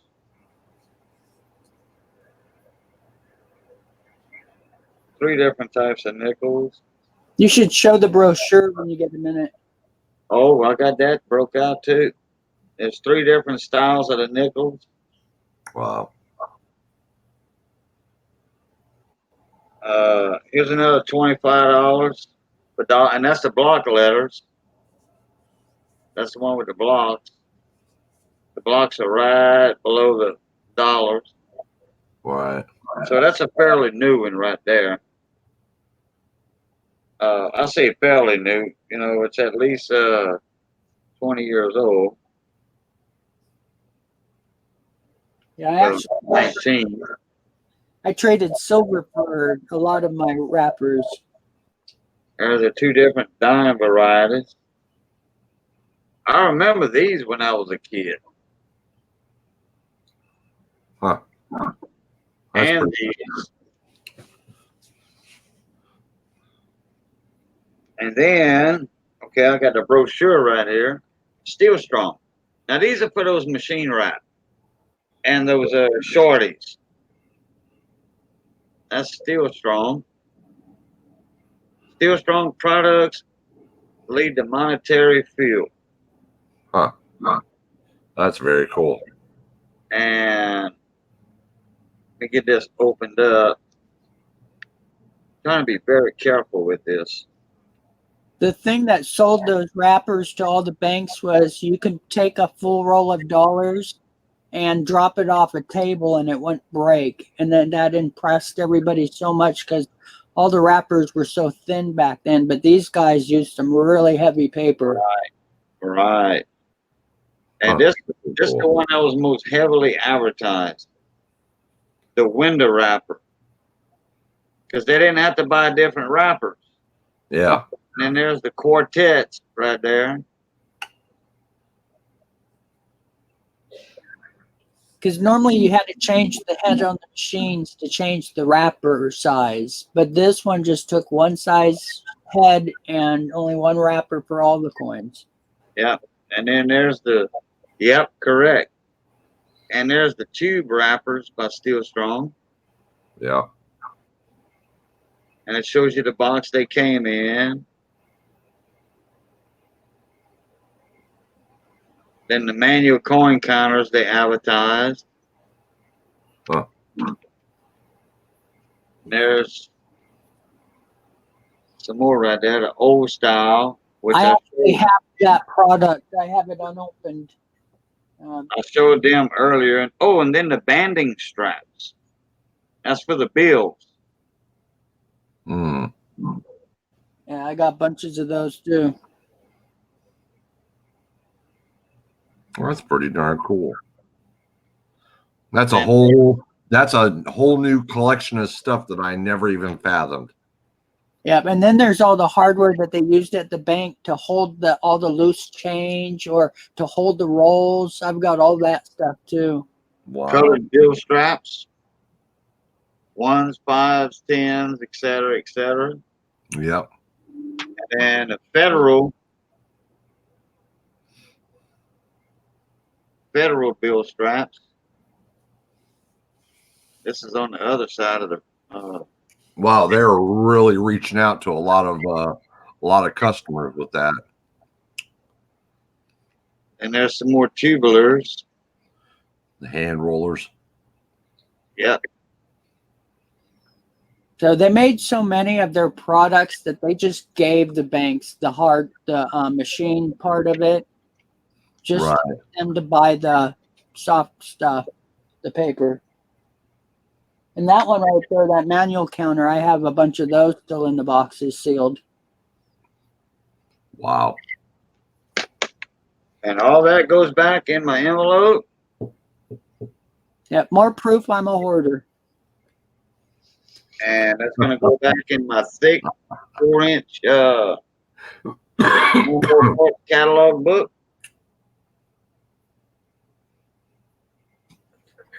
I even have salesman kits that have all samples of everything and the book to write down your sales and everything a salesman would need to go on the road. And it was a full kit. They're really neat. Wow. And that one's from 34. Oh, you have the whole kit, salesman kit? Yeah. Later, Wow. they started putting them in a little trunk. Right. Just so many pieces. Right. Yeah, it had to be like a huge suitcase, huge suitcase. Yeah, fun stuff. Or a trunk that, hey, can y'all come give me a hand, one person, please, to help me bring this in? Grab one side, I'll grab the other side. Yeah.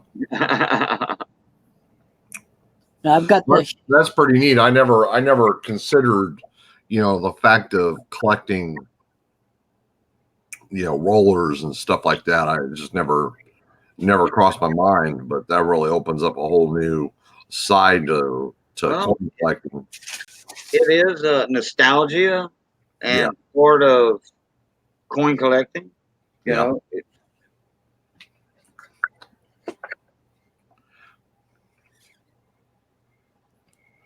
Yeah, I'll take a picture of some of the roll holders and show you here in just a second.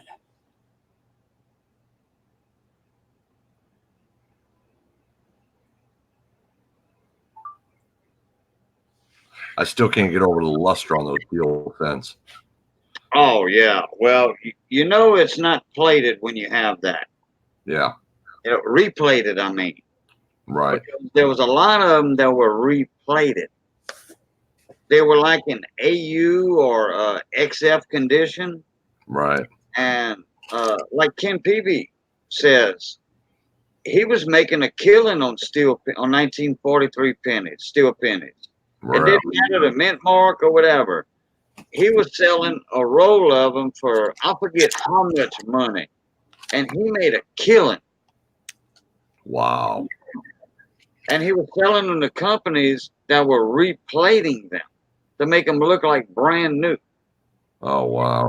Yeah. So if you got a replated one, guess what? Ken Peavy might have had his fingers on it at one time. Right. Right. He said he sold hundreds of rolls to them companies.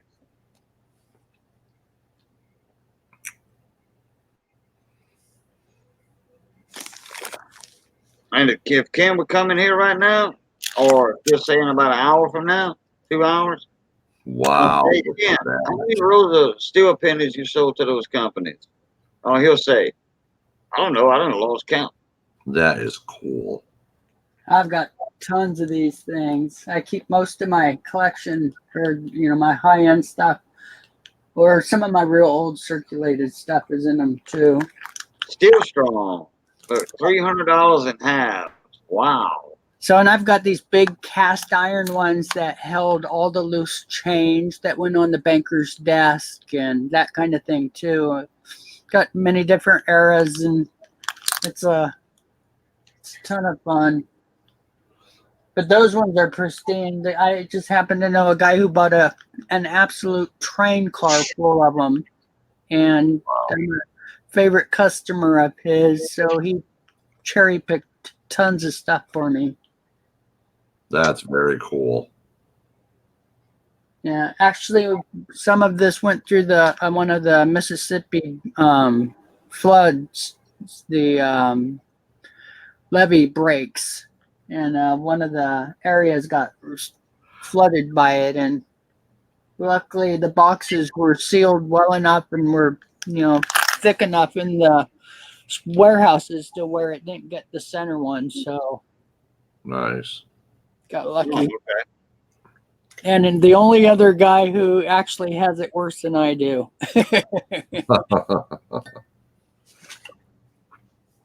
And it was funny because we used to compete against each other's on eBay all the time and run the prices up so high. And finally, one day he said, we could all be scoring so much more and not paying so much if the two of us would stop fighting on prices. It's like, I'm game. He says, okay, every other one. We'll do a beginning bid, but won't bid against each other's. It's like, great. And I scored stuff hard because he'd run it up 20 plus on me per box, and yeah, it changed things. And I've paid as much as $200 for a box of wrappers before, and that's actually 8 years ago when I last purchased, so quite a while back. Wow. Same Wow. box. In fact, some of the window wrappers, if you have the quartets, just a box of 100 sell for $500-$600. Wow. So, Yeah, that's pretty good profit. I would just adore having a couple of them, yeah, if I give them out, I think I'll start doing a thing where I can sell some in lots, so you get a couple of each or one of each just to have. Oh yeah, that would be cool. Sure, I'd be down with that. That'd be a whole new side of coin collecting that I never even thought of until now. Yeah, that's the nostalgia part of it. Yeah, at 6 or 7 years old, I stopped collecting my bankrolls because I fell in love with the wrappers. Yeah. And for almost a full year, I completely stopped on the coins and just got as many wrappers as I could. And that's what got me hooked. Wow. And luckily, my neighbor chewed me out so many times and finally said, that's it. You're not coming back over till you stop collecting those dang wrappers. So I just didn't share that I was still collecting them. A little secret to keep to yourself. Yeah. And that's what has always been behind all my collecting is really big older collectors that just took me under their wing and really taught me a lot. Because I would have opened all my bank wrappers or bank rolls if my neighbor hadn't told me, because you need to go 30 to 50 years before you open those. It's like, wait a minute, 30 to 50 years? No way. And he goes, man, trust me, you'll retire on the coins. It's like, all right. And sure enough, I've retired on the coins. Well, Yeah, you retired from your woodworking business, and then you falling back on your coins right now for extra. Yeah, well, the coins have been my main staple for the last six years or so for my paying all my bills. Right. Well, helps out with the bills. Yep, almost $2,000 a month. On pennies. Yep. Be right back, guys. Now that's a true life story right there. Make $2,000 a month for pennies. Yep. If you don't believe me, all you have to do is go look at one of my coin roll shots that shows 500 pounds of them. Oh no, I know that. And that's just. But I was making a new title, like for a commercial, infomercial. Make $2,000 a month for pennies. Like you remember all these infomercials they had on TV at late night, like midnight, 1 in the morning, 2 in the morning, on regular TV or Cable when Cable was young, and this guy was here in there and saying, "Look, hey, I'm making $100,000 a year by placing tiny ads in newspapers all across the country. Tiny ads." You know, and I don't know what all that was about, what he was talking about, but I know it was 1-900 numbers, you know. And he was making, I mean, he was making that amount of money. But, you know, I'm pretty sure there was a lot of effort in it, you know, and then taking 900, then you have to set up a couple of phones in your house with 900 numbers on them, you know, a couple of phone lines. So, but yeah, you know, that would be a good title for an infomercial. Make 2,000 to 3,000 a month for penny. Yeah. That was Donnie Lupree. Yeah, that young guy. Yeah. His name was Donnie Lupree, the infomercial king. Yeah, just about. Well, I don't know if he was the infomercial. Yeah, he was the infomercial king about that time. Yeah. I actually I met him.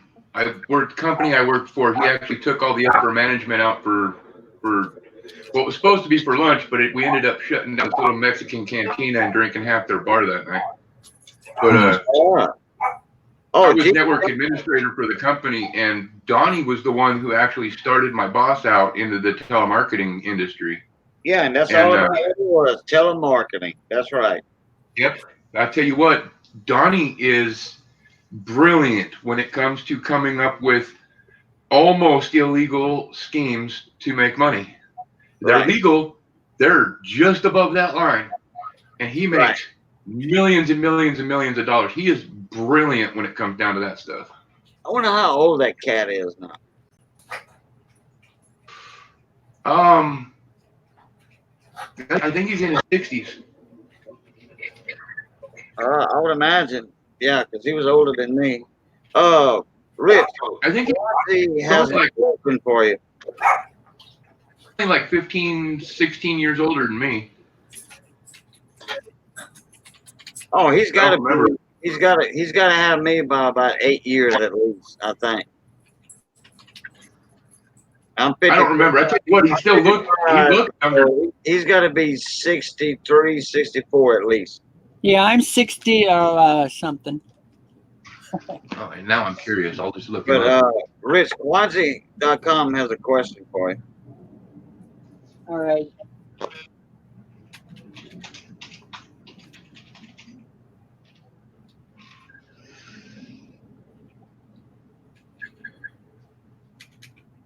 Oh, Jeep and John, that retirement thing we was talking about. We was talking about like that Donnie feller and then Rich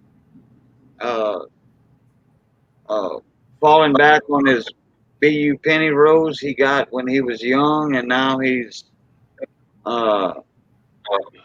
okay, a little older. And then John, you're doing the same thing. John, hey, you're doing the same thing with them W quarters. You're gonna fall back on them W quarters, or your kids, your grandkids will fall back on them quarters. Yeah, because them W quarters are gonna be worth a lot more money 60, 70 years from now. Donnie Lupree was born in 64. Oh, was he? Well, hell, he's my age. Like I said, he was only 12 years older than me. Okay. Well, he's my age. He's 55. I thought he was around. I thought he had about 5 to 8 years on him. He committed suicide in 2011. Oh, he had too much money then. Well, no. Basically, he started being held responsible for the slightly illegal shit he was doing, and he was taken to court. And then apparently, he was his internet business. I remember him starting that. Oh, I'm so glad my boss didn't get in on that. But he was going to court for that stuff, and apparently was going to do some time, and ended it. That's crazy. Yeah, too bad to take that way out. Now, Quanzi, did you want like 1950 to 1956 rolls, or you want 50 or 50 rolls of pennies? No, he's after 1950 to 56. Yeah, 1950 to 56. Okay. And the real money is in 1961 to 1965. Yeah, because it's hard to get some high grades in 54 and 55. Yeah. Yeah. 1954, of course, that's the key date one. That one beats all of them. Yeah. You can look at the population report on PCGS and like NGC, which PCGS does have the population report for NGC sometimes, or the realized prices on their website. And I have a 54S. If me and Rich agree that it's a 67 or 67 plus, then I might send it in to get graded. I might send it in to get graded. Yeah, those years are hard to get a high grade on. Oh, Kwaji said he stocked up 57 and up. Just need the years before. Well, Rich Mike can pick up a few rolls or something, but they won't be no high grade. You never know. Once he goes through them. Yeah, I've got my email on my About Me page. Shoot me an email. It won't hurt to chat. And to give you guys an idea on the 54 penny roll, if you can find a BU penny roll, 1954, they sell for 31 bucks from the gray sheet prices, which is really fair considering you have the chance of finding a MS-67 coin. It's 27 grand. So let me check to see what I can get them for. 54 what? 54 Philly.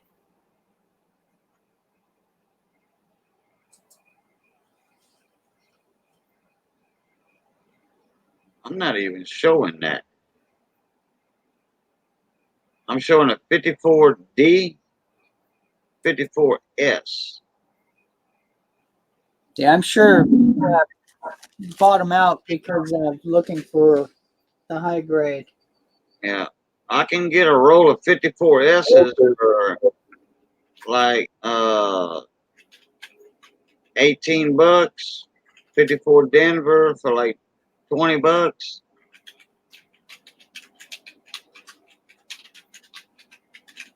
Okay, 17 for the S. And I'm just rounding all this off. 1950 for Denver roll, BU.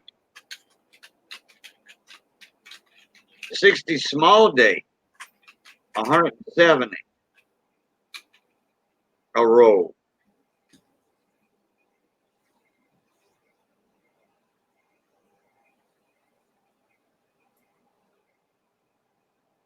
And that makes me wonder if that's a OBW roll right there. That 60 small date. That makes me wonder. Or is it in a plastic tube that got re-rolled? Yeah, the 50s had a lot of bad wet proofs, so a lot of those got re-rolled. Yeah, I mean, were there the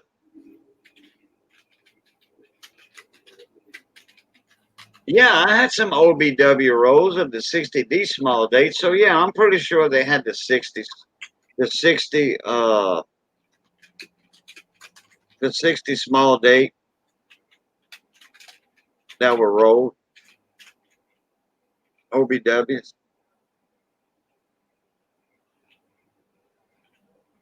Now the 52S, yeah, that's like $235 a roll there. The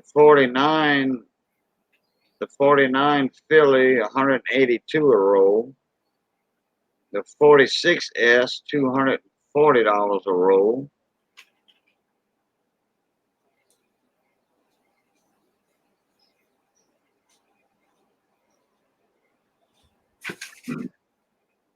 Oh, I can go on and on. The 43S, the 43 steel pennies, San Francisco, almost $300. 43Ds, 175. So, Brian, if you're interested in some nice BU steel pennies, I can get you a roll of 43 Denvers for $175. Oh, Brian left.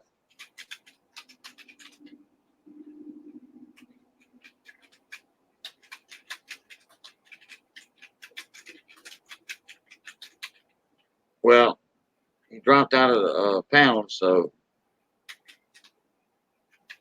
Oh, yeah, my company that I deal with, they have the OBWs, or it's going to be a roll that broke, like Rich was talking about earlier. They were so fragile. You drop them and they break, and then, these big coin shops, they don't have time to look through every roll of pennies.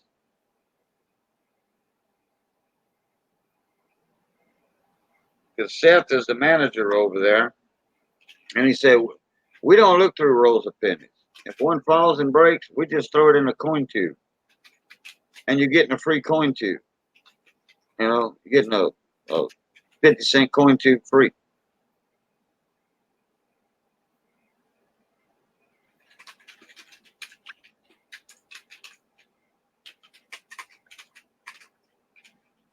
Yeah, but I tell you what, Rich got lucky when he bought this lot of rolls right here. He got lucky. Hey, Dr. G's in the house. Dr. G, how you doing? Yeah, he came up on the stream the other day. It was great.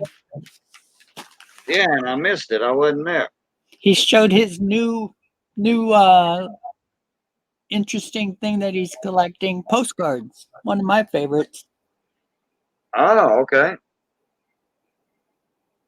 Dr. G, you just missed all my coin wrappers I got. My old Steel Strong window wrappers and little mini half roll wrappers, the shorties, and And I'll show the picture that I just showed everybody a minute ago. Just a second.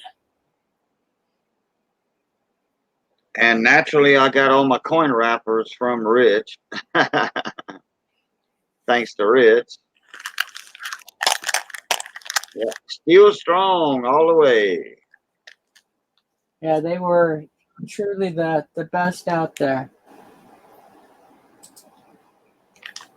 So that's part of my collection sitting on my shelf. I have quite a few more, probably about 4 times this many for most of them, and a lot more for pennies.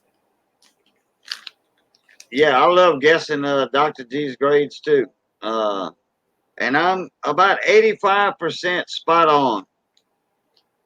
I'm about 85% spot on guessing his when he's closing. Because I like the way he does that, not showing it, and then he slides that paper over.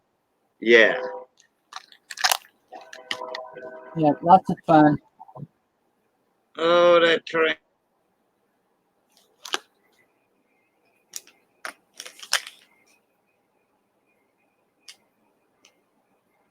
Oh, nice. I'll have to check that one out. I have to pull my Minton cards now.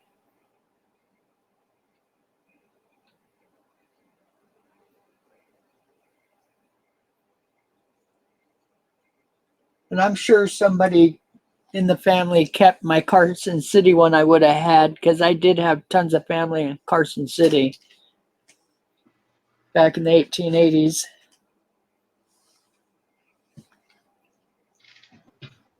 I was gonna show off some binges and that I got today, but I'm ashamed now that Dr. G's in here. I ain't gonna show them things off.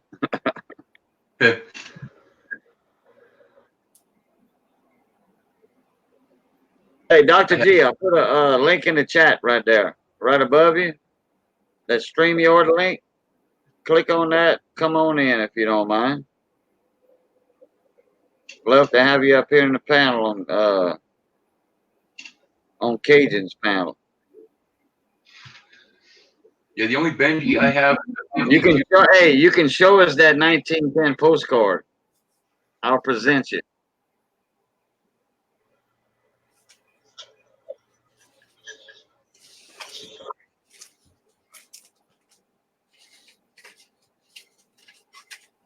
I'd love to see that card. Yeah, here's one I don't. Nice note to Austria. Wow. Here's one I don't think I showed to Dr. G.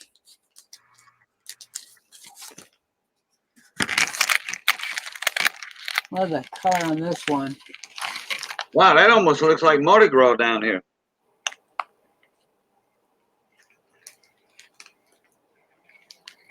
Oh, his main computer's at the office. It don't matter, Dr. G. You don't need you can do it on a cell phone to get on the panel. All you gotta do is click that link and it'll bring you right in.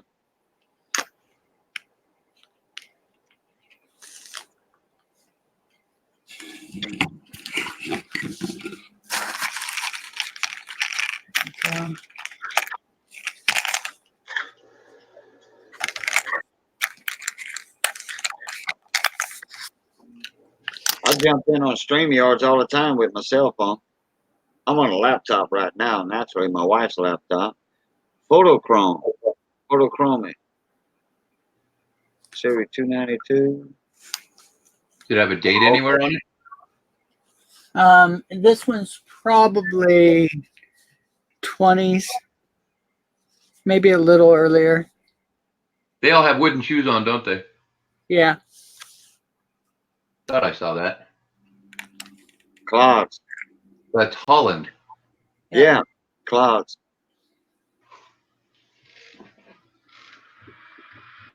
I think they call them clogs. Yeah, well, yeah, it depends on where you're at. I mean, if you're dancing in them, it's called clogging. Oh, yeah, yeah. But that's a Celtic thing, too. That's not just Holland. No, there's actually it was in many places. Oh, Dr. G, your cell phone, just like my laptop, when I lost internet like 3-4 times in a row while I was trying to do a giveaway, one morning in here or one day in here, StreamYard is the server. You just linked up to them. You just riding piggyback on them.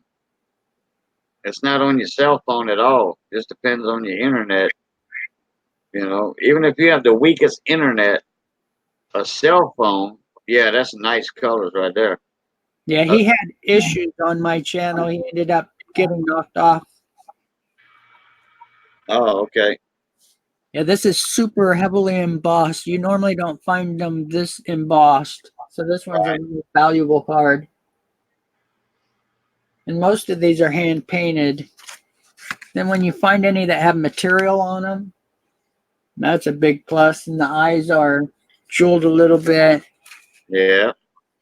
These ones are really valuable, but man, if you can find a witch on a broom or a ghost and a witch in a Halloween card that's felt, those are big money. I remember those. I remember that Santa Claus type style deal right there. Yeah, that one's actually I remember that when I was a kid. That one's from the teens. Yeah. I remember my grandma having something like that. Yeah. About 1913, 14 and up. This one has silk thread.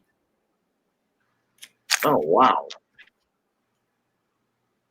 And this is all hand stitched. Hand stitched sewn? Wow. Yeah, and I got tons of them. My mom used to have a bunch of those. The Easter ones are kind of harder to find. So if you find any like that or like this, they're big bucks. And here's one that has a whole bunch of glitter on it. just to help it stand out. I would hate to frame that roof. Yeah. Wow. I've built a lot of houses in my time, but I've never framed a roof like that.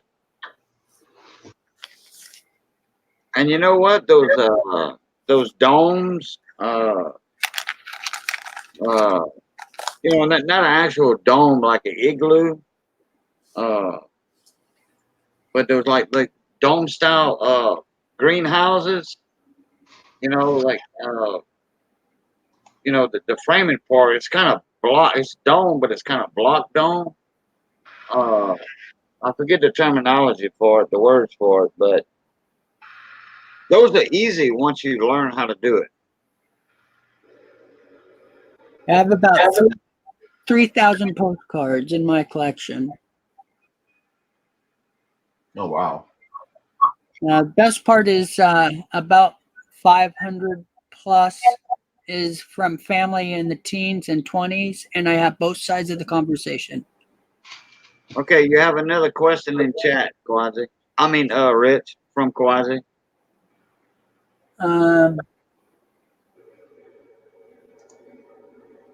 Dr. G said what? At Rich Cali. I don't know. Probably get something capable soon. Probably a phone that he can Yeah, jump up in the panel. yeah, fun stuff. I'm stuck on all this stuff. I have so much paper stuff that I had bought from eBay to sell on eBay that I got real special deals on in big lots. Oh, And okay, Kwazi. I'm just sitting on it. And I've got a whole box of Civil War era letters. I've got several boxes of court documents from about 1870 and up. Tons of stuff. And a lot of the court documents have revenue stamps on them for where people paid fees and fines, and they'd have to buy a stamp, and then the stamp would be put and canceled on the document. I got a buddy of mine told me today he had some Confederate notes. Cool. I say, well, it just depends on what condition they in. I said, Confederate notes are worth more money now than they were worth at the end of the Civil War, for sure. Yeah, Dr. G said he tried, but got knocked off.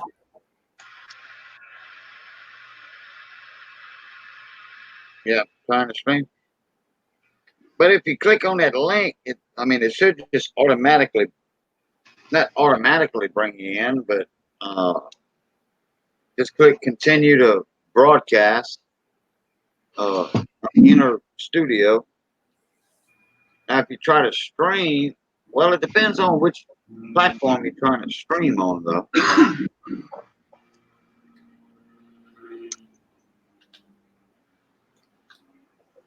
Yeah, I've got a little cheapy ZTE phone, and that's what I was in Rich Cali stream early this morning with, about 5 o'clock in the morning.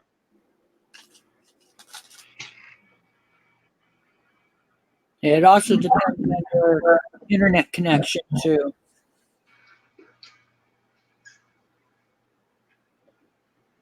Yeah, I'm pretty sure he's got a pretty good internet, though. He makes good quality videos. I guarantee you that. Everybody admires the quality of Dr. G's videos. And that's like off the cuff, straight through.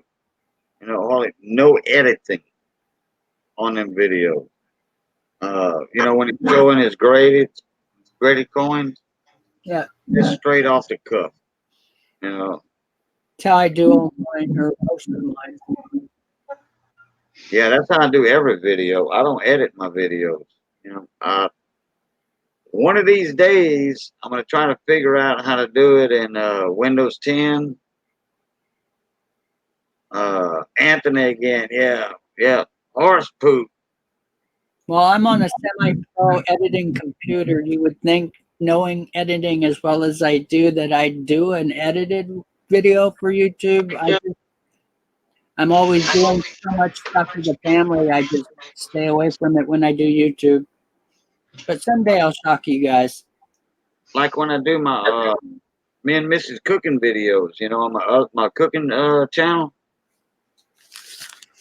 What I do with Mrs. Notepad, oh, a horse running very fast. Okay, I got you. What I'll do, I'll hit pause. And then when I get to the next step of the cooking, I'll just hit the pause button again, and you know it reactivates the phone, you know, the camera, and I show the next step in the cooking process. You know, that's why it's like step by step. That way, I don't have to let the video run for 3 hours of that whole Cajun cooking step by step process, and then edit it later. Come on, Boudreaux. Anthony's a Louisiana man. Southeast Louisiana. He's the Cajun.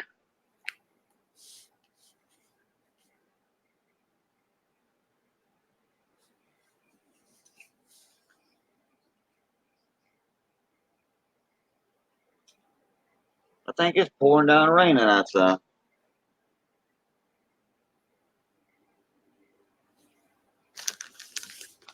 Yeah, it threatened to rain on us earlier, but all it did was sprinkle a little tiny bit. I'm still irritated about that. Yeah. Yeah, Anthony is a transplant now. He lives in North Louisiana.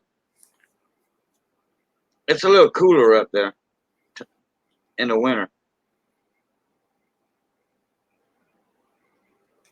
Still hot as heck in the summer, though.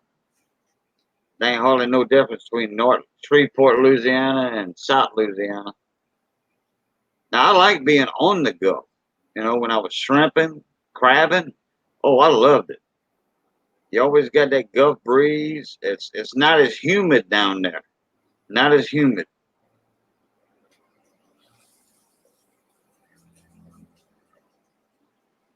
Anthony said, Alabama stump jumper, they called me back in the day. Cajuns was pretty mean when I was in school. Well, I love being called a Cajun. And the other one, too. The other one.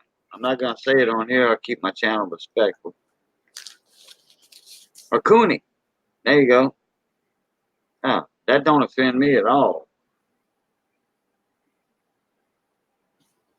Registered RCA. RCA. Registered Coon Ash.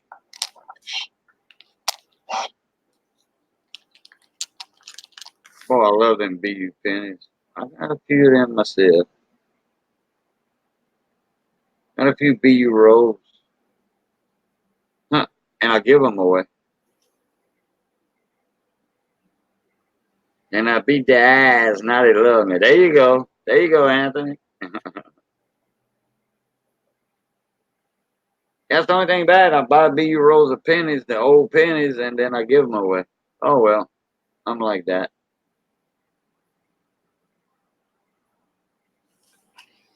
Nothing wrong with that. Okay. Yep, I'm another Andrew. Giving Let me stuff show away, off here. if you can afford it, Let me it show is off amazing. here. Was that? If you can afford it, giving stuff to people that don't have it is amazing. It's super lots of fun. Yeah. Let me show something off right here.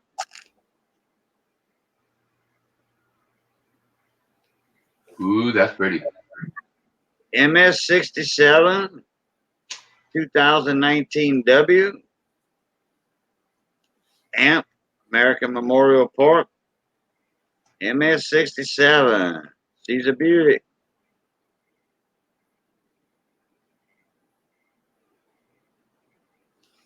This is Andrew's coin.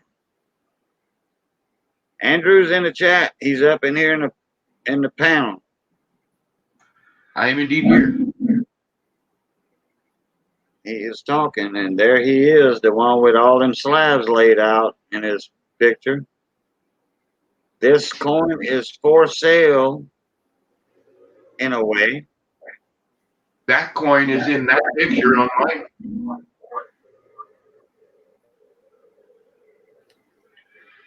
That right there is going on a wheel for Andrew, a coin wheel for Andrew. It's going to be called Andrew's West Point Wheel. $12, $12 a spot. It's an annex slab. $12 a spot on the wheel.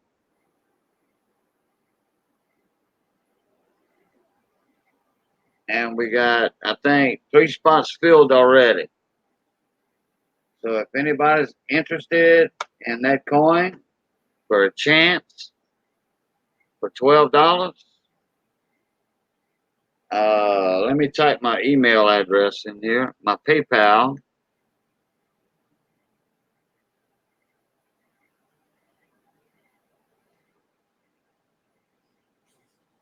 Yeah, I didn't realize it's getting so late. I'm gonna have to go do my giveaway here in a couple. Man, I didn't even put my cursor in. I got to retype all this. I hate I that. hate that. That jinx. Me too. Bill J version 2 hates that too.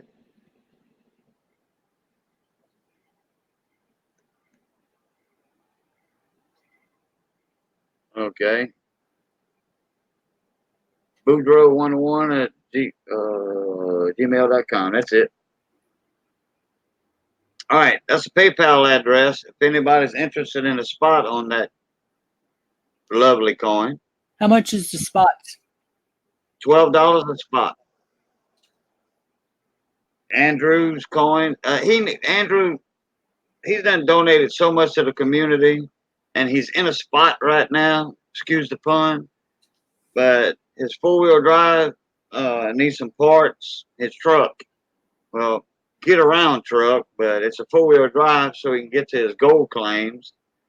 He needs a little cash flow. You know, this is his coins that he is selling on the wheel, and it's more than that. He's got 2 of those, but that one coin is going up on the wheel, $12 a spot for a chance to win it. And there's going to be 15 spots on the wheel, so you got a 1 in 15 chance to win that coin. And PCGS values that coin in their slab, at $375. That's an MS-67.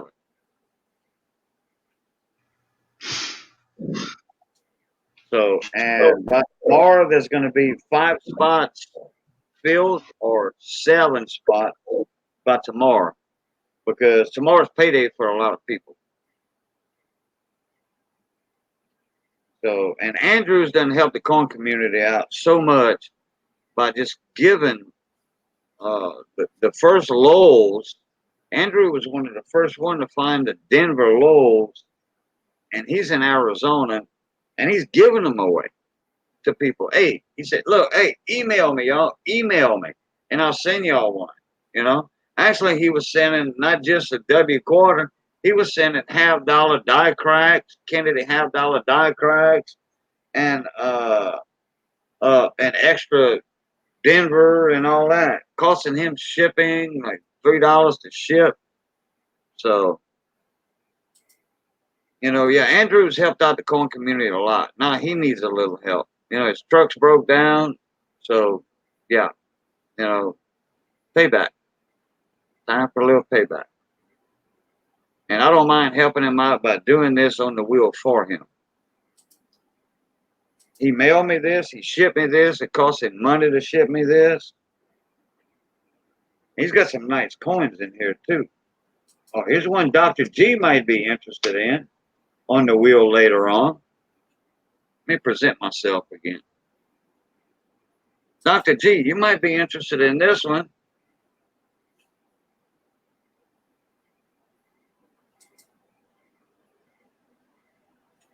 Uh-oh, let me back off a little bit. It's a 1922 peace dollar, MS-63, NGC slab.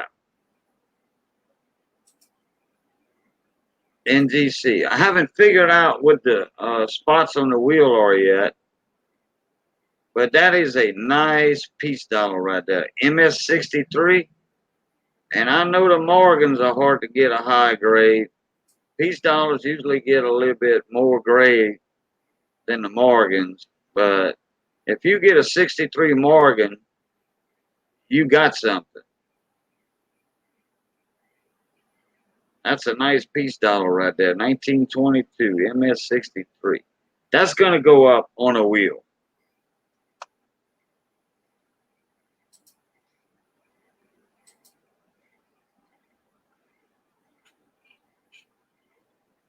So,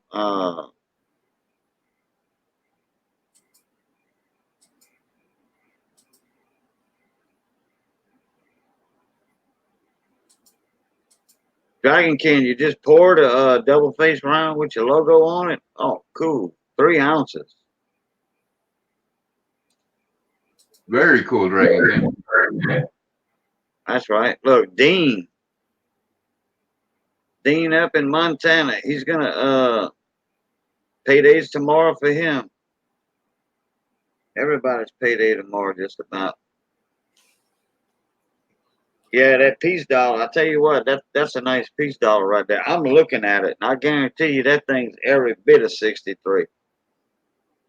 Dr. G would look it down if he'd win that coin. He'd say, let me submit this to PCGS. Because Dr. G deals just about with PCGS only.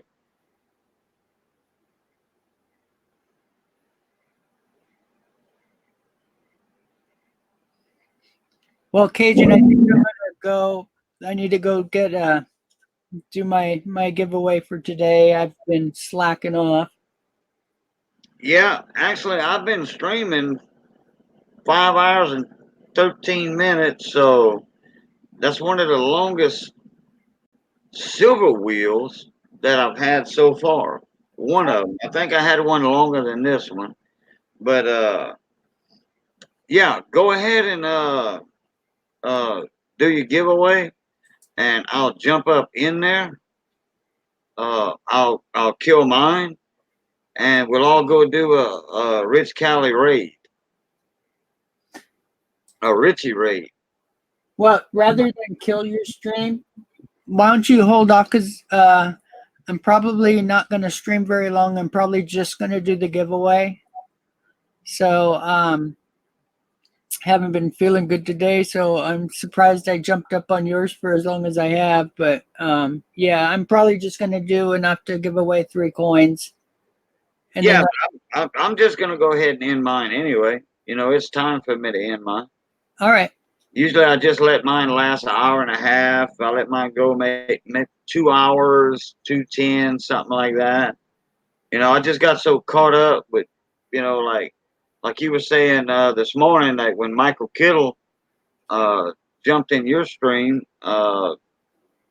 you was just gonna stream a couple hours, and it lasted a lot longer. So, well, look, everybody. Well, let's let Rich.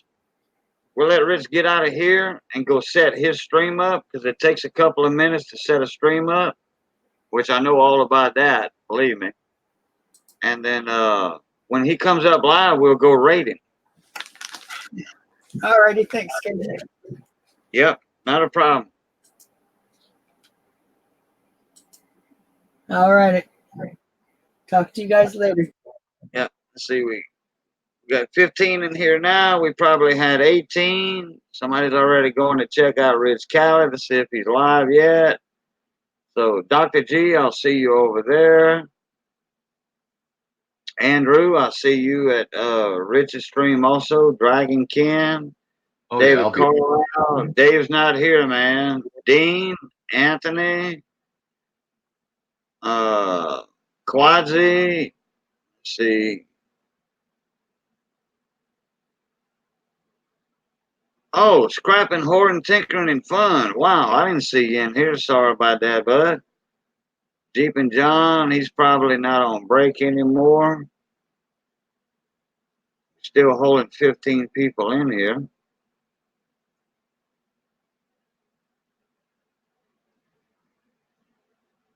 We almost had 50 likes. Cool deal, Lucille. I just threw it on live cam. Oh, Monet Collection. Okay. I can see it here, Monet. Sorry about that.